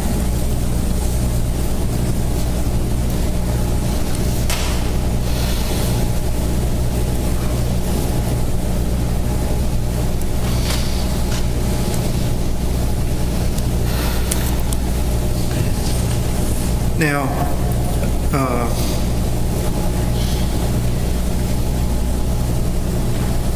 did you subsequently learn who killed Kirby Carpenter after this time?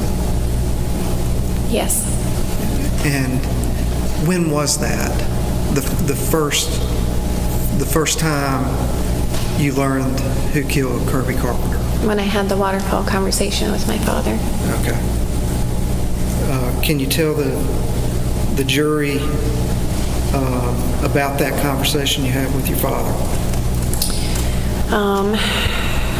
And I tell you what, did you have a conversation with your father in December of Yes, sir. 2022 before did. the waterfall Yes, sir. conversation? And it was about whether, I'll ask it to you this way, Did you learn that your father had come back to Mississippi from Saltville, Virginia on November the 30th, 2022? Yes, sir. And when did you learn that? In December of 2022. And tell the jury about that. She needs to speak up. Speak up just a little. Yes, sir. Yes. Tell the jury about that conversation. It was after we had found Kirby, and of course the whirlwind that was. We were talking, as you do in these situations, on what could have happened, who could have done it, and he implied to me, he told me that he had brought a package to Mississippi, back to Mississippi, placed it under a 5-gallon bucket in our open shed, and then went back to Virginia, and he thought that those were the people that Kirby would have met that night that killed him, and that he had that those would be the best. He thought that's who had taken Kirby out. Okay. So he told you this story that he came back to Mississippi, if I'm understanding it correctly, to leave something in the carport under a 5-gallon bucket. Yes. All right. Did that seem unusual to you? It was. I didn't think it occurred often, no. So yes, I thought it was unusual. But he explained that Kirby had asked him to bring a package back. I asked more questions, and it was a package of drugs. He implied that they were pills, and that was where he placed them for Kirby to have later that day. Is what he told me. Based on what he told you, did you believe that your father had come back to your home on November 30th, 2022? Yes. All right. And that part of it, you believe that he told you? Yes. And did he say that he believed that investigators would find the people that were coming to get whatever he put? Yes, and I also thought so that, yes. So they would be the ones that were responsible for killing the father of your child? Yes. And he felt confident they would find them? Yes. All right. Did he indicate what he put under that 5-gallon bucket? He did. All right. What did he say? He implied that they were pills. I'm not sure what, but it was pills for Kirby to resell. All right. Like a drug deal? Yes. And that drug dealers killed Kirby? Yes. All right. And this is what your father told you in December of 2022? That's what, yes. All right. So on November 30th, 2022, if I understand you correctly, you did try to contact your dad. The records will show it. Mm-hmm. But you never talked to him on the phone. I didn't get a hold of him until The following Thursday. day, he says, my phone was either broken or the battery was down. Yes, sir. Okay. At any rate, from your point of view, his phone was off grid all of November 30th, 2022. Yes, as far as I knew, he didn't answer. Yes. All right.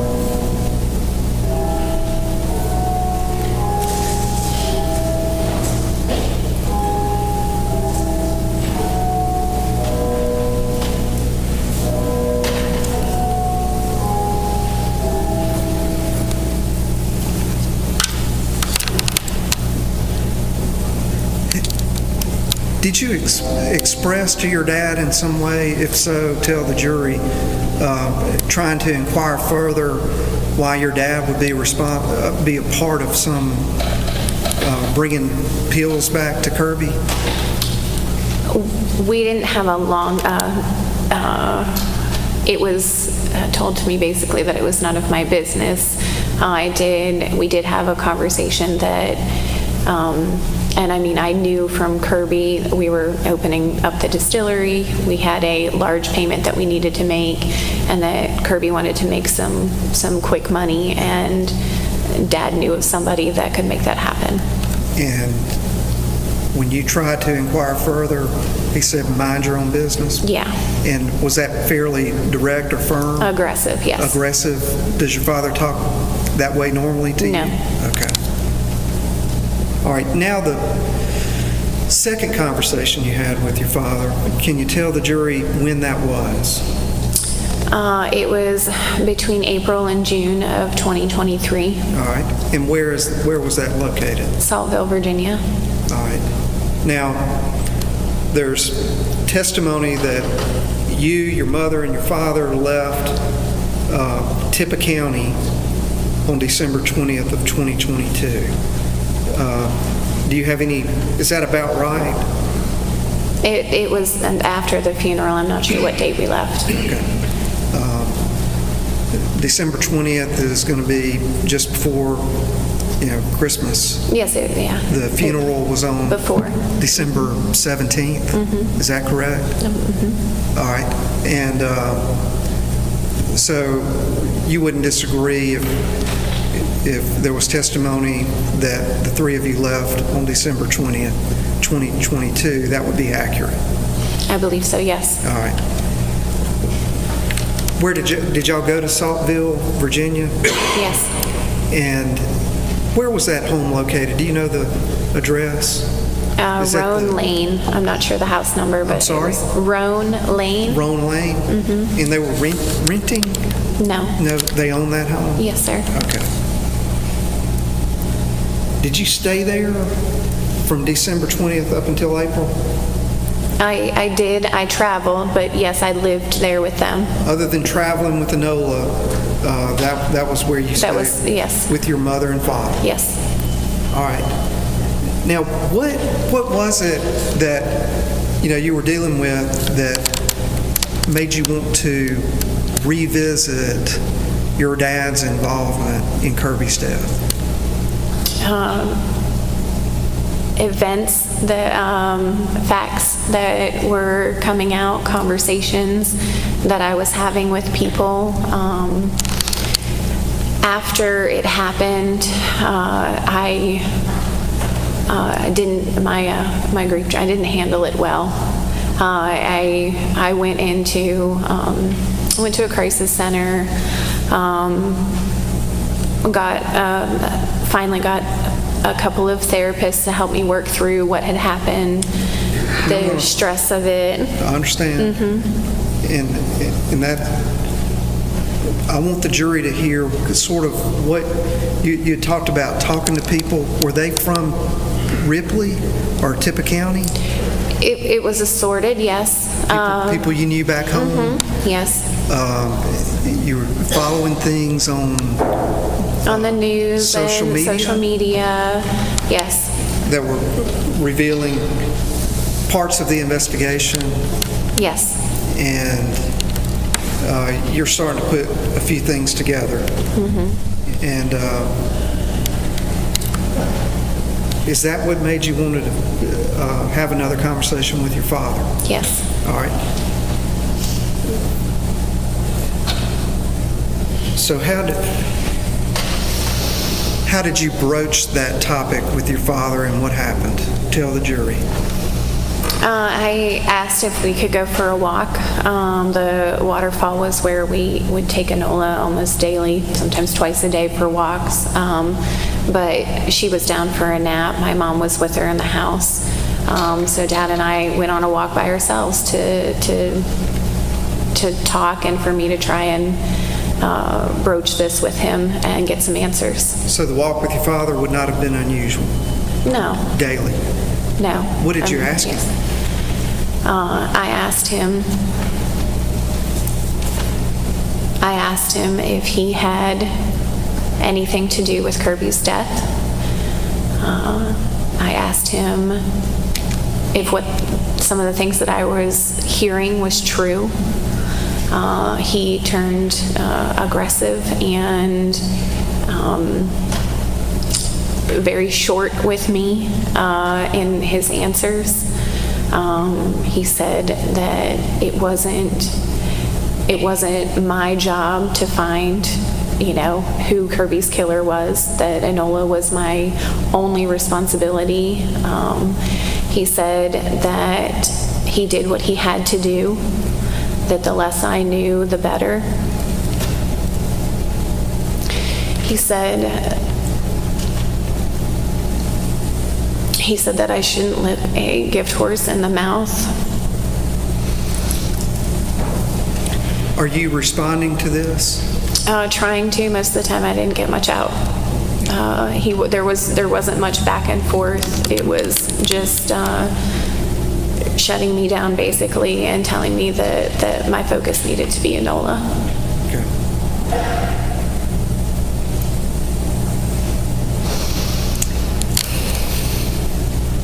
Do you recall your father's demeanor at that when he was telling you these things? Angry? Had you ever seen that before? No. Had you ever seen that side of it? No.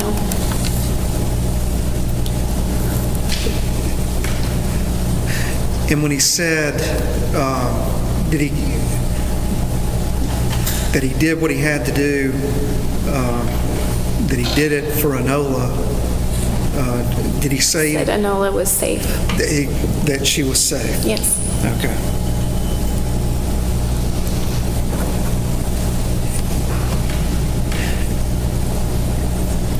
Did he say anything about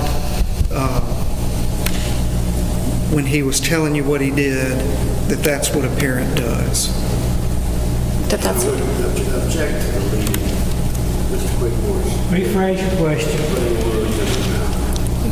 Did he say anything about his duty as a father or anything of that nature?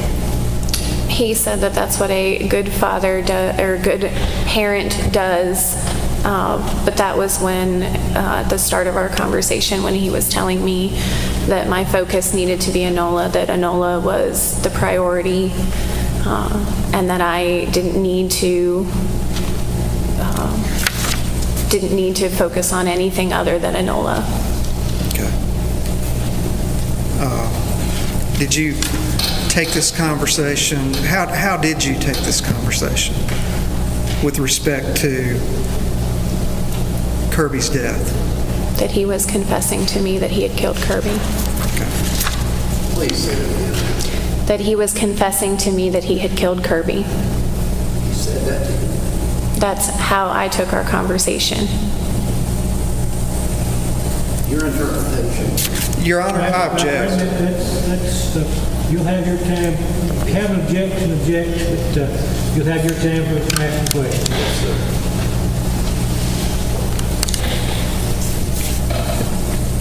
Now, did he say anything to you about what you should do with this information? That I needed to keep my mouth shut or else I would lose Enola and kill him. Okay.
Yeah, so welcome in for you guys, or to you guys that were...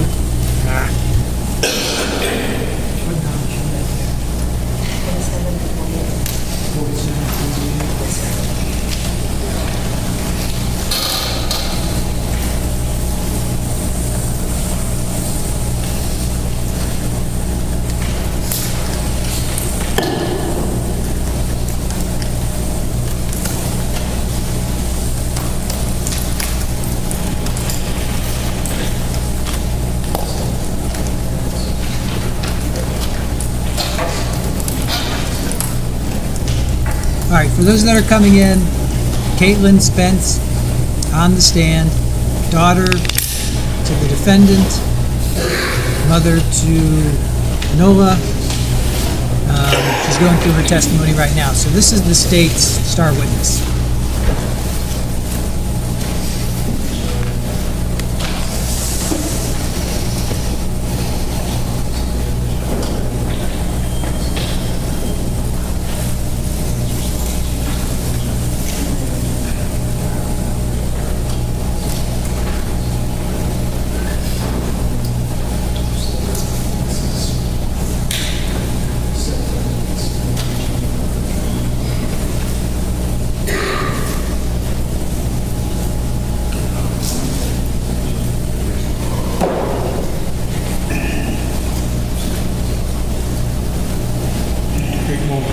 Let me ask what that is.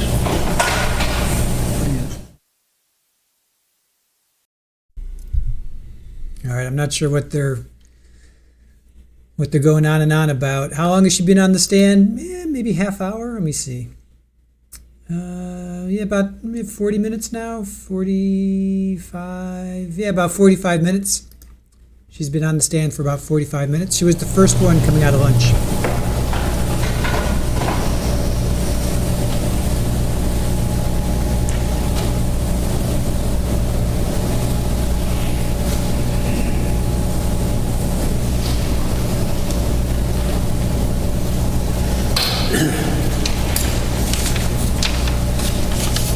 Caitlin, I'm going to hand you an Exhibit 47. That's a group text from 2021. And that group was you, your mother, and your father, correct? Do you recognize that? I do. Do you recall that conversation? I didn't until it was.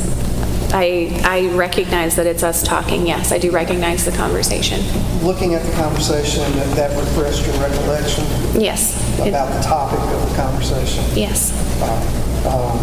Your Honor, at this time, I would ask that 47 be received with evidence. Any objection? No, sir. All right, 47 will be admitted. Now, what I'm interested in is, the context between the three of you. I think, were you having trouble at work? Or, what am I going to do? You were asking them advice about opening up a business?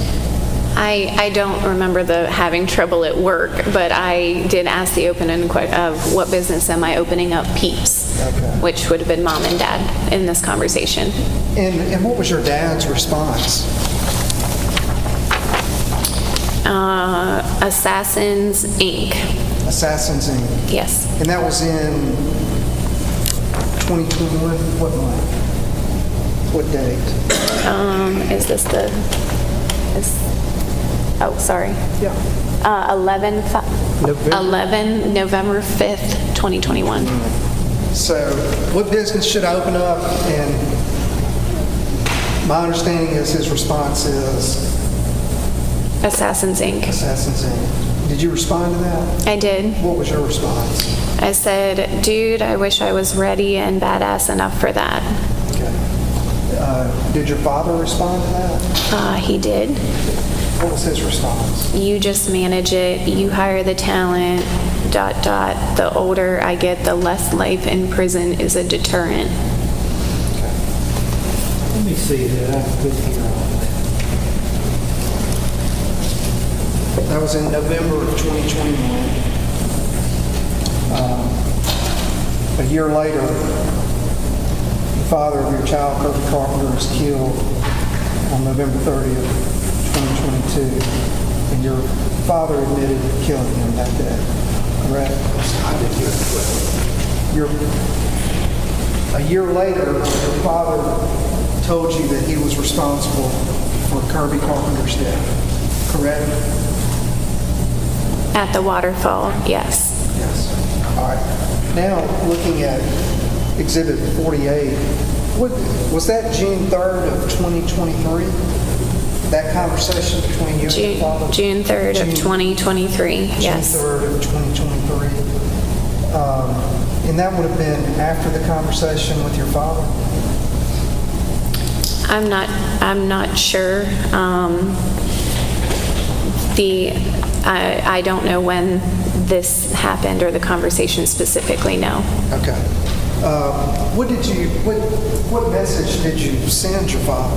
I sent him a thank you. Would you like me to read it? If you don't mind reading it. I said, "Thank you, Daddy-O, for making it where I can just take care of our Enola. She has been a sleepy, investigating, lapping, snuggling, nursing, lay with mommy baby since you left. We are on our second nap, and she's been Miss Clingy in between. Having the ability to allow her to be all those things on her schedule is just so awesome. Love you." And did he respond to that? He did. What was his response? "No more important use of my life or anyone's." All right. No more important use for my life or anyone's? Correct. Court's indulgence. I said it to me as well. Yes, sir.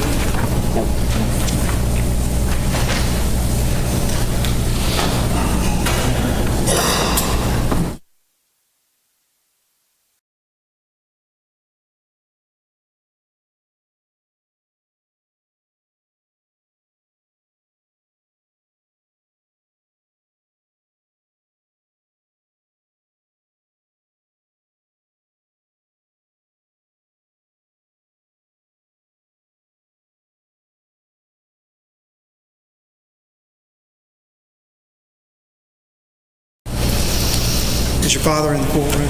He is? Can you point him out to the jury and describe what he's wearing? Yes, I can. He's sitting right over in the corner with a red shirt. I believe it's striped. Your Honor, let the record reflect the witnesses identified the defendant. That record's on the flag. Tender the witness, Your Honor. All right, cross-examination.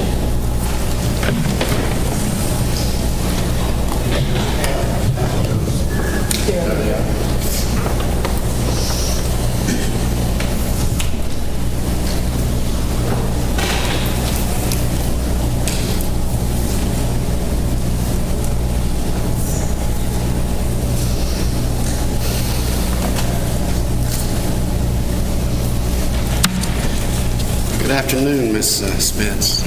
Good afternoon. I need to do a little house cleaning, housekeeping, or whatever before we talk more about your testimony. Okay. You've been in this case since December the 5th, 2022, right? Yes, sir.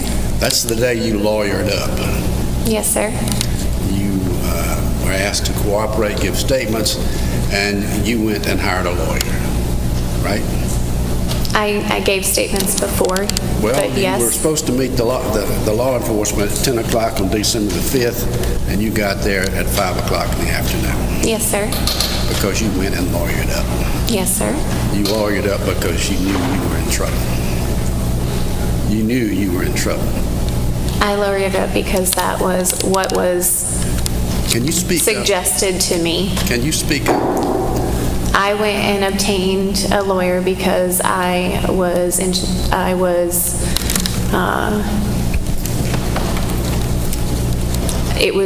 instructed to.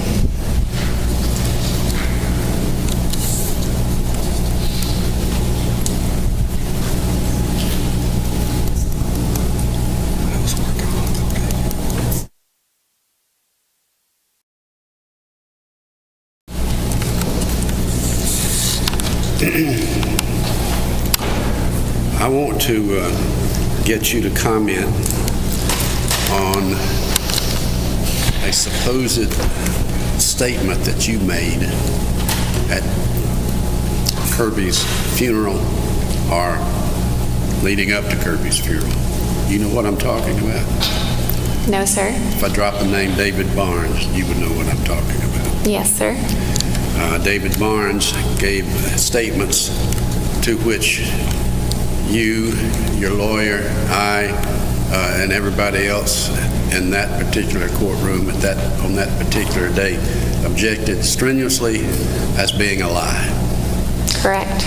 And are you prepared to say today that David Barnes's statement to law enforcement, which actually resulted in your arrest, what he told law enforcement resulted in your arrest, resulted in his arrest, resulted in your mother's arrest? You remember what I'm talking about? I'm sorry, when you're going to have to repeat the question. I'm sorry, I didn't hear you when we had You heard what David Barnes says he told Chris McAllister and other law enforcement officers? Yes, sir. About a statement that you had made to him. You had made. Yes, sir. Okay. You didn't make that statement. I did not, sir. So the statements that the law enforcement initially got, which resulted in your arrest, your mom's arrest, your dad's arrest, were based on lies. Correct. You didn't say what David Barnes said you said, nor did your father say what David Barnes said he said. No, sir. Didn't happen. Conversation didn't happen, no, sir. Okay. Not with me. Well, I mean, he was attributing it to you. Correct. That your dad had killed Kirby, and that your dad said, keep your mouth shut or you're next, right?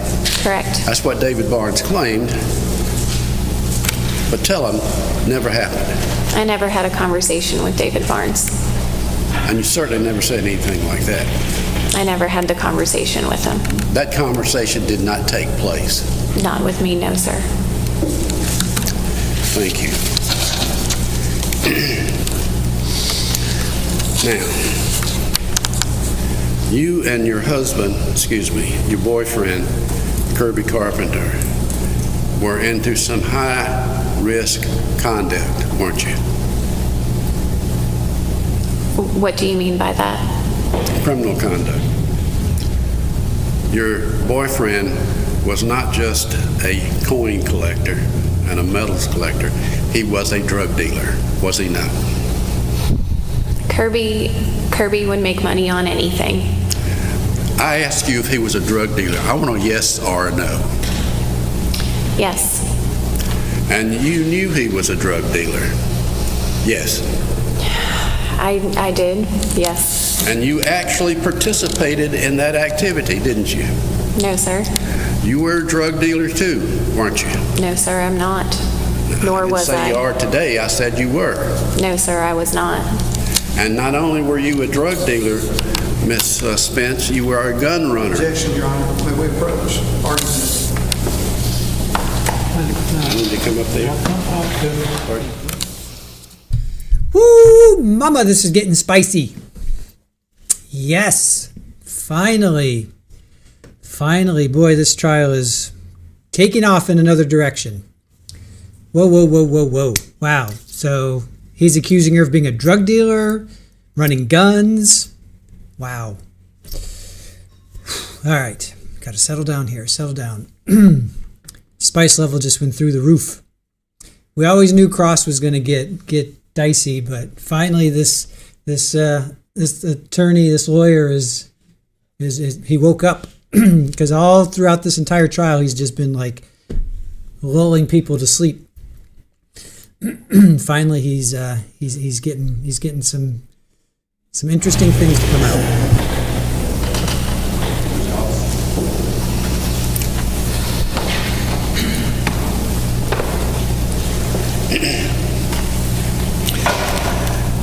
Kirby would make money on just about anything. Is that what you said? Yes, sir. Including running guns. No, sir. Stolen guns. I'm not aware of that, sir, no. All right. So you deny that? I don't deny that he had stolen guns when the estate went through the house. I don't deny that. But I was not part of it. I had no knowledge of that being in our home. I'm asking you if you actually participated in taking guns to other places to sell. Not with Kirby. Well, did you go by yourself? No, sir. Go with anybody other than Kirby? No, sir. All right. Did it go with David Barnes? To sell guns? Yes. No, sir. Go with David Barnes to sell drugs? No, sir. Your boyfriend actually sold drugs out of the house where you lived, didn't he? He had That's what has people- come to light, yes. He had people coming to the place where you live selling drugs. We had people coming to the house for a number of things.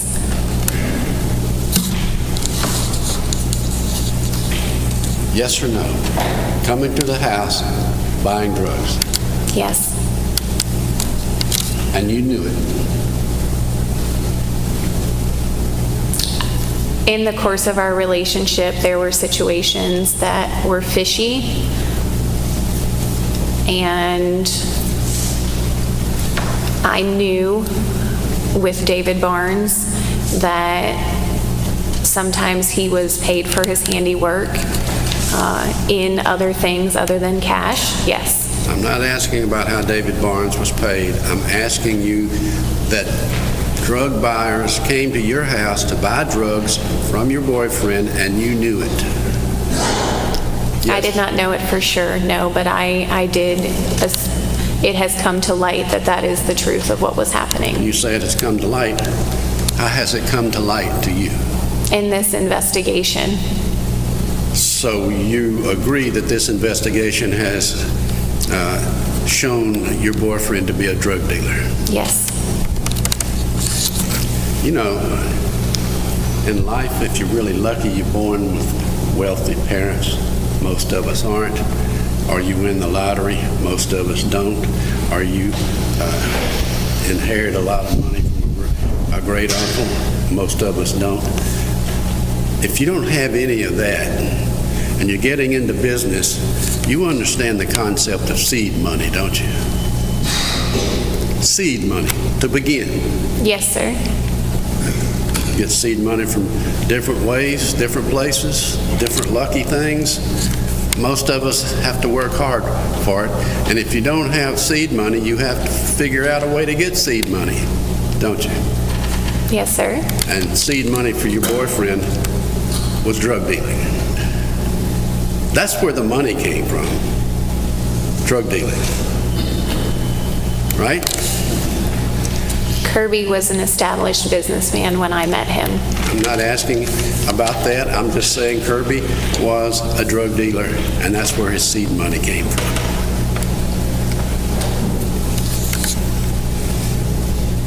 Don't look at your lawyer. He can't help you. I'm telling you that I mean, he was an established businessman when I met him. I don't know how he started his previous companies and businesses Well, you just got through in telling the us. first 10 years before he turned even 30. You just got through telling us that he was selling drugs out of the house where you live. That is correct. So he was a drug dealer after you met him. Correct. So drug dealing was apparently his seed money. Kirby did a lot of different things to earn his money. Including selling drugs, including, you acknowledge selling drugs. Yes, sir. Including running guns. Objection, Your Honor. I think it's ask and answer if that was a question. So, form of the question. This has been asked and answered. Let's move on.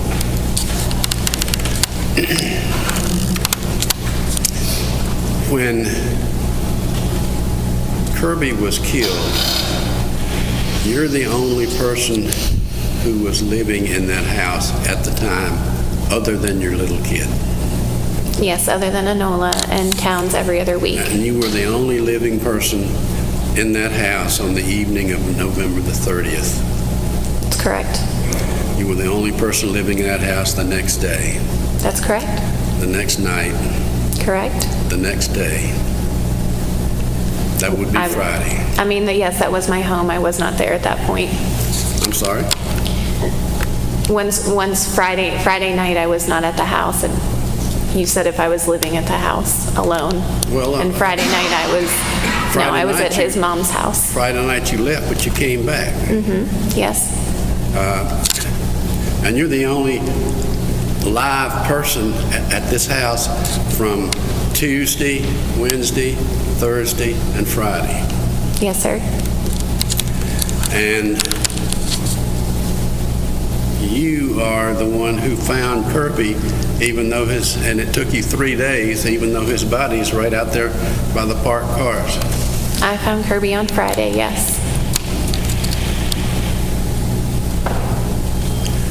And you're the one that claims that you found Kirby because you had walked up this very high hill in 10 minutes and came back.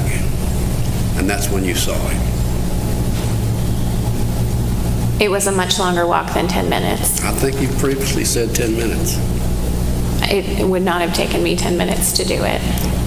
It would not have taken you 10 minutes? No, I mean, that walk was at least a 20-minute walk, 20 or 30-minute walk. Before you went up the hill and you came back down, Yes. had you gone outside and looked around for Kirby? No. You just went inside and just let it go? Let what go, sir? Well, the fact that he wasn't around. That was not unusual in our household for Kirby to leave and be gone without my knowledge of where he was or who he was with. So I've made representations to this jury that Kirby had a temperament of, I'm going to do whatever I'm going to do, and don't you say anything about it. I'll come and go as I please. Is that right? Yes. And that had been the nature of your relationship ever since you first met him? Yes. I call that emotional abuse. Did you feel like you were emotionally abused by Kirby? Yes, sir. In other words, Kirby wanted you when he wanted you, but he didn't care whether you wanted him or not. Would that be right? Kirby was his own man, yes. It sounds like he's a selfish man, if you ask David Hill. Your Honor, I object to the commentary. I'm leading up to a question.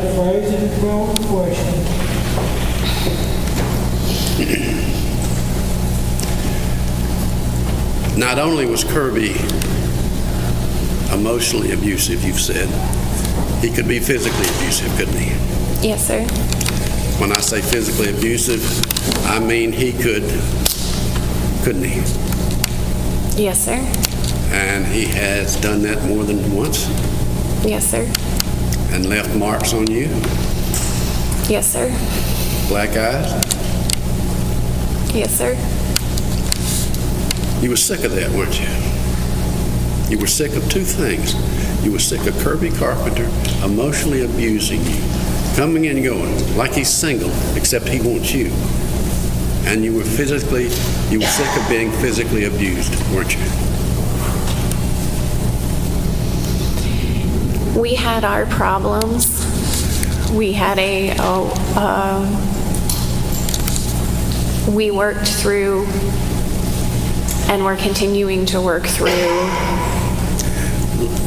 a number of situations in our relationship. The week of Kirby's death, the week before Kirby's death. Yes.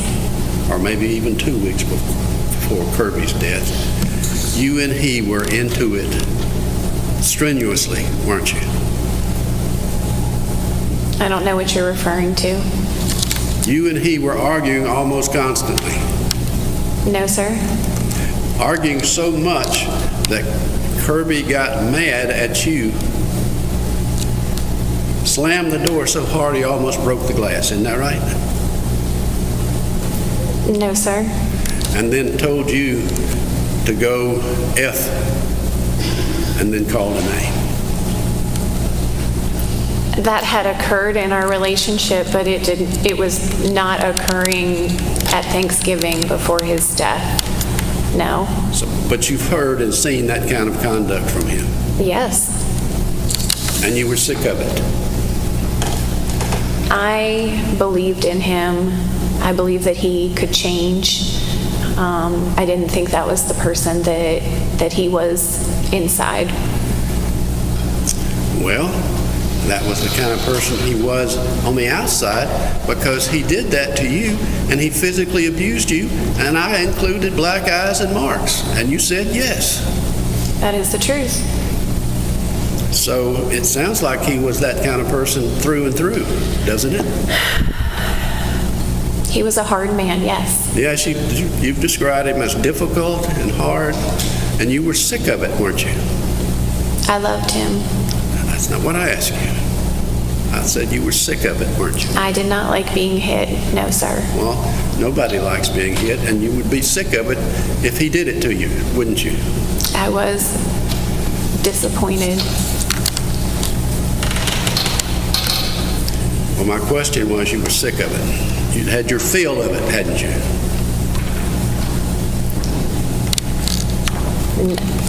No, I had not had my fill. Who helped you put Kirby's body where Kirby's body was, quote, found? Can you say that again, sir? I did not hear you. Helped you put Kirby's body where Kirby was, quote, found? I did not move Kirby's body from where I found it. You didn't find Kirby's body until you learned that Mom, Kirby's mom, was getting in her car, and I'm coming over there. Isn't that true? I had been on the phone with Kirby's family since Thursday morning. You didn't... Anyone could have come to our house. You didn't, quote, find Kirby until you knew that Miss Jones was coming over there. I'm coming over there. And then you, oh, here he is. Right? I had talked to Maddie Jane that morning, and she had permission to come over at any time. Well, you know... We had even talked about the sheriff's department on our first call before I went to go to the deer stand. You never reported him as missing, did you? No. All day Wednesday, all day Thursday, half the day on Friday. You never reported Kirby as, I don't know where in the world he is. You never reported him, did you? No, I did not report him.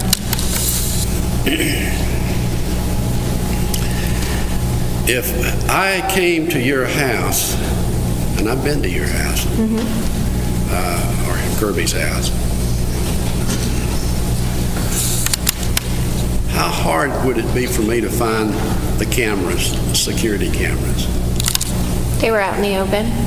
How hard we didn't have them hidden. How hard would it have been for me to locate the controlling devices? They were, all of our electronics are out, nothing's hidden. Well, tell me where they are. For what? What governed the cameras? The cameras? Yes, what governed the cameras? I was told later that a lockbox or a little box does. There's a plug-in. You were told later? Yes. From whom? Law enforcement. Name? I'm not sure. Are you saying before the law enforcement told you about that you didn't know where that controlling device was? No, sir. It wasn't visible? No, sir. You know where it was found? No, sir. Is that something that your mother and your father would know? I don't know, sir. Cause for speculation. Did your mother and father know where that device was found? I don't know what they knew or didn't know about. Never talked about it? No. Okay.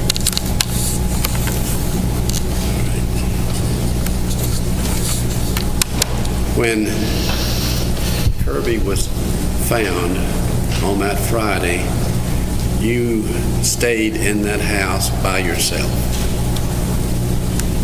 Not on Friday, no. You were invited by Miss Jones to come stay with her, and you went, but you turned around and came back, right? I stayed with Maddie on Friday night when they had the house closed down, and when the house was released, I went back to the house. And that was when? Saturday. What time? In the morning, late morning. And then you were in the house from there until you went back to Virginia, right? Yes.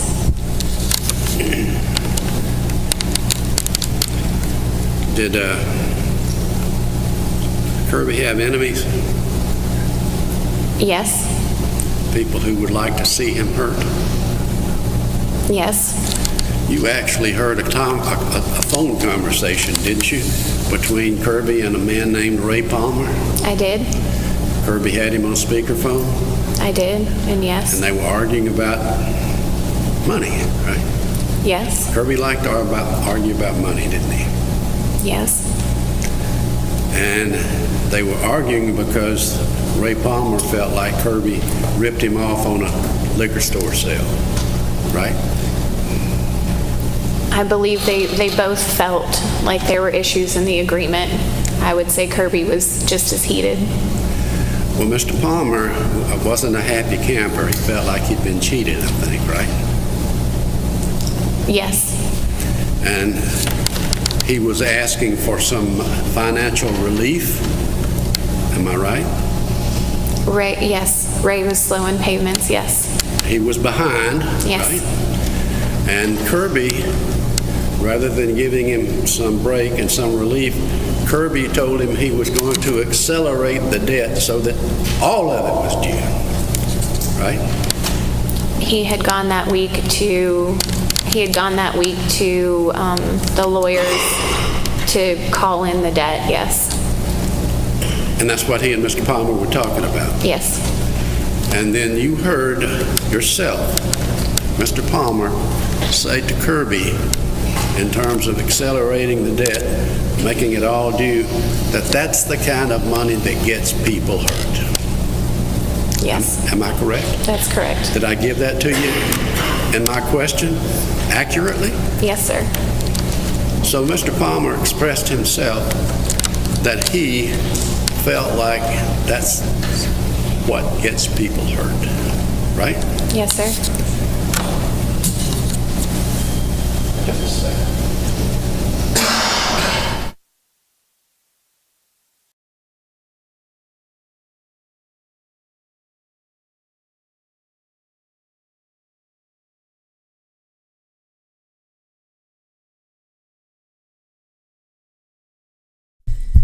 So a lot of you are asking, if you look in our description, you'll see what she took the plea for, but she took it in April of 2025. I'll explain at the break. If you want to look in the description, cool. If not, I'll explain at the break.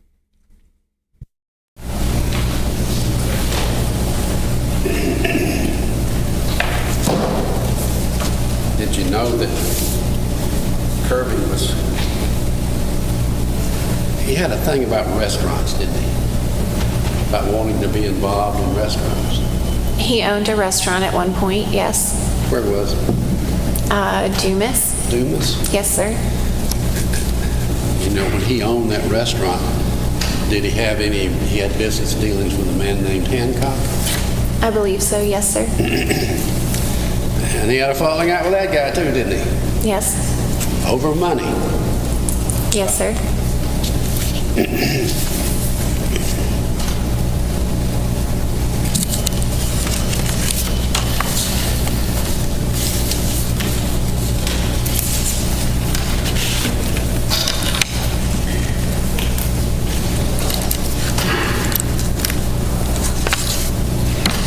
You recognize Kirby's handwriting, wouldn't you? Yes.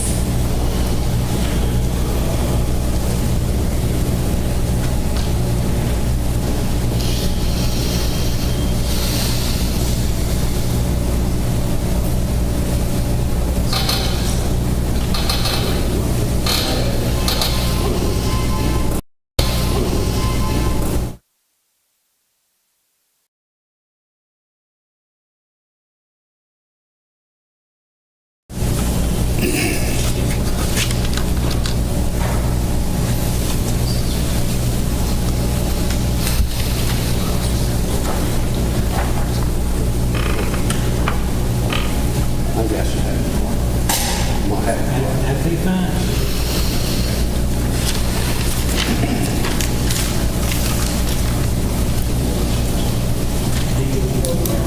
D49.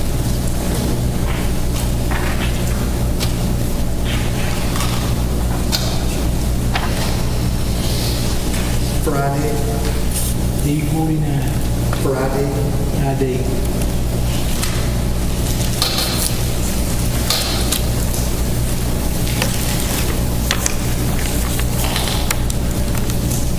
Ms. Spence, Yes, sir. I've handed you a document that we have marked as Exhibit D49. And I want to know if you recognize that, I do. that handwriting. I do. You have seen this document before, haven't you? I have. Did Kirby show it to you, or did you discover it after his death? I was there when he wrote it, and then Present when he wrote it. I was present when he wrote it, yes. And he wrote that as after he had a telephone conversation with the man who's named in there. Yes, sir. And that man's name is? David Hancock. And David Hancock was either an investor or a part owner in the Dumas restaurant, wasn't he? I believe Kirby bought the restaurant from David Hancock, but I was not with Kirby when he had the restaurant. Okay. Well, there was a restaurant connection there somewhere between Yes. Kirby and Mr. Hancock. Yes. Okay. And it has to do with how much money? The amount Yes. on here, this copy is hard with his, I see 2,500, and then no one was present. We did, maybe that's an 80.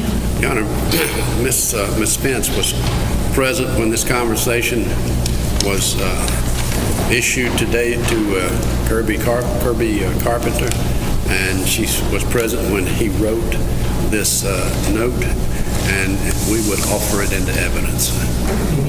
What was the date? So June 4th, 2020. No objection. All right, that'll be admitted.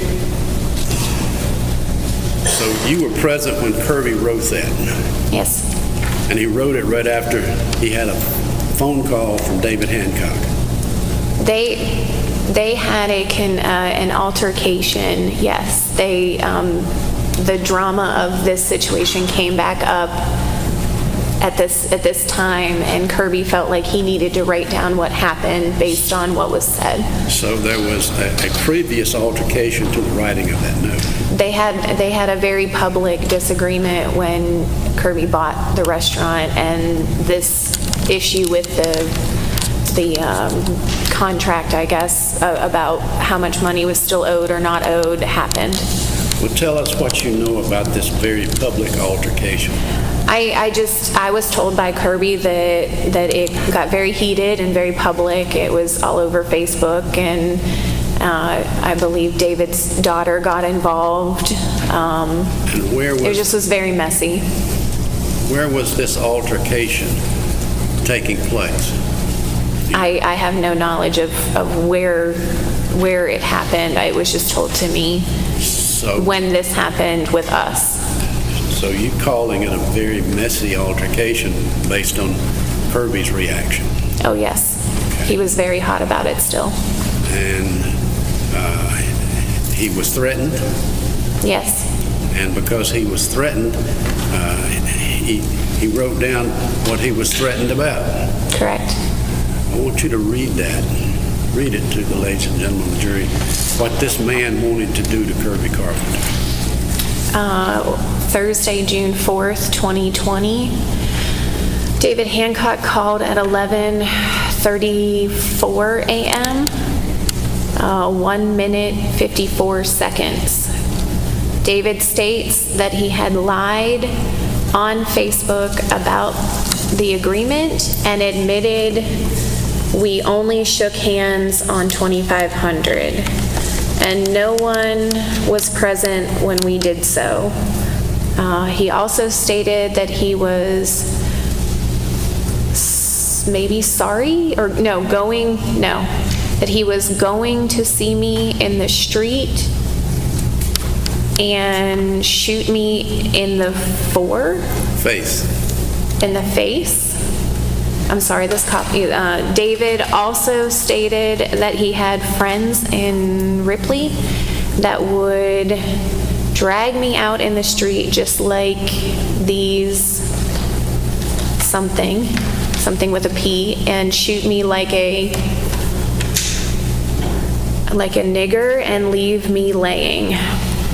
David threatened my life and my family, naming my mother and my father and my brothers.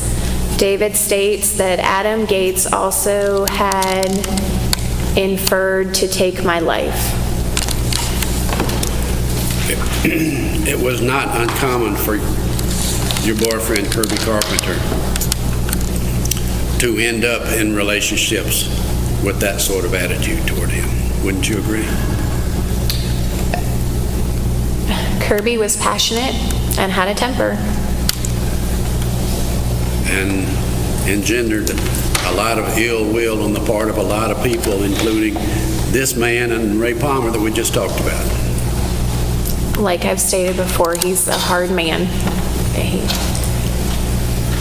He was just difficult. He was, yes, he was difficult, but that was that was just Kirby. I'm using the word difficult because you used it previously in this case in Yes, sir. settings like this. Yes, sir.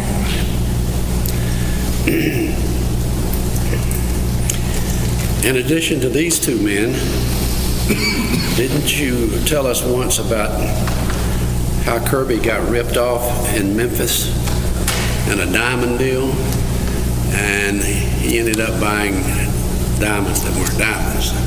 Correct. Right? Yes. And that really irritated the hell out of him. wouldn't Yes, you sir. say? Yes? Yes, sir. And his answer, or solution to that situation was to take advantage of somebody himself, right? He resold them, yes. Well, he went to Chattanooga and passed them off as real diamonds, and they weren't. And he got away with that. That's correct. And he came home happy that he had ripped the Chattanooga diamond dealer off. He was happy with his sales, yes. So he was happy that with the price that he got. Yes, he was. He got a real diamond price. He made very good money that day, yes. And he was happy about that, even though he took advantage of somebody. Yes. And that made Kirby feel good. And the Tennessee diamond dealer later threatened him, didn't he? I don't know about that situation. You don't know anything about that? No. Okay.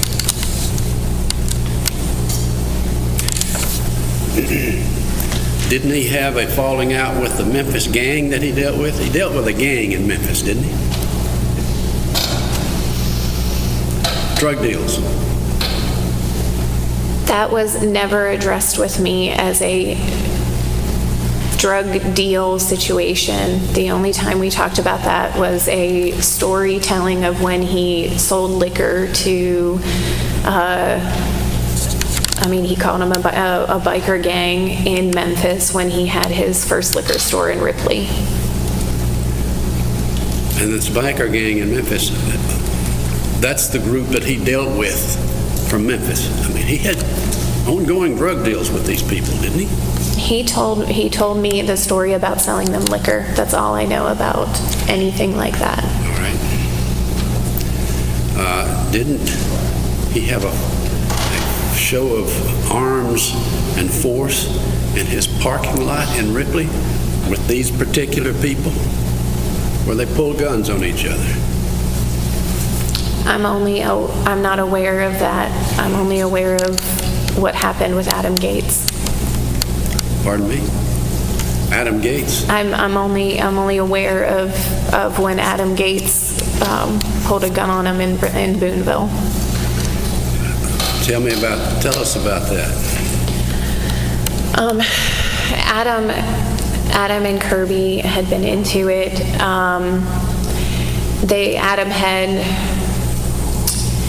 Kirby had driven by Adam's house, and I'm not. This was around the time of the David Hancock situation. Kirby had driven past his house and flipped him off when he was on his porch. Adam had jumped in his car. Not his car, he was a wrecker driver, so it was the wrecker with the big bed on the back, and chased us down in the Subaru, ran us off the road. You were in the car? I was in the car, yes. And then they had an altercation. Adam pulled in front of us and pulled into like a side road where he had pushed us off the side of the road from Dumas to Ripley. And they screamed at each other, threatened each other. A motorcycle came up behind us, and they both separated. I got Kirby to keep driving. And then later, maybe a week or so, a couple of weeks, he had another altercation with Adam in Boonville, where he said that Adam pulled a gun on him, threatened him. There was supposed to be, like, the police, Kirby called the police and called his mom, and his mom was either there or got there. I was not present in Boonville when that happened. I just heard from Maddie and Kirby what Adam had done and threatened. Have you lived long enough to appreciate the danger of drug dealing? Yes, sir. So not only has Kirby had these individual experiences that I've been asking you about, and you've been telling us about and reading to us, he was a drug dealer. And that in and of itself, by itself, without any other consideration, is high-risk conduct. Wouldn't you agree? Correct. Dangerous conduct. Yes, sir. And he was routinely doing it. Yes? Yes, sir.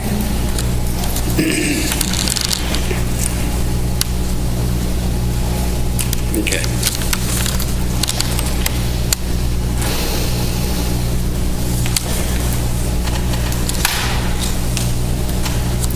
When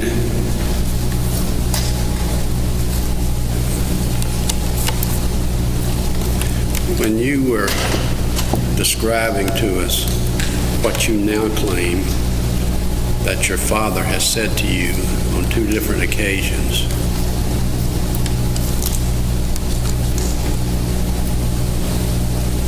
that was well after you were lawyered up, right? Yes, sir. You were lawyered up within less than a week of Kirby's death, right? Correct. And that was in December of 22, right? Yes, sir. And it took you all of 23, 4 months of 24, to come up with the story that you're now telling everybody. Right? You gave a contrary, you initially denied everything under oath in court, right? We had our hearings, yes. And you, 2022, December the 5th, you lawyered up, you denied any knowledge of any of this, yes? I had no knowledge of who killed Kirby December 5th. And you didn't say anything to the contrary until April of 24. That's correct. That's 16, 17 months. That's correct. And you only changed the story because you were offered an opportunity to get out of this case, get out of jail. You were in jail for 17 months, weren't you? 16 Yes, sir. months, something like that.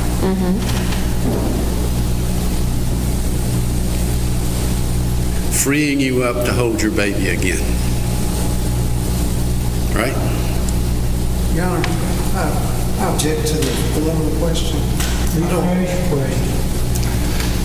You were given an opportunity to get out of jail and be in a relationship with your daughter because you hadn't seen her in over a year. Isn't that right? It had been, yes. I was given some visitation while I was in jail. You got one visitation. But I'm sorry, sir. You got one visitation with your daughter while you were in jail. Yes, one 30-minute visitation, yes, sir. So in April of 24, you hadn't had contact with this little girl for about 30 minutes. Correct, other than video calls. I had video calls with her. Well, that's not the same thing as hugging her. No, sir. It's not the same thing as playing with her. You'd agree with that, right? That's correct. Not the same thing as snuggling with her, as you've talked about how important all that was. That's correct. Yes? And so in April of 24, you come up with this story that you're now telling everybody. Had never told anybody before then. Let me finish.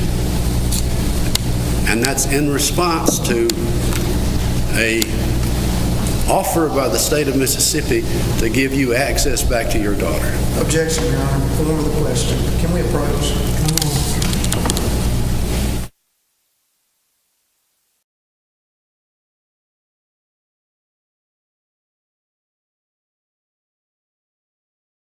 All right, so dad's on trial, daughter's testifying, mom took a plea deal. So, again, this is in our description if you want to check it out, but let me read this while we have a quick break. In April of 2025, which is what he's talking about, Caitlin reached a plea deal. She pled accessory after the fact, which is a lesser charge than murder or conspiracy. As part of that deal, she agreed to testify against her parents. So she is, to me, she's the key witness right now, state's star witness.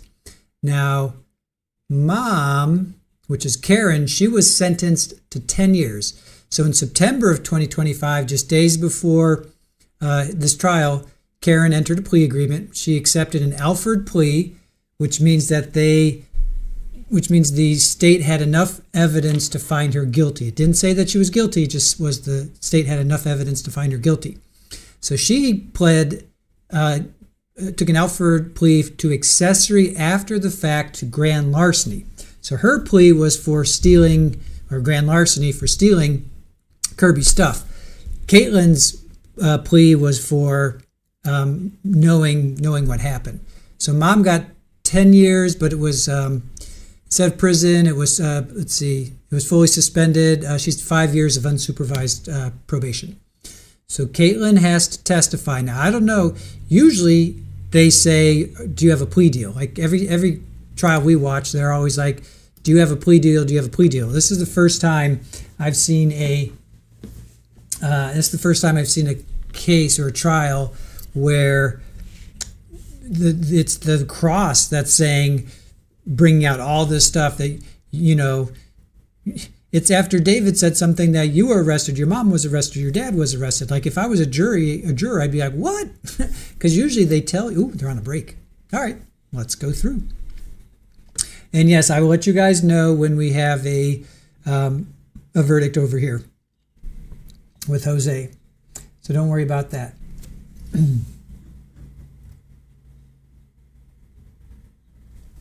Okay. So let's go through. The court's on a break. It's getting spicy. So Caitlin Spence. She doesn't go by Carpenter because that's Kirby's last name. She goes by Spence. Oh, because they never got married. That's right. So she was born July 2nd of 1986 in Pennsylvania. Jeff and Karen are her parents. She has a younger sister. She went to school in Ohio, then Mississippi State. She went for veterinary medicine, but she did not finish. She met Kirby in July of 2020. 2022, Anola was born. The plan was for her parents to come when she was in labor. Yeah, she did say something about her fourth trimester. You guys were like all over that.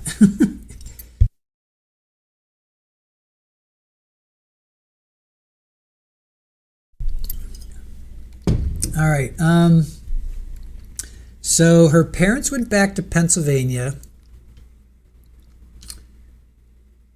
on Tuesday the 29th with no plans for them to come back. They left around 1 or 2 on November 29th. So Kirby's still alive. So November 30th, which was Wednesday, she took Enola to her friend's house, Bailey. She took Enola to Bailey's house. Then on the 30th, she knew her parents had arrived safely from a group text with her mom. She didn't have any conversation with her dad at that time.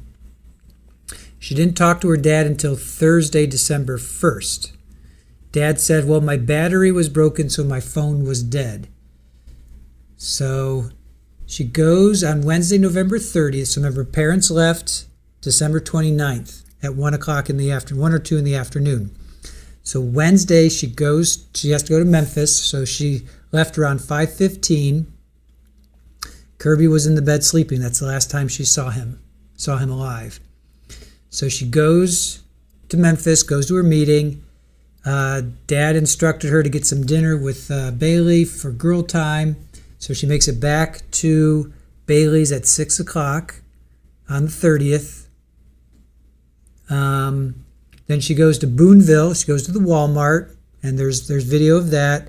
She says she goes into Walmart, comes back out, breastfeeds Enola for about 20 minutes. She goes, picks up Chinese food at 7:52. She's seen leaving Walmart. She asked where Kirby was, so she's texting. So Kirby says, I was at Gino's. He's at Gino's, which is a local tire place. So she texts him, what did he want for dinner? She was leaving Walmart for Chinese. He didn't reply, just with a string of question marks. She thought he had stopped off at Gino's, was looking into buying, because he was looking to buy a tire business, thought he was going to try and was going to steal the tire, tire manager. Sounds like Kirby had his hands and fingers into everything. All right, so she arrives home around 8:30. Kirby's truck was there. She said it was dark. There was a mess in the garage. She said they did have a dog, so the dog would tear some things up. The door was locked. She kept a spare key. So no Kirby. No Kirby the next morning. No Kirby the next day either. And then on December 2nd, around lunchtime, she's on the phone with Kirby's mom. That's when she found Kirby. So she said they had been talking all morning. They were trying to find Kirby together. So she goes up to this deer stand, which is kind of up on this hill. And that's when she said she had this clear view or wider view of their property. And that's when she saw Kirby. So she gets off the phone. She runs down the hill. She calls 911. She called her parents. She talked to her dad. About an hour later, law enforcement arrived. She, after law enforcement arrived and all that stuff, she goes to the nursery with Enola. That's when she told Dad that she found Kirby. She said her dad was silent and that they were on their way. And they arrived December 3rd, which would have been a Saturday, around lunchtime. So then she talks to Dad about he came back to Mississippi to leave something under a 5-gallon bucket and thought Kirby had been taken out. So Dad brought back some drugs or some pills for Kirby to resell, and Dad thought that these drug dealers took him out. So why would Dad do that? She said, well, Dad said it was none of your business. They were opening up a distillery, and Dad said that was some money for it. So then she was following the case on the news and social media. She had another conversation with her dad. So she went for a walk, and Dad turned aggressive. He was very short with her, said it wasn't her job to find the killers. Enola was her only responsibility. He had to do what he had to do. The less she knew, the better. Don't look a gift horse in the mouth. She took it as that he was confessing to killing Kirby. And then that's when things kind of got a little heated already, and the judge is like, you'll have time to ask your questions to the defense. So needed to keep her mouth shut or she would lose Enola, and it would kill Dad. Then she's shown this text message about opening up a business, and Dad said, call it Assassins Inc. You just manage it. The older I get, the less life in prison is a deterrent. Then Cross happens. And then Cross happens. All right. So Cross, he says, I need to do some housekeeping before we start. So she lawyered up. He keeps saying that, lawyered up. In December of 2022, she said, yep, December 5th, she was supposed to meet with law enforcement, which we heard this already, around 10 on December 5th, but she doesn't show until 5. She said she lawyered up because it was suggested to me. He's like, can you speak up? She said, I was instructed to find a lawyer. Then they talk about the statement leading up to Kirby's funeral. David Barnes, okay. David Barnes said in this other courtroom, which I'm assuming was the grand jury, and that the attorney he objected to as a lie. So what David said resulted in your arrest. She then says, please repeat that. I didn't hear you. She says, she didn't make that statement. So Dad had killed Kirby, and to keep your mouth shut or you'll be next. She said she never had a conversation with David Burns. So now we got to hear from David Burns, right? Because now she's saying no, she never had that conversation with David Burns.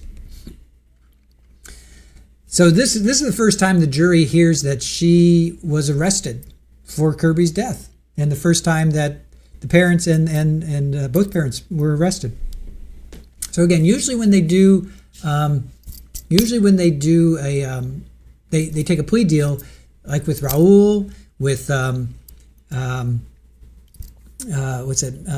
Chloe Driver, what's the other one? Monica Cementilli. Usually so it's just Raul. So when they take a plea deal, like with Raul, they usually say, you took a plea deal, right? So this is the first time that we're hearing this, or the jury's hearing this, so that was kind of unusual. All right. So now they get into, you and Kirby were into some criminal conduct. Were you a drug dealer?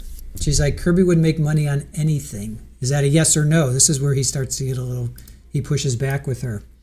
Was that a yes or no? She's like, yes. So she knew he was a drug dealer, but he wasn't a drug dealer then. Did you know he ran guns? That's objected to. That's a sidebar. Then she says, Kirby would make...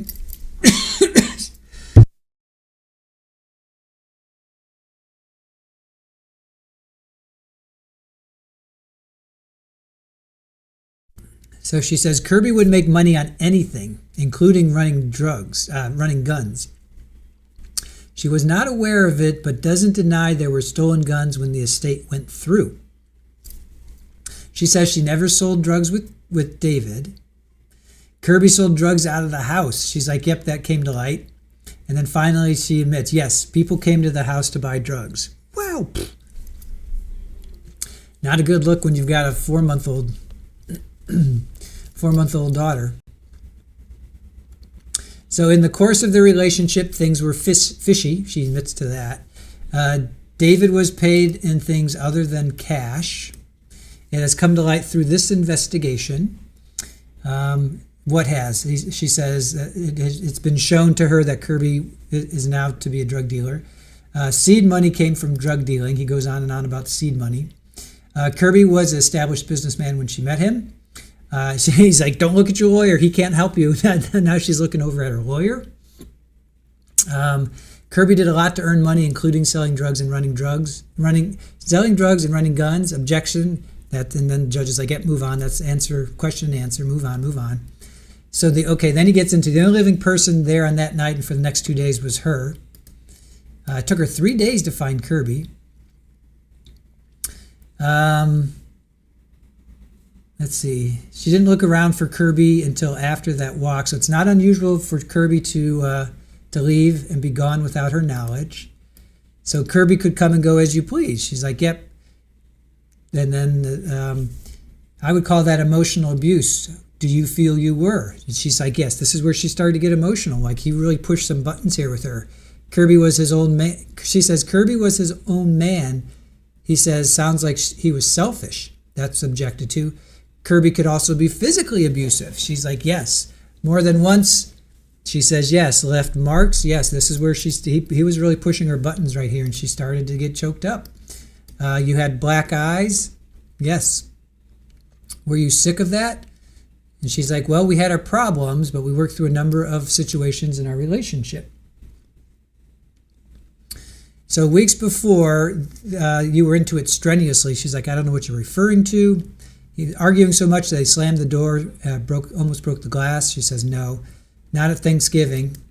So that was Thanksgiving he's referring to. Mom said, okay, so she didn't move. She's like, I did not move Kirby's body.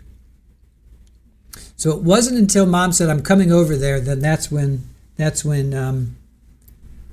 Kirby was found.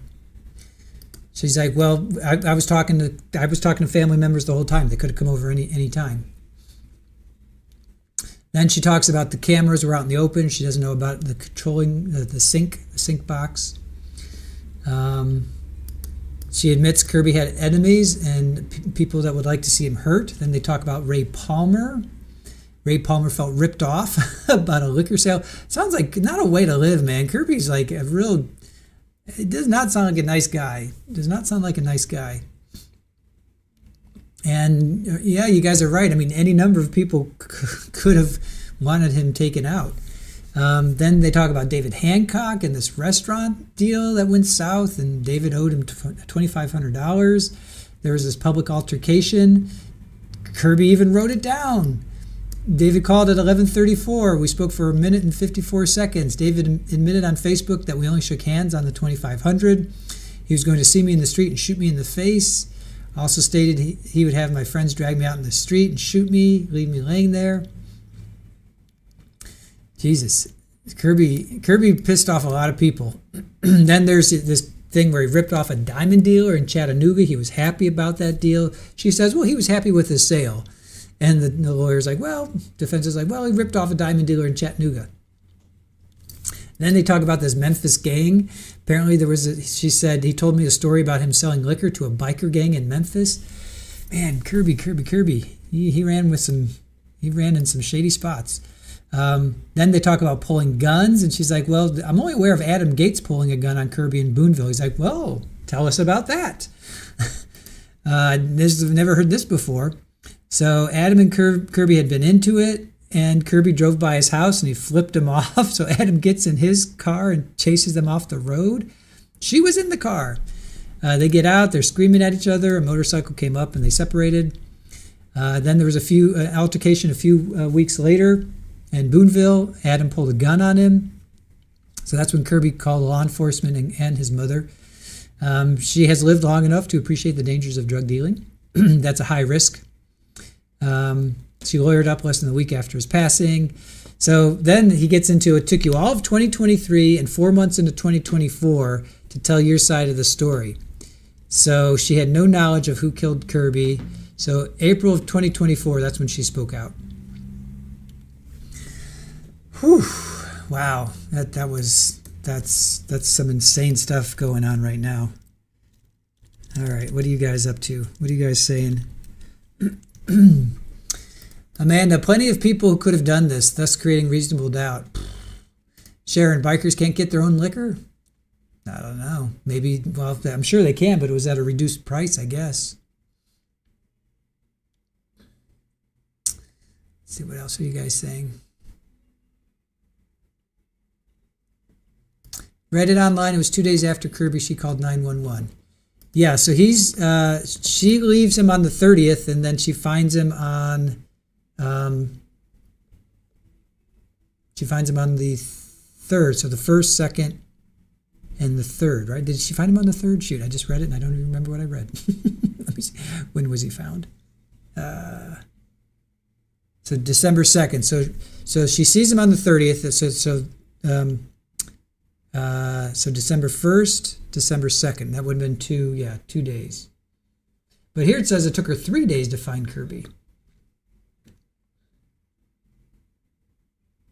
Maybe he's counting November 30th. Maybe he's counting November 30th. Hold on.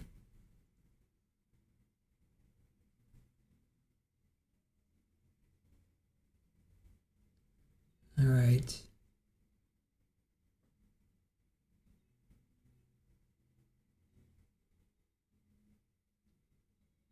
Yeah, so November 30th, so last time she sees him.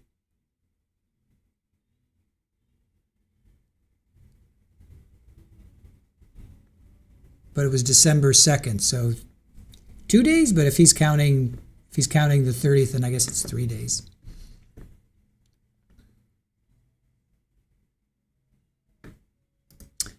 Red Snap is saying, I don't think the father did it. Nope. Well, at this point, it's just her. She's the star witness. It's just, oh, verdict is in. Verdict is in, guys. Verdict is in. We have a verdict. We have a verdict. Verdict is in. We have a verdict over at Jose. Verdict is in.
They're all together at the rail over there.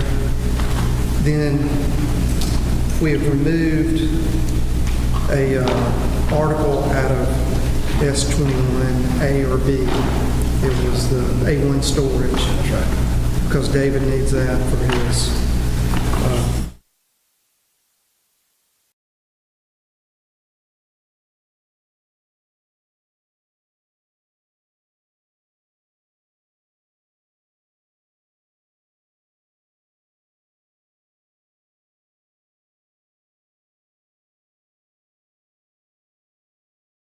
Need to be brought back in the morning. just upon request during normal banking hours. All right. Why don't y'all go ahead and get those moved to the vault, those items that's been identified there, and maybe before the jury comes back, we'll do that anyway, okay? Yes, sir.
All right, is everybody ready?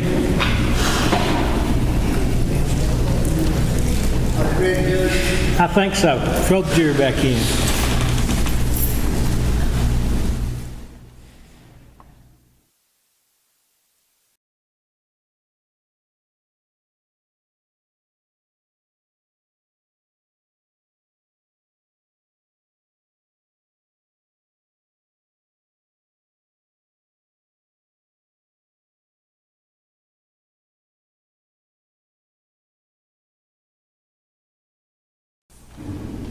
Melinda? I don't think this microphone's working at all now, is it? It's got no red light anymore.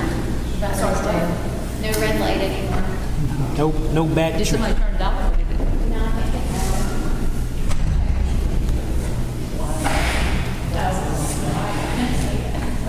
I got batteries. You doing I a think real- that sound system works. We rigging that one and see if it works. Send Tippah County a bill for the batteries anyway.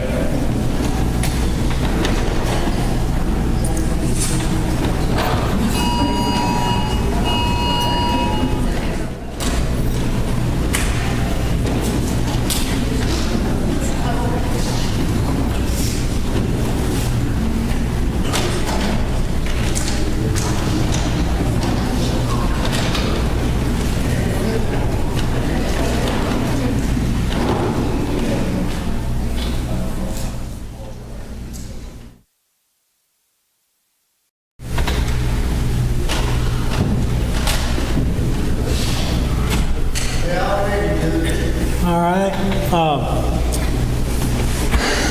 I know some of you are having difficulty hearing, I am too. We working on microphones, but when you came here, flag me down and say, Judge, make them speak louder, okay? It's important that y'all hear, so don't be bashful about having me to make them speak up anyway. We're gonna try again. We got a new microphone here, maybe it's working. All right, you may continue your cross-examination. Thank you, sir.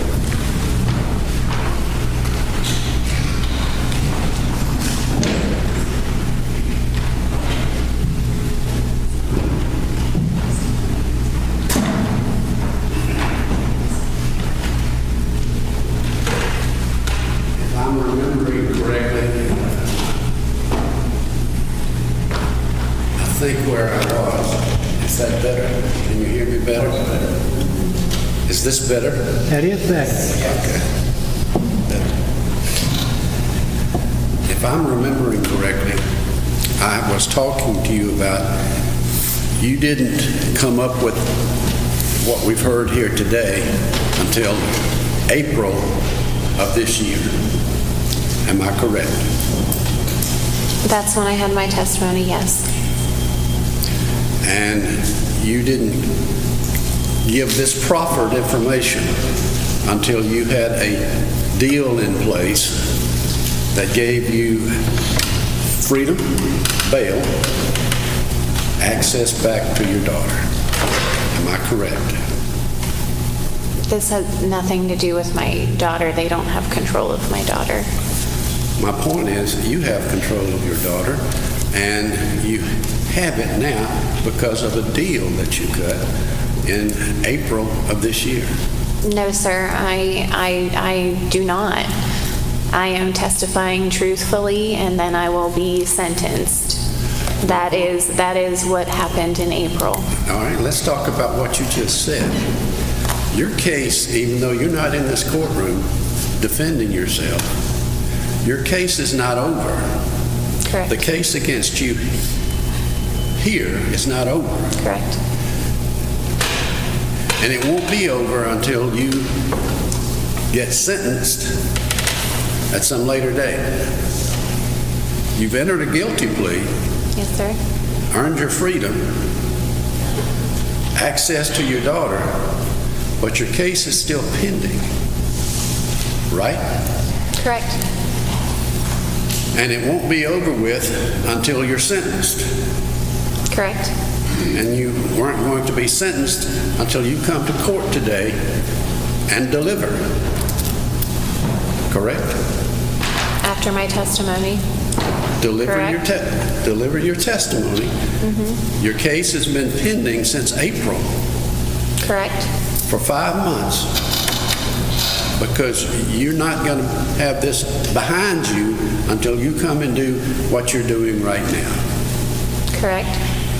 And what you're expected to deliver, you have to deliver what they need, they being the state of Mississippi. No, sir. I'm to testify truthfully to the facts that I know of.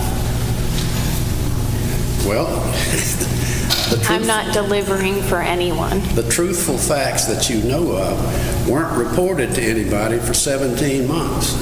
Am I right about that? I gave statements to the police as I knew, and I mean, I've had quite a few conversations with law enforcement, with and with my counsel. I understand.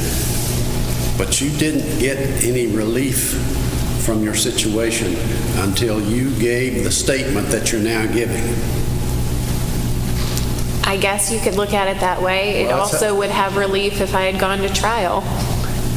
I'm not sure, I'm not sure I understand your question.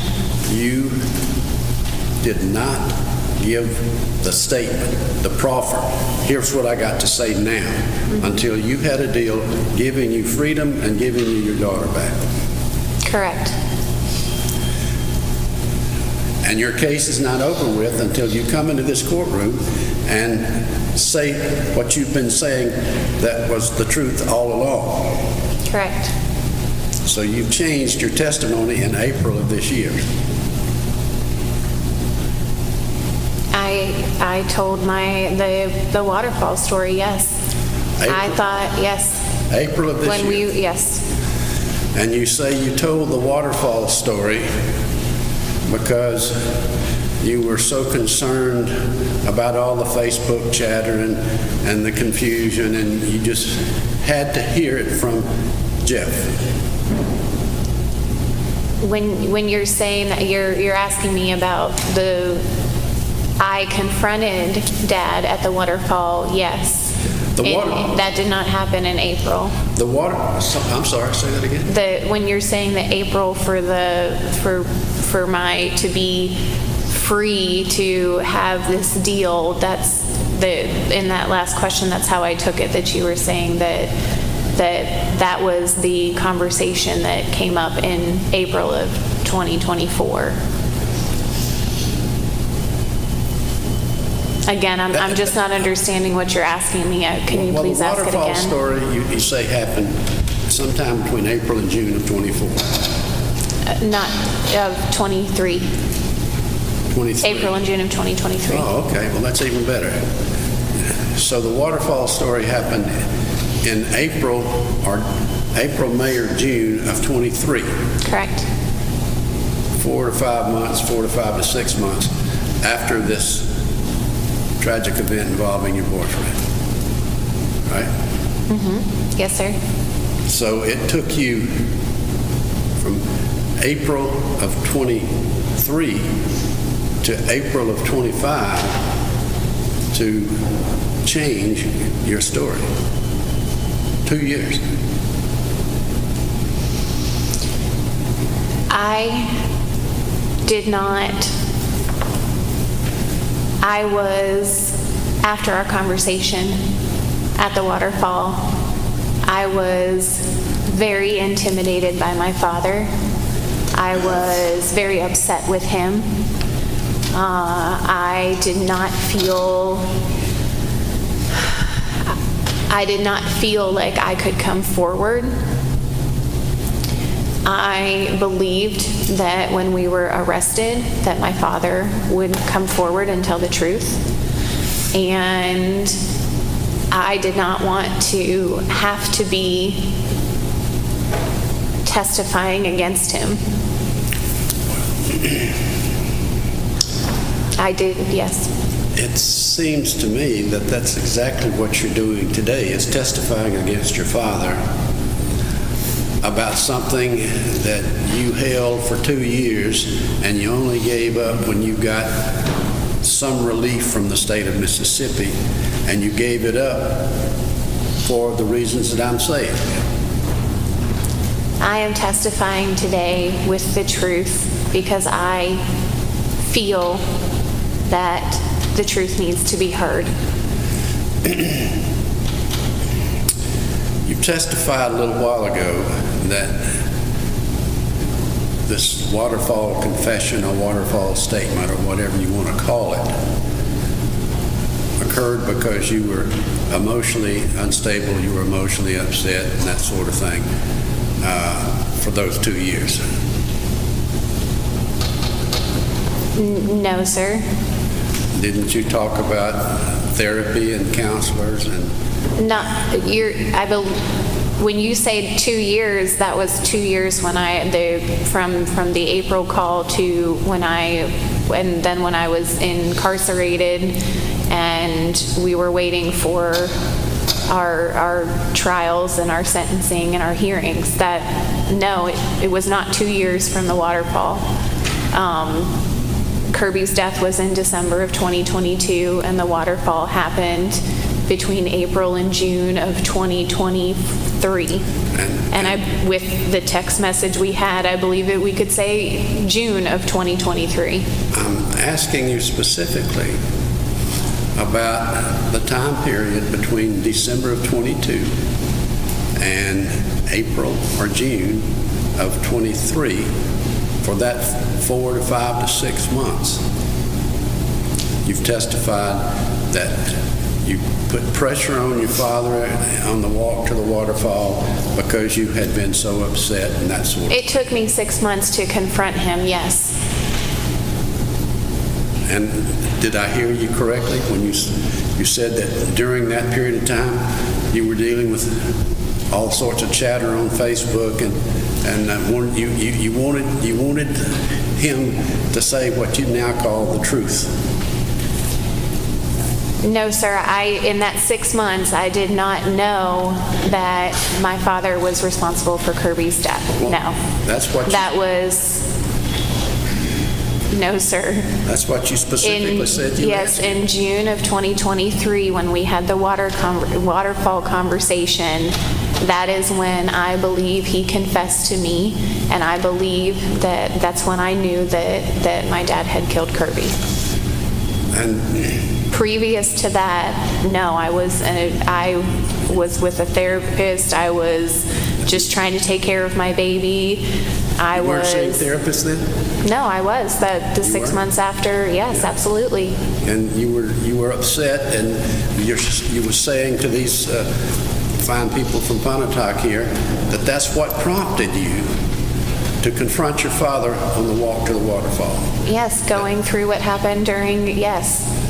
The months of living together, the situation that had happened, I mean, the replaying of memories, the nightmares. Yeah. Yes. Well, I think we finally agreed to something. That's the period that I'm talking about, and the reason I wanted to bring it up is because you weren't really that upset. Were you? Yes, I was devastated. You weren't so upset that you couldn't travel, Miss Spence. No, I traveled, absolutely. You traveled a lot to Pennsylvania, didn't you? I did. All right. To visit my grandmother. And you weren't so upset that you couldn't travel to Alaska, right? No. You traveled to Alaska. I did, on my therapist's orders. During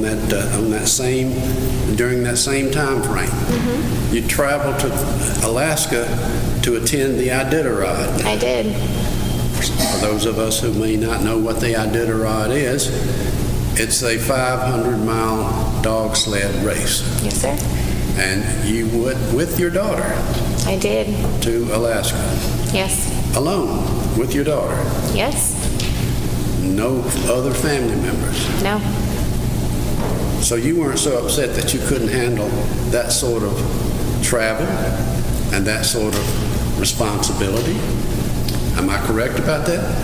This was directed by my therapist at that point, I was properly, I was taking medication that was helping me. I was back to sleeping with that medication. She suggested that for having independence with my daughter and I, and moving forward as a single mother, trying to start a new life.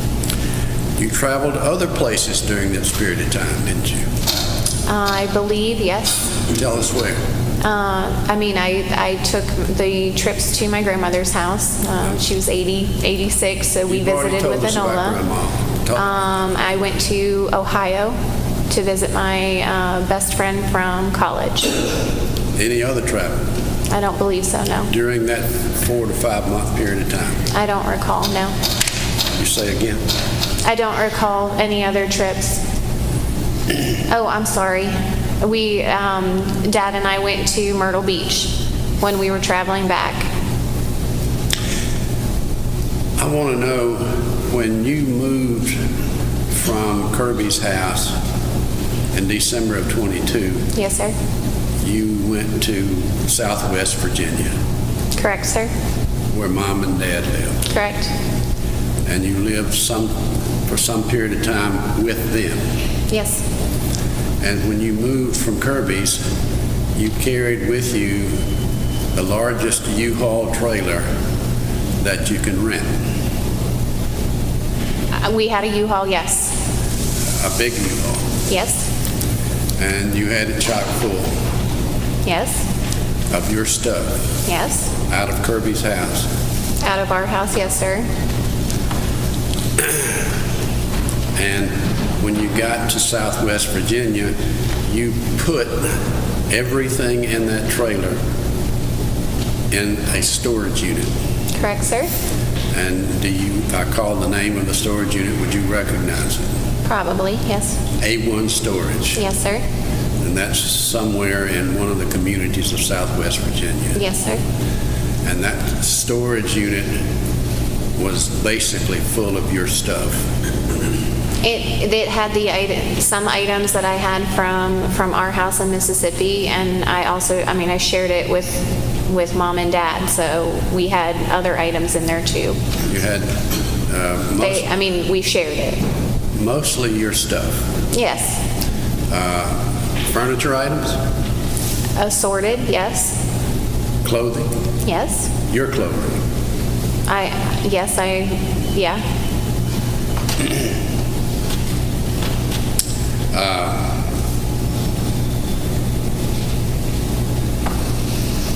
Excuse me.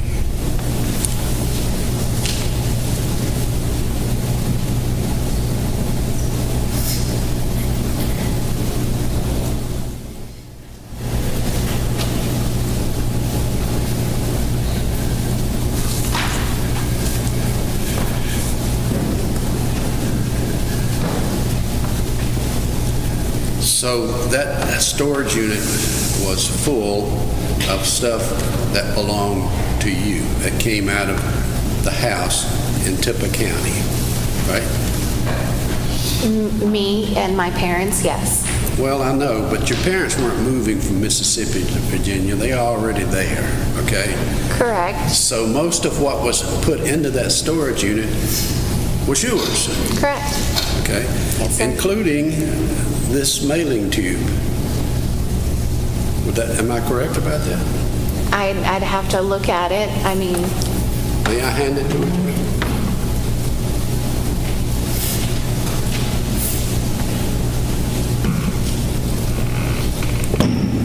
Sorry. Yes. Now, that's a yes to what? What did I ask you what you said? You said if it was my things and that mailer came from it, and if that was mine, and I said yes. This mailer is yours. Came out of Kirby's house. You were in Kirby's house here. Went into the U-Haul because it was yours, even though it's got Kirby's name on it. Correct. And there's a reason, I understand why that would be. You and Kirby used to buy such of this either in your name or his name, and the fact that his name on it doesn't mean anything except this is yours. It means nothing other than it was delivered to our house. Okay. Like, if inside that is from the, based on the company name, it's a concert poster. It's the concert. So, yes. Which you and Kirby would sometimes order, a concert poster, which you and Kirby would sometimes order because he was into music. Yes, because he was into music, but also to resell. And So you would buy these and sell them. correct. And I'm correct, am I not? To buy this one, you had to buy 9 more, just like it. There were some, it would depend if the specific one was in there. That must be something. There were drops, and that's why Kirby would buy and I would buy based on the time of the drop and the accounts that you had to have in order to get the early drops. And that you had to buy a certain quantity to get them. Some of the places, yes. I'm going to check if I want to pull this out of mine. Just reference that it came out.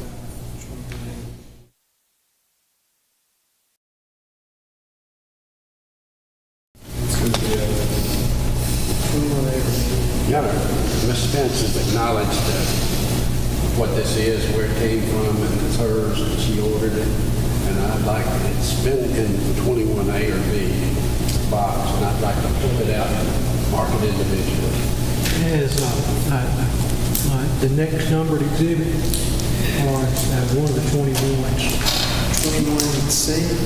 21C? Yeah, just keep it. That'd be fine with me. All right.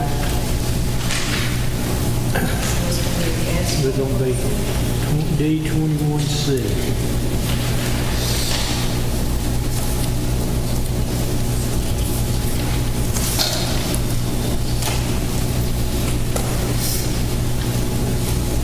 I'll be admitted.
All right, Ms. Spence. You didn't need to go on a made-up waterfall walk with your father to create a story about November the 30th, 2022, because you actually knew on November 30th, 2022, where your father was.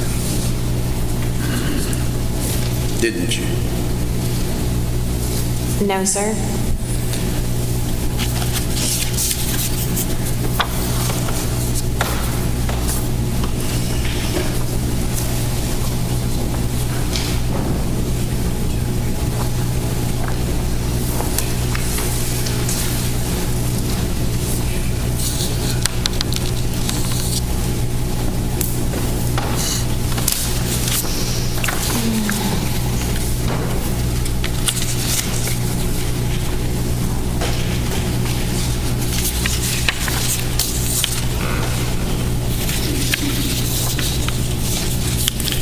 I've handed you I've handed you, Ms. Spence, a multi-page document, 3 or 4 pages, I see that. that contains a series of text messages.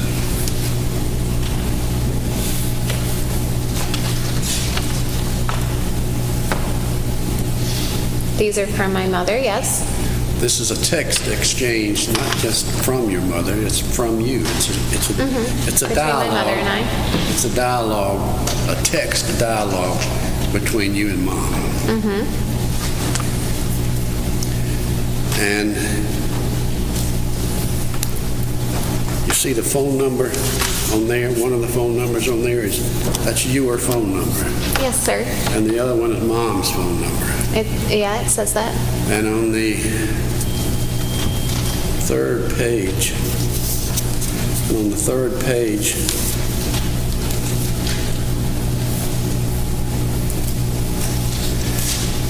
well, actually on the bottom of the second page, you and Mom are talking about your baby, right? And how she is so funny in a certain way. At the top of page 3, LOL, she is so funny that way, right? I've got glad Bailey could snuggle. Yes. So I'm just looking for your LOL snuggle. Are you talking about the one on the third page? Says LOL, she is so funny that way? That's what I just Is that what you're said. saying? Yes, Okay. ma'am, I'm at- Then yes, I'm at the right page. And then the next text from you is, what you eating for dinner? Yes, ma'am. What you eating for dinner, right? Yes. And the date of that text from you to Mom is 11/30/22.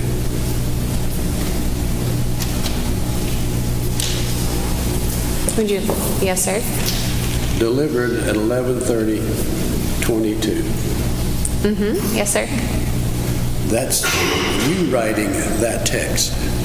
What are you eating for dinner? Yes, What to you my eat- mother. Yes. What you eating for dinner? Yep. And the time?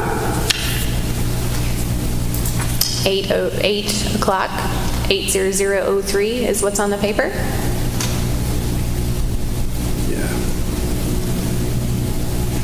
And then Mom writes back to you, and tell us what Mom says. She's saying, Dad and I are eating hamburgers in a few minutes. He just got back up from a good nap. He worked hard today inside and out. The hound dogs are back on the porch now. Love you lots and lots. So as of 11:30, that's written back from your mother on what, November the 30th? November the 30th, 2022, 8:04. 8:04. So you write at 8:03, and Mom is right back to you in 8:04. Yeah, at 8 o'clock. I wrote that one, On yes. November the 30th, and 2022, and Dad we are eating hamburgers in a few minutes, right? That's what she said, yes. This is 8 at night Correct? on November the 30th. Correct. Dad worked hard today, inside and out, implying that Dad is in Saltville, Virginia. Correct. Eating hamburgers in a few minutes. Dad is in Saltville, Virginia. Correct. Well, if he was in Saltville, Virginia, wouldn't you agree that he would have a difficult time being 800 miles away? That's correct.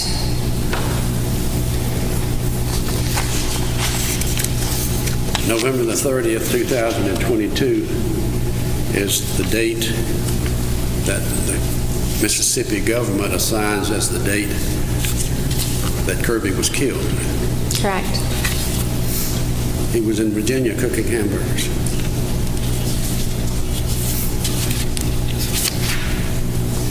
That is what the text says. Your Honor, we would move this into evidence Mark, that's another exhibit. I'm sorry.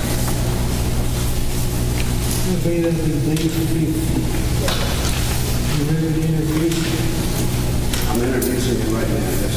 No objection.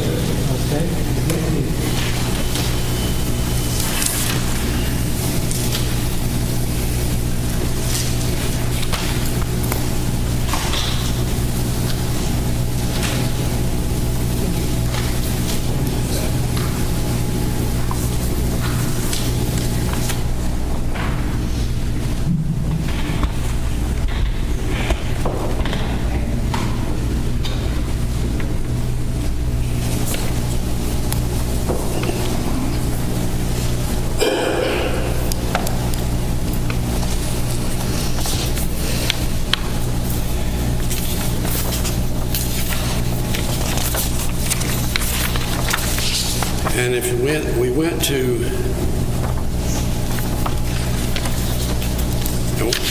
what we've been discussing, and this is a multiple page document, but we've been talking about page 3 of this document. Do you agree with that? Correct. Yes, sir. And if you turn to page 4, you write, LOL, good, after Mom talks about how hard Dad worked and we're fixing to eat hamburgers. You say, I'm glad to hear that. I know you've missed his hamburgers. Thank you so much for helping out so much with Enola. You are the best grandparents. And your dad, did I read that correctly? Yes, sir. Your dad is family famous, locally famous for his hamburgers, isn't he? He makes good hamburgers, yes, sir.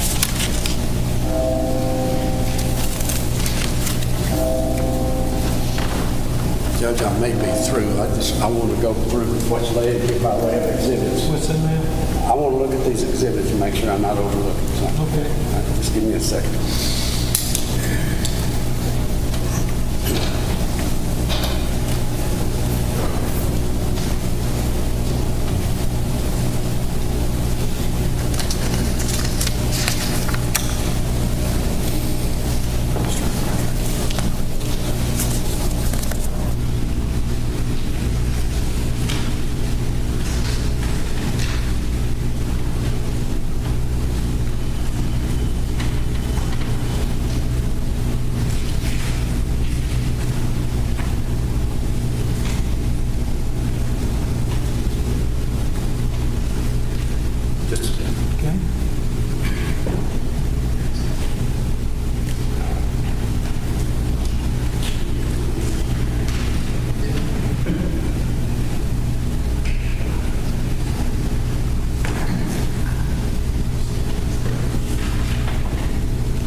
Thank you, Mr. Spence.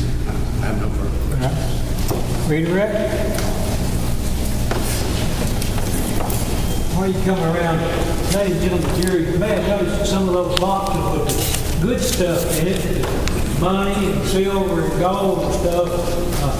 We moved them and put them back in the vault. We didn't want them walking off during the day. If we need them again, we'll get them back. Our deputy was getting tired of sitting in here guarding every time we took a break anyway, so we put that in the vault. We've got some pictures if we need them, okay?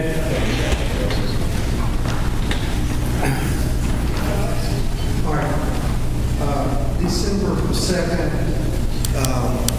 2022 is when you found Kirby's body. There was a lady from the Highway Patrol, Kathy Hall. Do you remember talking to her at the house? Yes, I do. And you talked to her for about an hour. Yes, I do. And you didn't have an attorney present then, did you? I did not. And an attorney present. Tammy Hall. I mean, Tammy Hall. All right.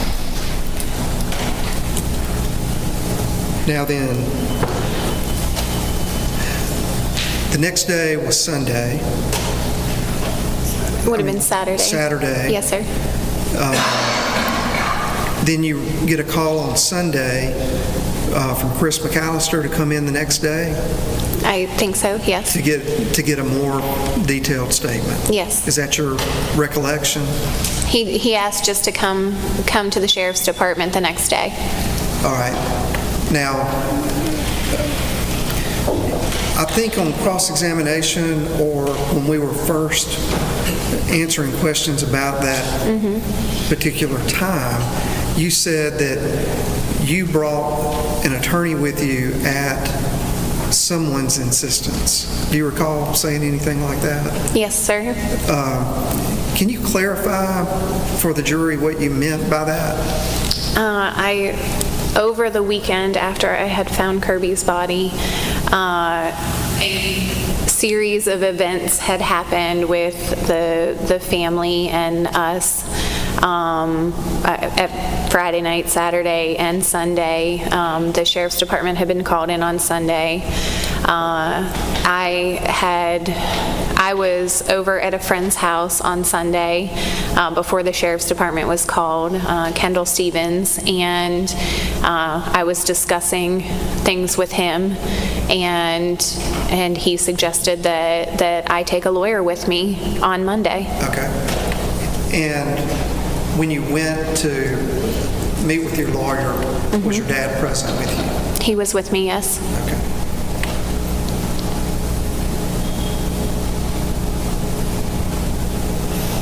Now then, in that statement to the Tippah County Sheriff's Department, all these names that you've been asked about people that may have had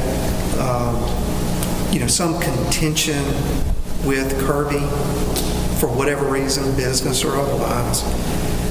Did you, in that statement to the investigators on December the 5th, 2022, list each and every one of those?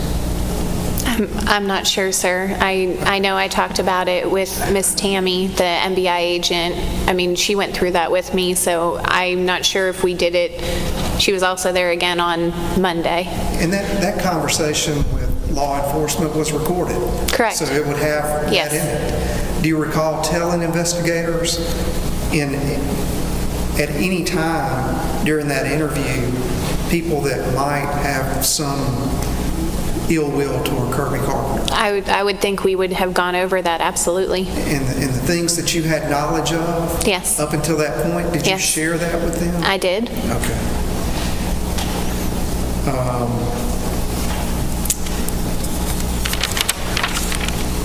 That would have been,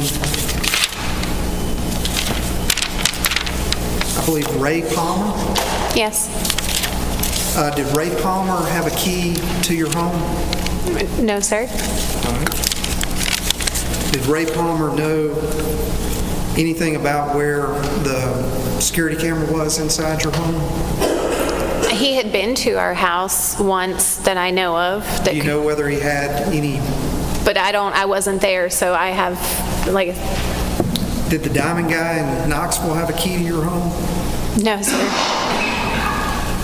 Did he know where the security camera was? No, sir. David Hancock.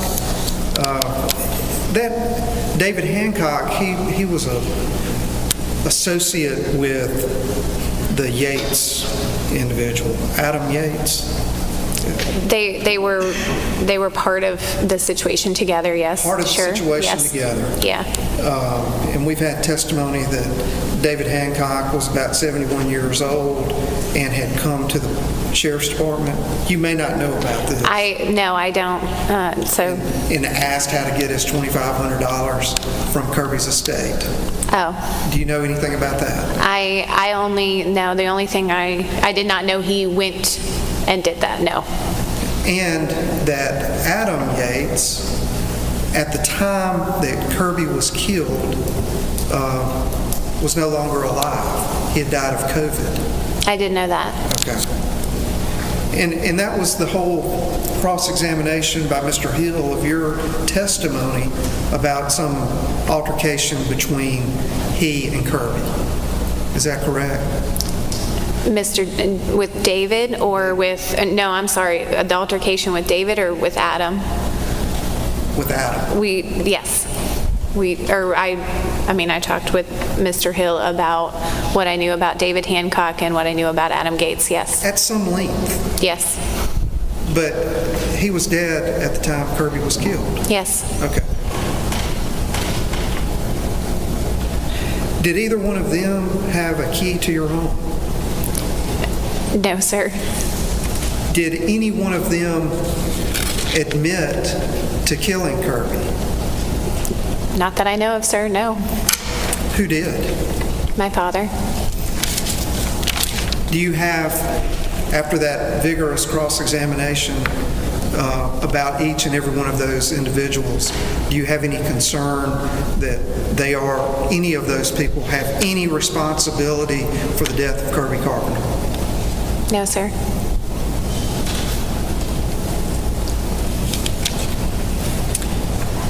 The text message on November 30th, I believe the question posed to you by Mr. Hill was, this is a message between yourself and your mother, Karen, on November 30th. Correct. Of 2022.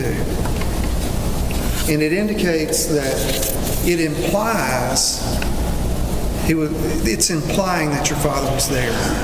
But you had tried to contact him that day, and you were unable to have any communication with him at all. Is that correct? Mr. Creekmore is leading this witness. Don't lead the witness. Treating her as if he's across the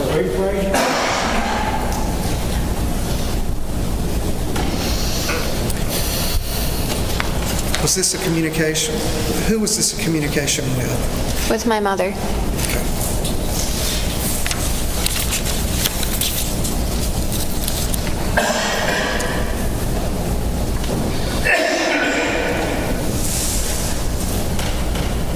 I would like to talk to you about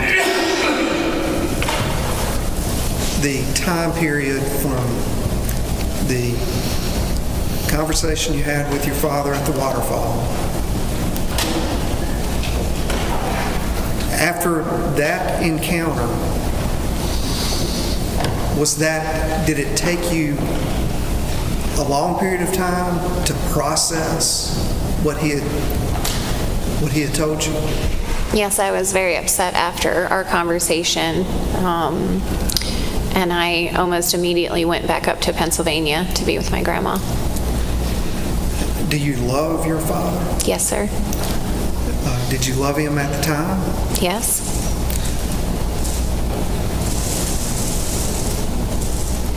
Y'all were all charged together. Did you receive, even though he was incarcerated, did you receive communications from him? I did. And what was the primary tenor of those communications with you? That I had to stay strong for Enola, that I needed to be a good mom, that I needed to stay strong through this process. Okay. So help me understand how you took that, knowing that you'd had this conversation and now you're receiving these kind of stay the course letters from your father. That I needed to keep quiet. Did you have any expectations of your father as this whole situation was leading up to this very moment? What do you mean by expectations? Did you have any expectations that your father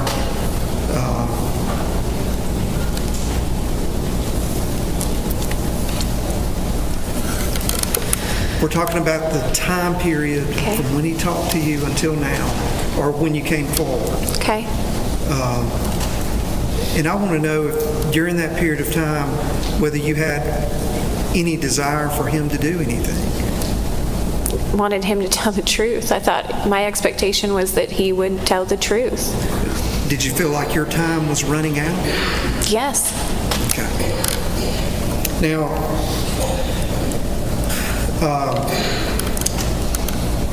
custody of Enola, you were on cross-examination, you were asked questions about that. Were you immediately reunited with Enola? I was able to see her during my family's months that we have her, yes. I was not immediately reunited with her at all. And that's under the control of Chancery Court? In Pennsylvania, the Pennsylvania court system. Of a chancellor? Correct. Okay. Yes.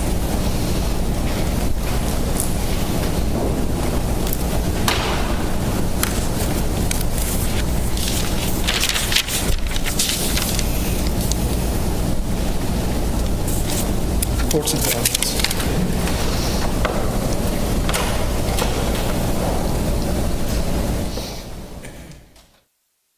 That's all the state has. As soon as we finally excuse, we have to kind of... Filing excuse.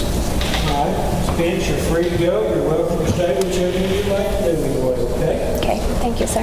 It's 4:13. You got a short witness for us or not? I'm sorry?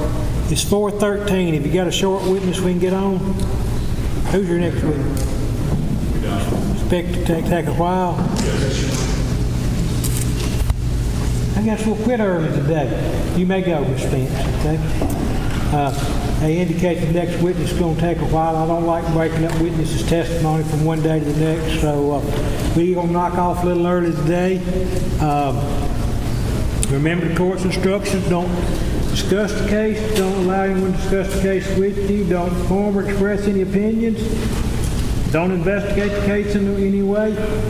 Be back in the jury room in the morning at 9 o'clock ready to go, okay? Thank you. Let the jury go on out.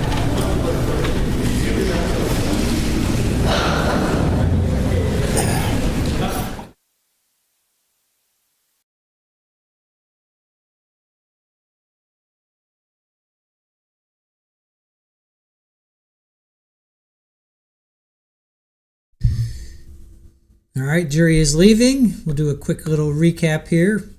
Just not quite sure if judge is going to come back, if he's one of those that comes back or not. Yes, Missy, we have an early night. Imagine that. Imagine that. Hooray for early nights. Well, it was a busy day, that's for sure, between this trial and Florida and Jose. Any one of you feel the need to have that stuff brought from the bank in the morning? The bank may want it out of their way. I don't know.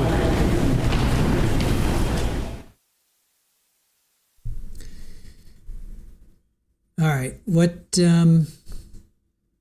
are you confused about? What are we confused about? What she knew, what she didn't know? Have a good evening, Richard. Thank you for joining us. 2 streams, no less. Yeah, thank you, everybody that was with us for 2 streams. Really appreciate that. I'm just going to stay here for just another minute or two. It seems like they might be done for the day. This judge usually doesn't. A lot of judges will dismiss the jury, then they'll come back and talk to the lawyers, but it seems like this judge does not. But we'll just hang here for a second.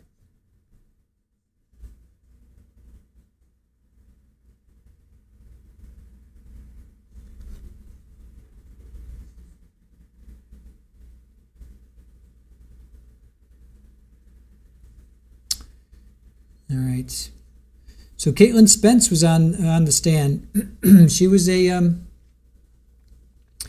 she to me is the star witness for the state. She's the one that's pinning her father out.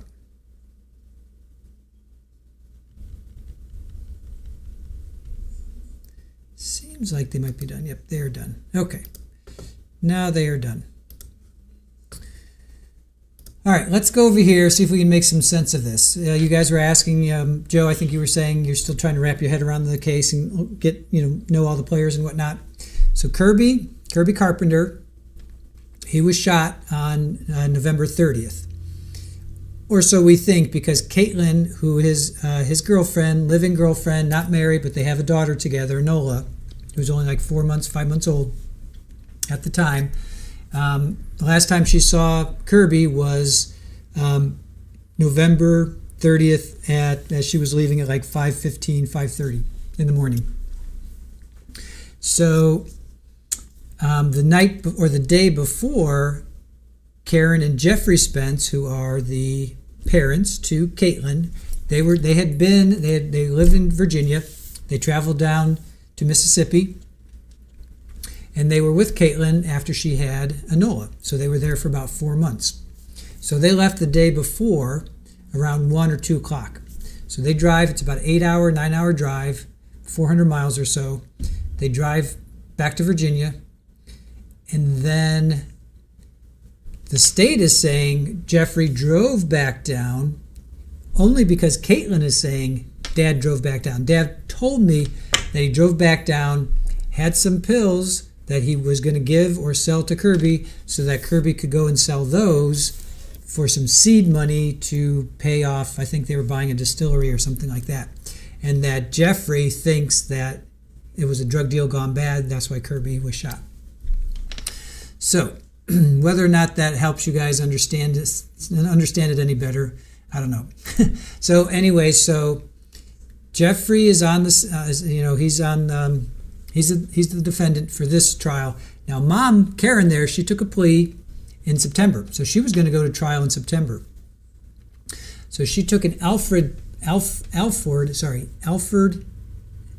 plea, which basically means that the state had enough evidence on her to take her to trial and probably convict her. So it's not saying that she's guilty, but it's acknowledging that the state had enough evidence to take her to trial, and most likely we're going to win. So that was for accessory after the fact for grand larceny. So she's on the hook not for the shooting, but for stealing all of Kirby's belongings. Right? We heard some testimony today about all these gold coins and cash and jewelry and documents, collectibles that were found in the storage unit and at the Spence's home. So then Caitlin in April, so that was September last month, then a couple months ago in April, Caitlin took a plea, and that case is still pending, right? She can still be sentenced. So she reached a plea agreement. So accessory after the fact. So that's lesser charge than conspiracy or just straight up.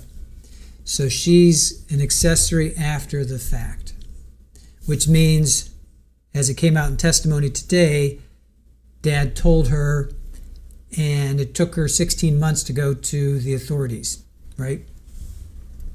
So that's why she's charged with accessory after the fact. All right. Marentia? How am I saying your name right? Is it Marentia or Marentia? Anyway, I'll go with Marentia. Thank you. I get the picture. Much appreciated. Thank you. Surely I love you guys and this channel. Thank you. Lauren says, from what I've read, that was part of her bond. Now, this is Caitlin or Karen you're talking about? Is that for, Lauren, is that for Caitlin? I guess it's for Caitlin's bond, right? Because Karen's out. She's got 5 years of probation. So she's out. Alfred Northwest says it's like a no contest. Right, exactly. And big bonuses, the adorable kitties. Nice. For baby's mom, I just need more concrete evidence before convicting Dad. I agree, only because right now it boils down to it's one person's testimony. So do you believe it's going to boil down to, do you believe Caitlin? Is her testimony strong enough? Arwen, so mom is not charged. That is correct. Daughter is charged with accessory. Correct. So mom is just charged with stealing, basically, right? Larceny is stealing. Right, well, what exactly is larceny? Larceny definition is unlawful taking, carrying away personal property with the intent to deprive the rightful owner of it permanently. So it's basically stealing, right? So she's on the hook for stealing, and we heard, well, we haven't heard specifically yet. We've heard through other people that the Spences were taking Kirby's stuff like the day he was discovered. So we heard that. So she's charged with stealing, basically larceny, and she got 5 years. Daughter there is charged with, what did I say? Accessory for after the fact. What's the exact accessory after the fact? Yeah. So Amanda says, I don't believe a word she said. I think she's a major player here. I have my doubts. Other than, okay, so she was sitting in the Walmart breastfeeding while waiting for Chinese food. That does seem reasonable. She's on their surveillance. I don't know if they'll bring that in, but she was seen on surveillance. Her car is seen on surveillance coming into the Walmart. I don't know if they showed her walking into the Walmart and out, but her car is seen on the surveillance in the Walmart. So could it be somebody else? Sure. I didn't see her walking in and out of the Walmart, so that jury's still out on that one. So that does seem pretty credible that she was there at the Walmart, so she was not. But this could also be a Wendy Adelson thing. Don't forget about that, you guys. I mean, she could have known about this, sanctioned it, had her alibi of like, well, I'm going to be at the Walmart while Dad takes out. Or somebody else. But why then would she pin it on Dad? That I wouldn't know. Red Snap says, not racking my brain till all evidence is in. I know a lot of you, Lauren says, yeah, I see, accessory to grand larceny. A lot of people are saying they see Wendy Adelson vibes here, and I get that as well. Chris, yeah, the parents like their plaid, right? Her knowing doesn't make Dad less guilty, Northwest says. Missy, I don't know what I'm going to do the rest of my day at work when you all leave. Aw, it's almost 5:30. How much longer? Oh, you're out like on the West Coast, right? You're in Oregon. The hillbilly Adelsons, Joanne says. JMS, also Kirby's property found at the Spence house along with the shotgun and Kirby's mother seeing silver coins in Spence's trunk. Yeah, the shotgun was wrapped in a Tommy Hilfiger, not Hilfinger, but a Hilfiger jacket. But we need to match ballistics. See, now if they match ballistics, that's going to be pretty damning. Can they match the ballistics? Can you who knows this? Northwest, I have a feeling you know this. Can you match ballistics on the shotgun pellets? Is that possible? Can they match ballistics on a shotgun? Fur babies, see, you and I are thinking alike. Can they link the shotgun to the homicide? Yep, that's what I'm just asking. I'm asking that very question. Is it possible? Can you even match shotgun pellets? Can you match that? Is that possible? Let's see. Amanda, I think Dad was protecting her and then she turned on him. Could be. Alice saying, love it here. Thank you. Missy, yep, you're Seattle, 227. See, I knew you would know, Northwest. See, I knew you would know. No matching on shotgun. I knew you would know. Thank you for that. And Amanda says, I don't think they can. Yeah, I didn't think so either, but thank you guys. Thank you. Judy, did they sentence Jose? Yes. They found him. Do you want me to tell you guys? All right, I guess people are saying it. Yes, they gave him the DP. His sentencing, though, however, is going to be October 7th. So the judge is still going to make the final decision from what we can understand. It seems like the judge still makes the final decision. And that's going to be October 7th. So they're going to go, both parties are going to go now and make arguments, get together their information, make arguments, and then the judge makes the final decision. Hellrider, no, you can't. Yeah, I didn't think so, but thank you guys for Thank you for letting us know. Was it October 6th? Did I? Oh, yeah, you're right. Thank you. Thank you, Valeria. Yes. October 6th at 1:30. It's a Spencer hearing. October 6th, October 6th at 1:30 for Jose. October 6th, 1:30. October 6th. Yes, yes, yes. Thank you, guys. October 6th. Thank you. Yes, yes. October 6th. Mary, thank you. Marentia. That's a great name. I hope I'm pronouncing it right. Marentia or Marentia. Please, please tell me how you pronounce your name. Fur babies. Well, so that's out. So anyone with a shotgun could be suspect that has an issue with Kirby. Houdini's in the background. Yes. You could say shotgun shells are same brand. You like the snort? Yeah. Thank you, Northwest. I know I just snorted, right? Sorry, guys. Sorry for the snort. Let's see what else. Dwayne, about to drive home. I'll get you some Super Ball. Super Ball's nowhere to be found.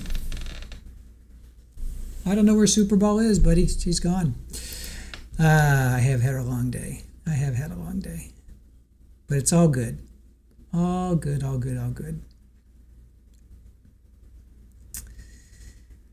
right. Let's see what else. I think that's about it, you guys. I think that's about it. Yes, I am going to get some rest. Okay, so the good thing is this trial starts at 10, so that gives me a little bit of, I can sleep in just a little bit extra. Now I just have to get the kittens. I have to get the kittens to let me sleep in because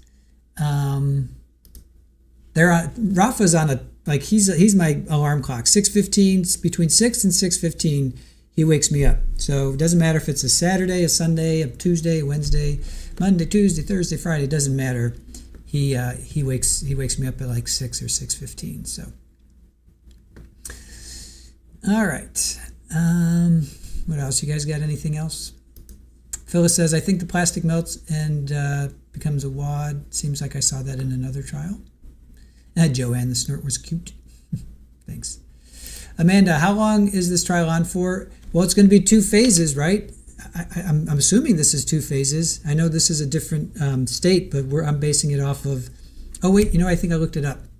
In Mississippi, the same jury does both the guilt phase and the penalty phase. So I'm assuming it's going to be, probably 2 weeks, I would think. Probably 2 weeks. Oh, Northwest is saying it's supposed to be 1 week. I don't know. I'm completely guessing. I'm just completely guessing. We still have to hear from the medical examiner. I would love to hear from David Palmer. We have to hear from the medical examiner. We have to hear from the cell phone data. We heard from the guy who did the extraction, but we haven't heard from a cell phone data expert, Oh, Mary, your 8-pound cat lands on your stomach every morning. Ouch. Definitely not DP on Spence. I'm not seeing it yet. Yeah, Amanda, I can't believe this is DP. I know. I'm not seeing it either. Erin says Sakara would always use her claw to pick at my lip when she decided it was time for breakfast. JMS, judge told defense attorney to be prepared to work weekends. Oh, that doesn't bode well for me. Jennifer, wine here too, and broccoli, cheese, rice, and chicken for dinner. Very nice. Yeah, we need the cast guy. We need some experts. We need the cell phone data guy. We need a person, I should say. We need the ME. We need some experts. Right now, we've heard from deputies and law enforcement, but we need to hear from some experts. So, Amy says, Aaron, you rock. Yes, she does. All right. The kittens are keeping you running. Super Bowl has come back. Let me. This is for Dwayne. Dwayne always likes to see Super Bowl. Super Bowl. Super Bowl. Hey. Meow, meow, meow. Come here. Come say hi to Dwayne. Come say hi. Want to come say hi? Come say hi. Super Bowl. Come say hi. Super Bowl. Come on. Hope I woke up the other one. Oh, I'm waking them up. Uh-oh, the vampires are waking up. They're waking up. As soon as I could do that, they wake up. I have them trained. All right, you guys. With that, we will say goodbye. Thank you so much for joining us today. Dual streaming. Really appreciate you guys being with us for both Jose Soto Escalara and Jeffrey Spence. Thank you for being with us today. We are going to pick up on day 3 tomorrow at 10 Eastern, probably like 9:45. We'll start a little bit early. But thank you to our mods. Guys, be sure to thank our mods on the way out. Thank Erin as well. She does a fantastic job. And really appreciate you guys being with us. And we got all kinds of things happening behind us. We got the fam. We got the family behind us. The little vampires are waking up. Little vampires are waking up. Aw, Rafa and Paulie sharing a moment there.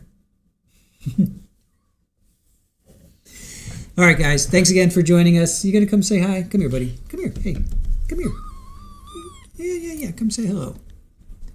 Come say hello. Come say hello. It's my little buddy. Come say hello. All right. He's moving on. All right. Thank you again for joining us. We will see you tomorrow for day 3 of Mississippi versus Jeffrey Spence. We'll see who takes the stand.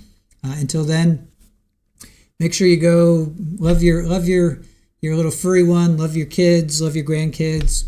Go take a walk on the ocean. If you're near an ocean, go. If you're near body water, if you're near grass. If you're not near any of that, look up to the skies because there's always something fun happening that's outside of trials. So sometimes it's good just to disconnect. So with that, I will see you guys tomorrow. Have a great one. Thanks again for joining us. Bye.